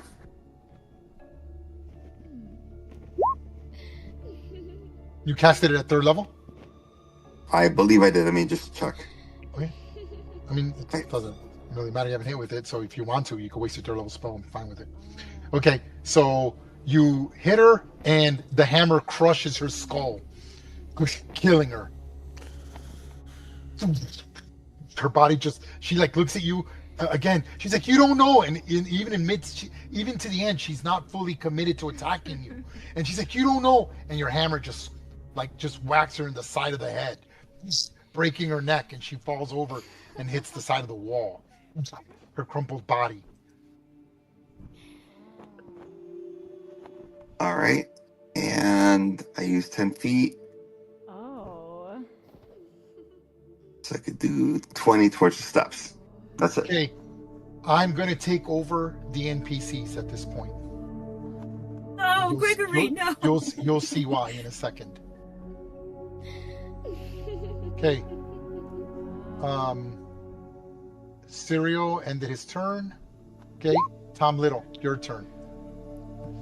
You're still blinded. You get to roll saving throw this turn, but they're having some type of, there's like a lot of silence. She's like, as you could hear Pyre walking towards the altar.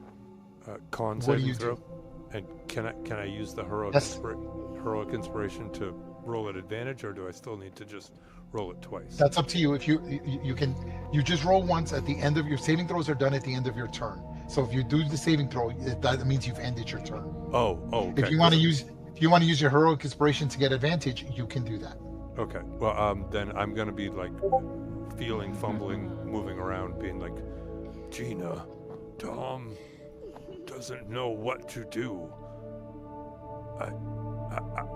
I gave it to you because I thought you would have an idea. I am at a loss. I break things. I don't know what to do. Okay. But I will protect you if you tell me that you're doing the right thing. I love it. Okay, Gina, All right. what do you respond to this? She nods, and then she kind of sits there, and she begins to do a monk meditation, Okay. trying to clear her mind. Okay. Moving on. Make your saving throw. Yeah, I'm gonna. Tom Little. You just need a 12 or greater. Okay, I think I'm gonna roll Constitution? it two separate. I'm gonna roll it 2 separate times just in case I don't get it the first time. Okay. Okay, I got Okay, the you're For the good. first time. So you're like your vision starts returning, right? Can I do that investigation check again? Yes, at normal. Go ahead. Okay. Okay, so as you're looking, you can now see, according to the rules, the way it works is something is revealed. Probably the orb has no shadow. You notice something that's slightly off, that she couldn't account for every detail. It doesn't match exactly based off the time of day. And upon realizing, the image becomes transparent, and you can see that it's an illusion.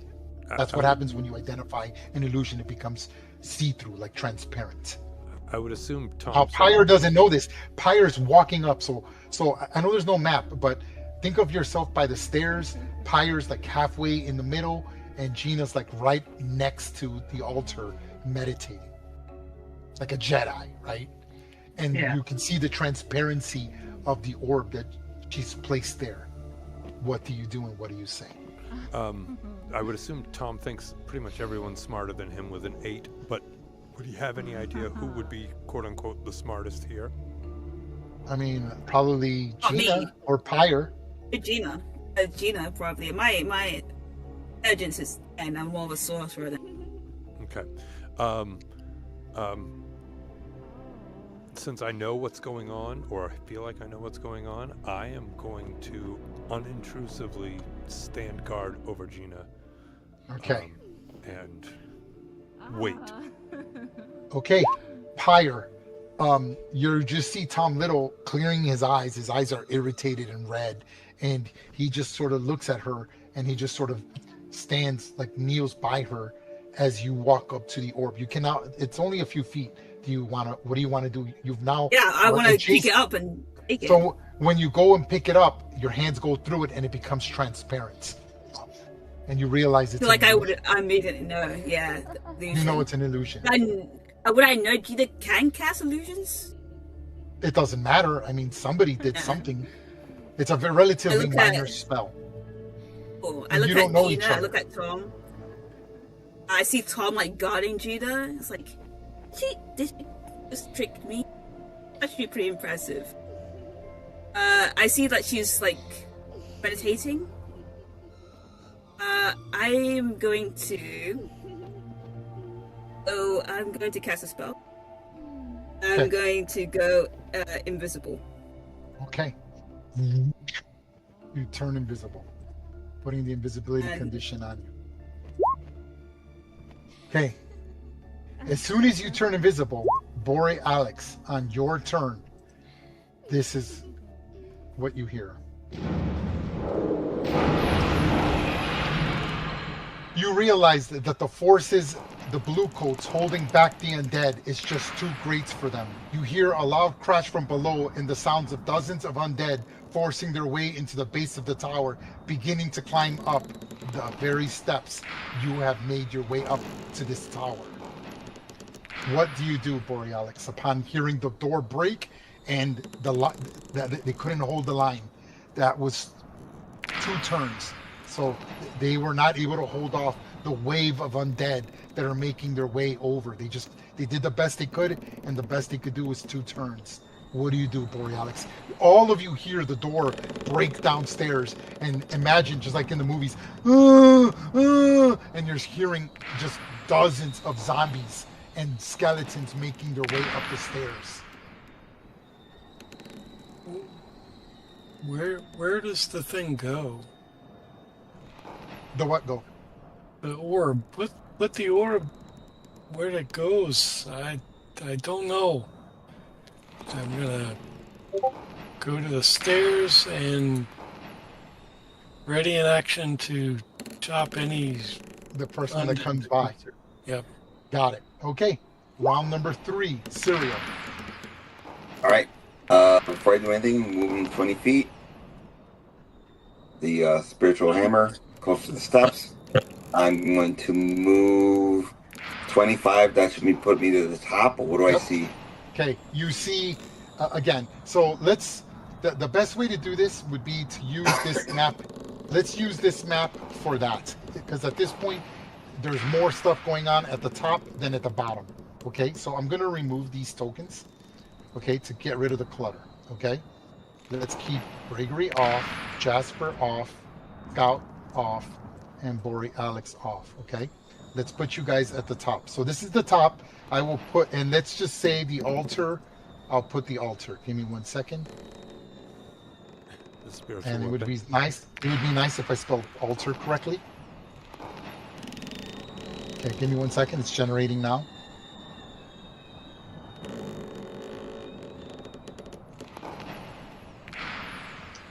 Second. Okay, here we go. No.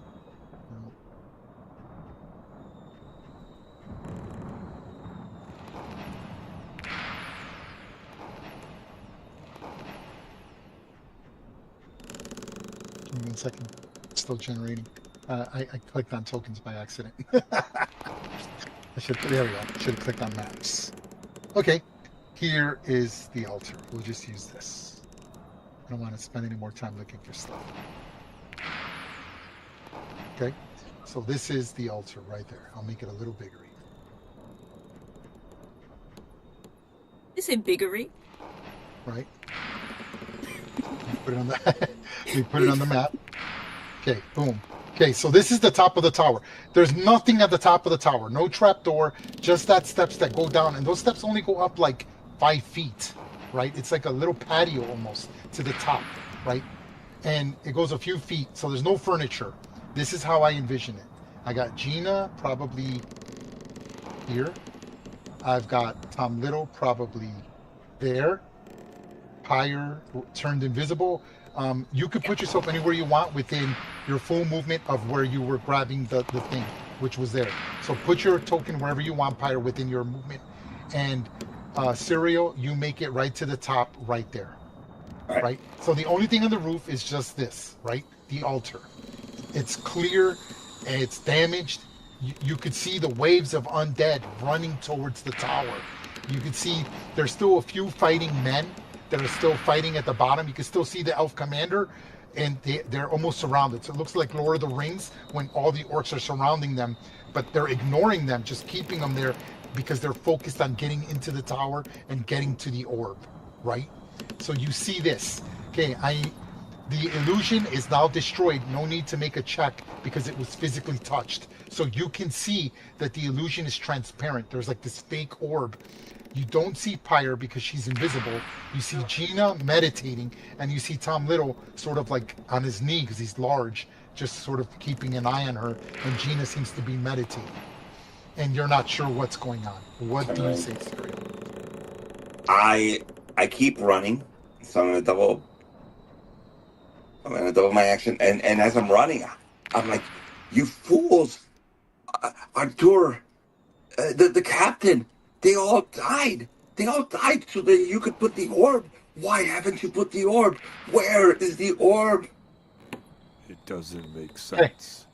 Okay, so we're going to come out of initiative, all right, because I want everyone to interact, okay? So I'm going to clear the initiative. I'm going to add the 2 turns. We're at 13 turns total, okay? Borealaxis, I understand you're by the trapdoor. If you want to interact at any time, let me know. I will take over the NPCs. The NPCs come up here. And when they see you, they're like, and they hear Serial arguing, and they're looking at each other. You were spies all along? That's what Gregory says. You were working for the Zentarum? You joined the resistance, the bluecoats of the Dale lands. Why wouldn't you put the orb? Put the orb now! The scout draws an arrow, Jasper pushes forward, and Gregory pushed forward. We've made it this far. You've made a difference in our lives. And we're gonna die trying to save everyone. This was our task. This was our mission. It's to destroy the waves of undead. What are you doing? Traitors. The lot of you.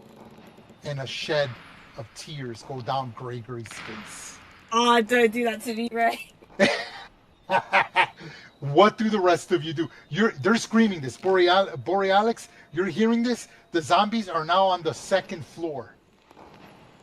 And they're zombies and skeletons. So you're like, what? You just close the trap door, throw something on it heavy, and you want to make your way up to the top? Yeah. Okay. What do you want to do? There's no initiative. We're all reacting. What are we doing, Borealix? The blue coats. I turn to the scout. Our heads are muddled. Tell us how to help the blue coats. Put the orb onto the altar. There is only so much time. Tom is no traitor. You must put it there. We are the last hope for the bluecoats, for the militia. We're doing everything we can to hold back Sembia. The Netherese forces outflanked us. It's why we were sent. We were never supposed to return. This was a one-way mission.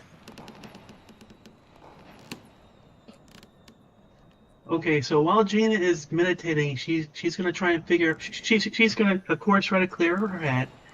And she's going to remember that she is completely loyal to Lord Prio. Oh, okay. And she's going to try to remember what Lord Prio told her to do.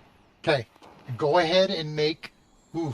I'll let you decide, because it could be force of will, which could be charisma.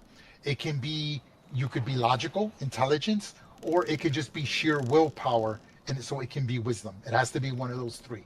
I'll let you pick. Okay, so like a wisdom save, or yeah, or okay. See, she has advantage on she has a proficiency in intelligence. So let's go and do that. And I'm going to go ahead and do my inspiration to do it twice to take advantage. So 21. Okay. What would Lord Prio want me to do? Okay. So Lord Prio is an extremist, lawful, neutral person. This sounds like something he would do. He constantly lies. He's a grand nationalist. He is the reason the city of Wayloon exists.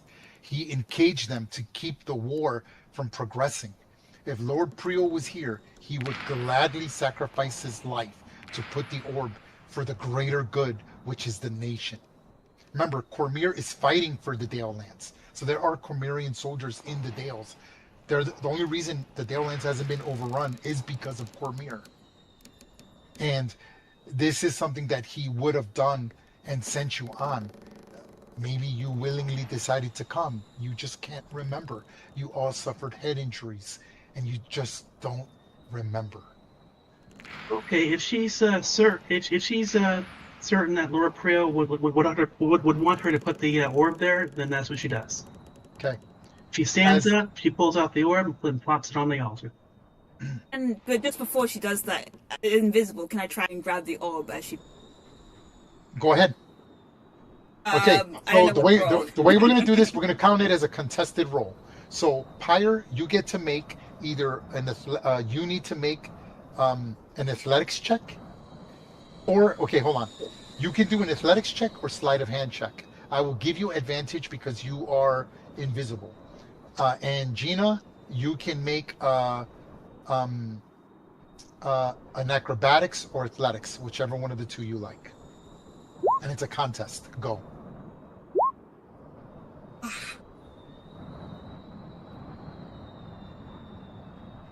I tried.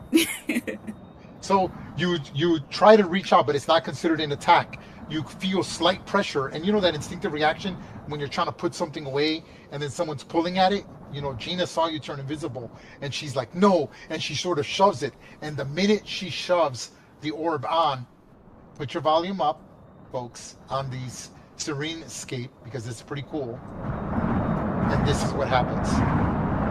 You place the orb on the altar. There is a deep throbbing pulse that knocks you off all of your feet and causes the tower to shudder till it seems close to collapse.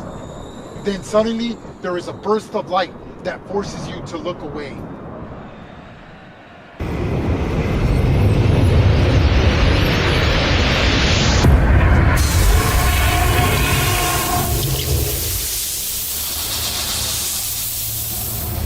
A sinuous tendril of pulsing energy reaches out towards each of the other two altars in the opposing towers, reaching all of the three towers. Finally, all three of the altars are joined with an enormous crack of thunder. They form a great blue sheet of light between them. The battlefield, to man, all pause and look up at the blue sheet slowly floating to the ground, passing through every man and undead, leaving only blue coats behind. All the undead that are touched by the blue light are destroyed. A great cheer rises up from the battlefield. At this point, I need everyone to make a wisdom perception check.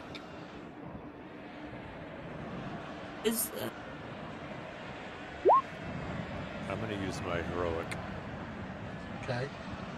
Well, actually, I'm going to roll one at a time again. Yeah. Shit. We're gonna have to stop here. We don't have time. Okay, but okay, we're gonna have to. I want to finish this. Okay, this is what happens. Okay, who rolled above? Only Gina made it, and only Borealis made it. Both of you. There's this light, and it's like it knocks you sort of slightly back, and then you begin. Only those two characters can hear a faint sound of wings in the air above the din of all the cheering, and you turn, and it's almost too late to act.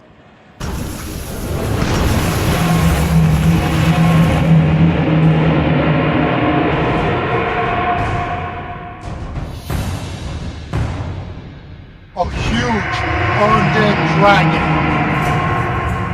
begins to fly directly into the top of the tower from behind and above.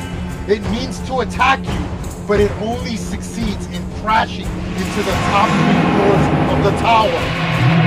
The tower begins to crumble and fall down in stone. Every character has to make a dexterity saving throw or take 6d6 points of damage.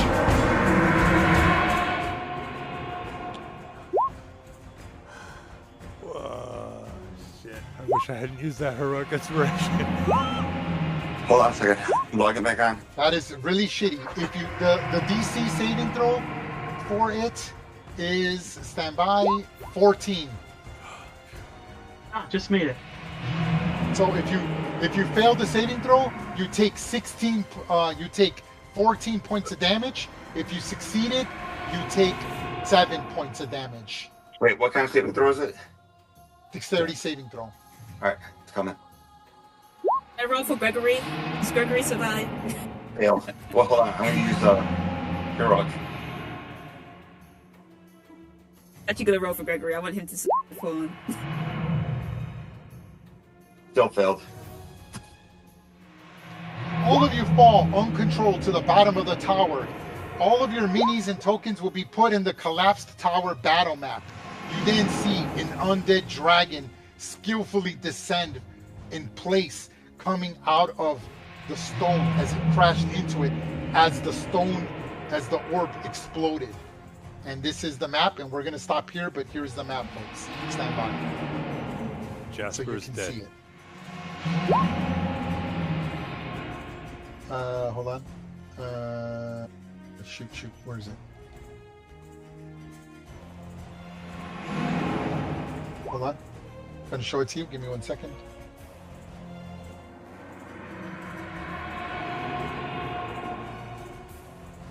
Give me 1 second, because I'm gonna show it to you. It's gonna be really cool. And then we'll stop here. It's a good cliffhanger.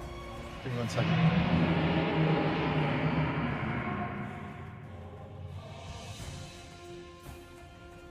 It's legit going to just like grab the orb and dip and let everyone die. Okay, hold on. Let me remove the.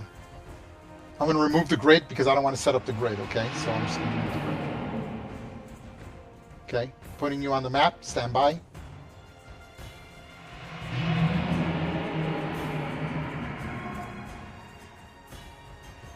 Ooh.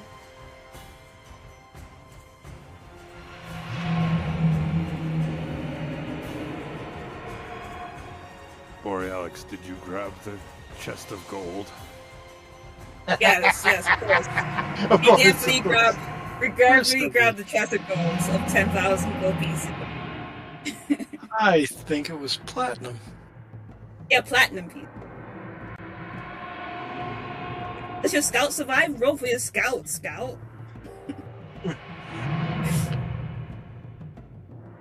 Oh, Henry yeah, does I forgot survive. about him. Henry is surviving on 3 hit points. How much damage was it? If you was failed it, 14. If you made it, 7. All right, 14. Thanks. This is what you see. Scout's fine.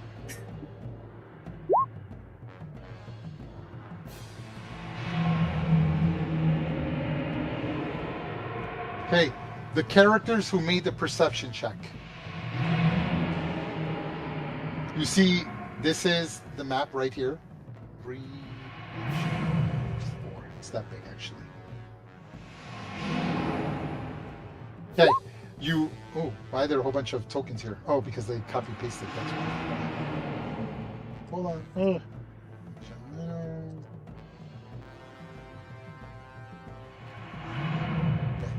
We can get a short rest right now.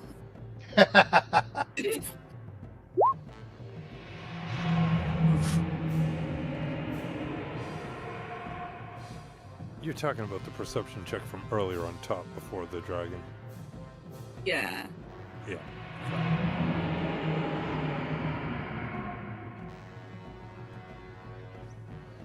Okay, so that's where you guys are.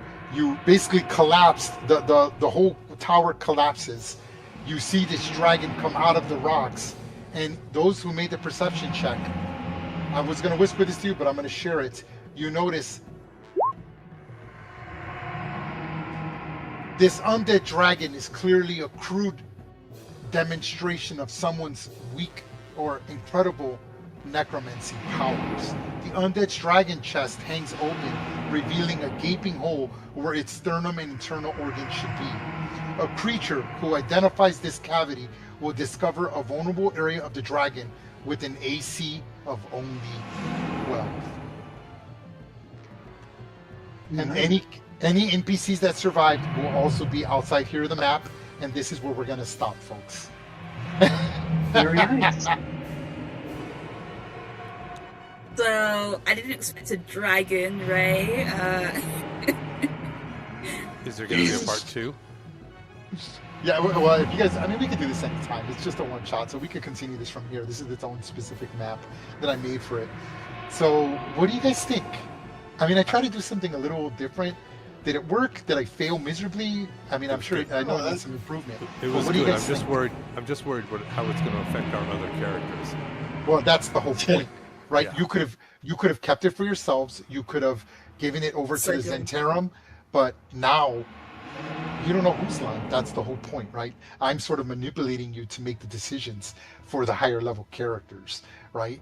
So you're just like, you're here and you see this huge dragon, and I still got to put all the NPCs. So I'll put all the NPCs that survived from the other maps out here, and all of you are going to fight this huge dragon, which is an adult blue dragon. No, I love the fact that you pushed us to make a decision. Like we were exhausting time. We needed to do something.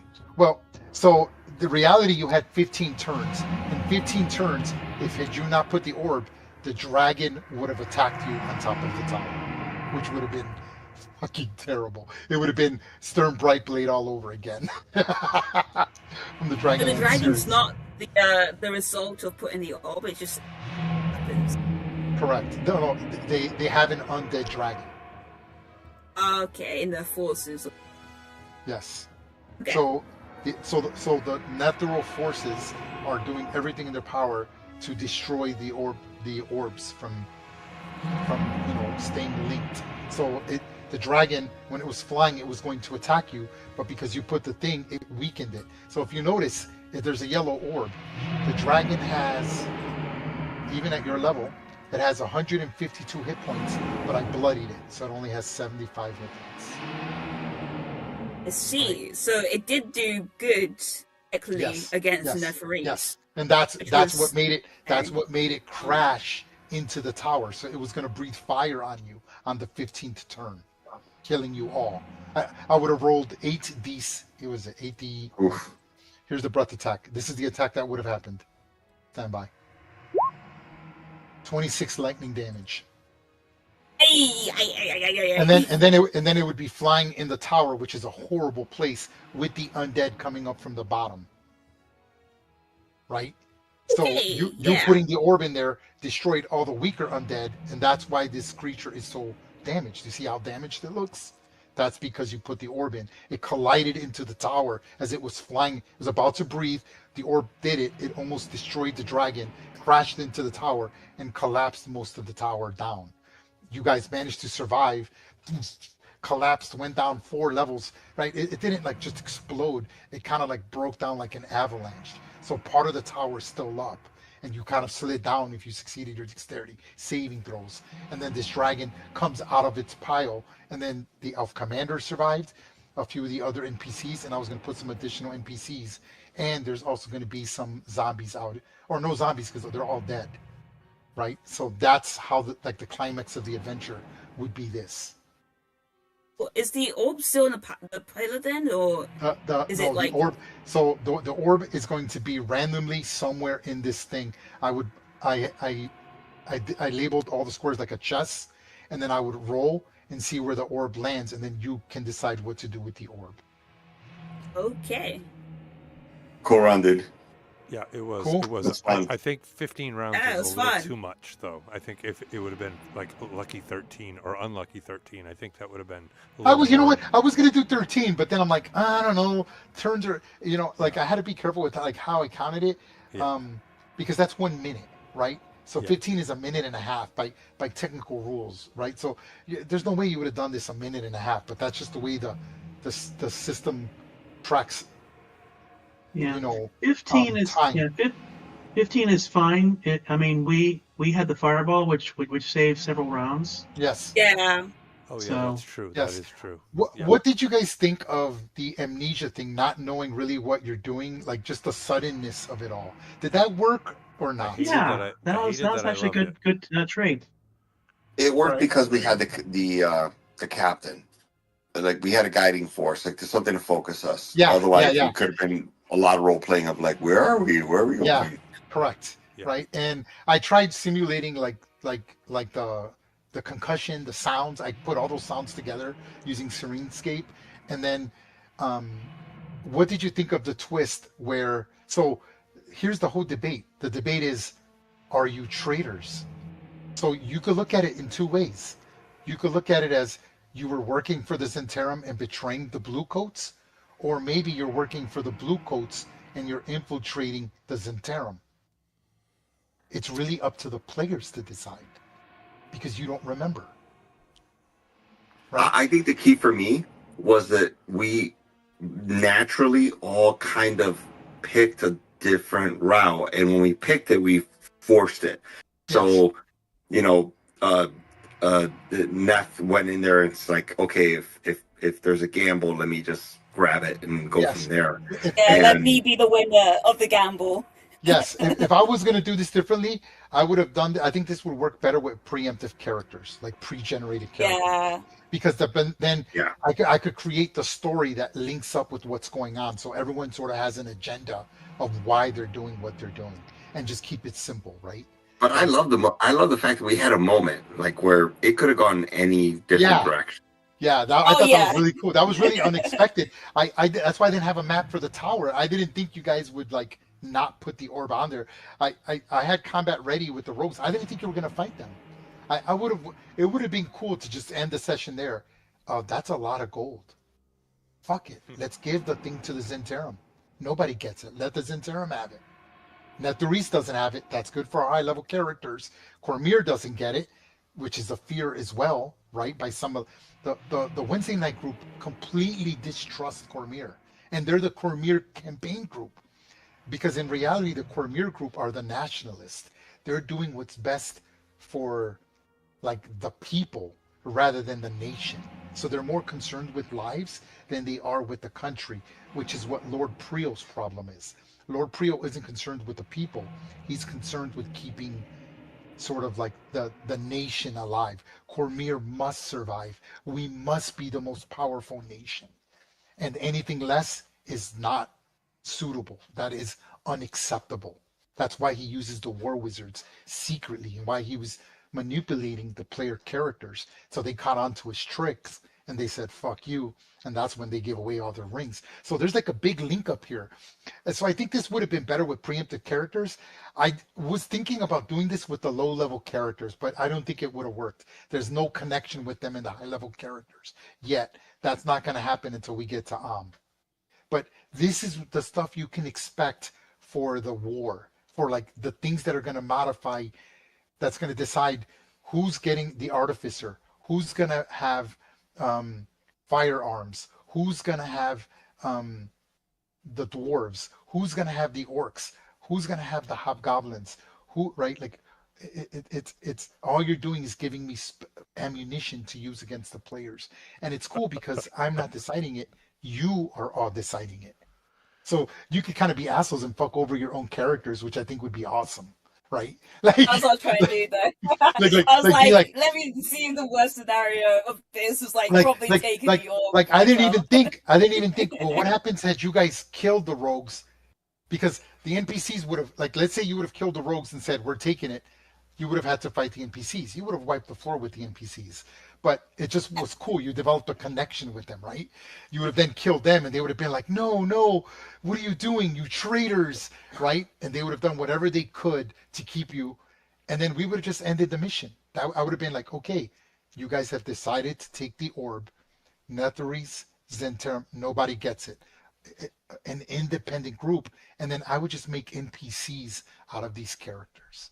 And I think it would be fun to play them every once in a while with the high level characters sort of, or someone hunting them down. It would be fun just every once in a while. These are the characters you created. I will sort of make minor decisions with them. And then you guys make the major decisions. And so either they get to a certain level or the other party, meaning your other low levels, intervene because the high level characters are too concerned with bigger shit.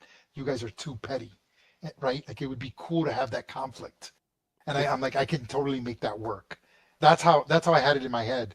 So yeah. That was sort of my thought with pushing Tom, having Tom push Gina up just to try to buy us more time. Yeah, Because I was okay. I'll be honest with you. I would have been okay with like, so if I was going to do this like for a public, I think this would be a fun published adventure, like a one shot.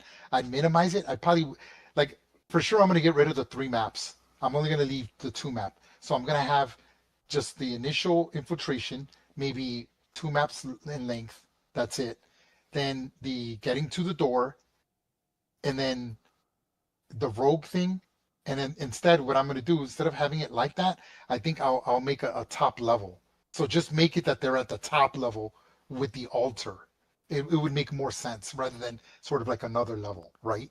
And then the collapse. And I would have pre-gen characters, and I think it would be cool to have like evil characters in the pre-gens. It was fun.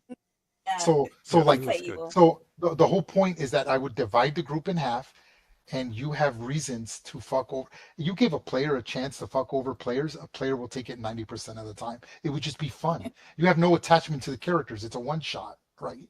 So it would be cool. I thought you guys were gonna fight. I think it would have been cool to see you guys fight. I would have let you fight. I thought we couldn't like it's PCP fighting, so it's I kind mean, of fun no, to play. a lot of tournaments, in Aaron will tell you in a Gen Con, there's a thing called Gladiatorial Arena, Battle Arena, where it's just people playing 20th level characters fighting in a gladiatorial arena. So I was gonna do it like that. Like we could have easily have made it that you guys are like, no, I'm gonna do it right. Like in your pre-gen, it would say, this is what you must do. You will take every opportunity to take the orb for yourself. You want the orb on the altar. So I would intentionally put conflict. When you put things like that in a player's mind, the player 9 times out of 10 will exaggerate that and polarize that even more, Too right? funny. Like, could you imagine had someone backstabbed someone? Like, I really I thought mean, Gino, we weren't far off. I'll be frank. you I weren't. was It so could, far off, it yeah. could have happened. When you did the lightning bolt, I thought you were going to lightning bolt I everyone. was. That's why I was thinking so That hard would of have been doing that. so cool, and I then was so empowered it, and then everyone would have been like, "Oh my God, what's happening?" yeah. She started. You just killed my character. Like that would have been cool. Was I would have going been to. like, I was like, "Yes." no, I was just like, no, that's way too me. But again, If I didn't know you guys, I would have done it. Greg, you would have been that person at the comic book store. And then Yeah, yeah. I think this is also a pretty good encounter. Like fighting the dragon, it's a big boss. It's an adult blue undead dragon. So I gave it weaker stats because an adult dragon is challenge rating 11, but I gave it challenge rating 7.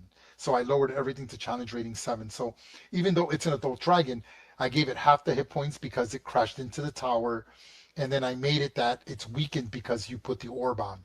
So like its stats are reduced. It's still dangerous. I'm still getting like a +8 to hit. Doing like, look, this is the bite of the dragon. See, that's a lot of damage. Here's the tail of the dragon, and here's the claw of the dragon, and you already saw the breath weapon, right? But it's 18 armor class. But if you target the gaping chest, it's 12 armor class, and it also has undead fortitude, which makes it really dangerous. But if you use the orb to fight the dragon, uh, it causes this dragon is vulnerable to radiant damage, and anyone who holds the orb, their attacks will be radiant damage. Right? So I gave you a lot of way, like you should theoretically be able to defeat the dragon.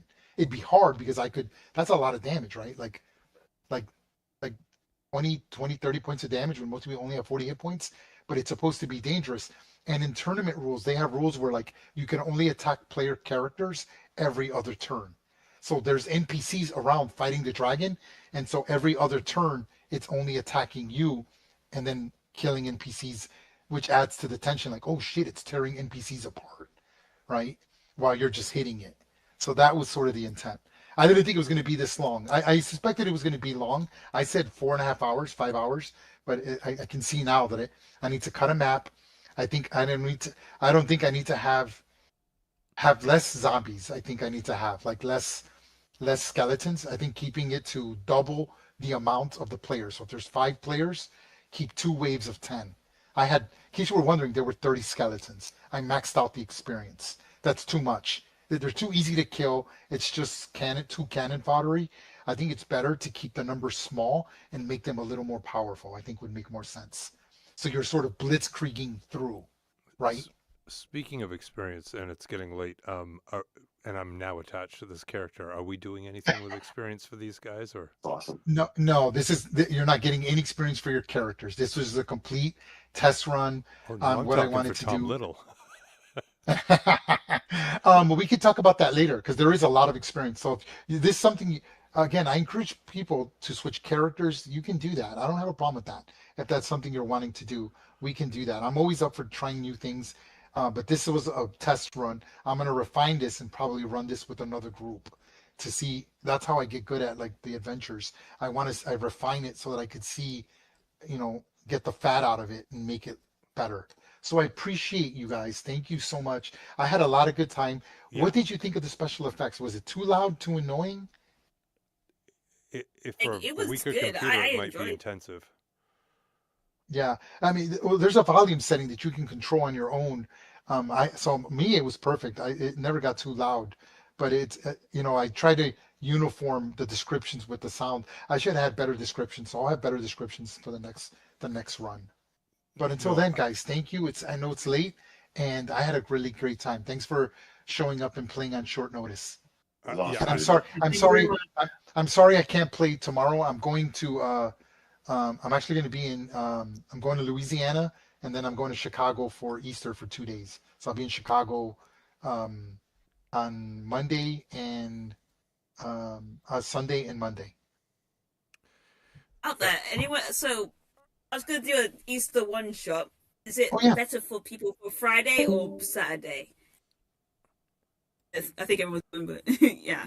yeah. Or for Whatever you the decide, you have my full encouragement. And if you need help with anything, or you need any resources, let me know. You're welcome to them all. Okay. oh, thank you. Yeah, All right, yeah. good night. Good night. Good night, folks. definitely. Good Good night. night. Thank you. Good night.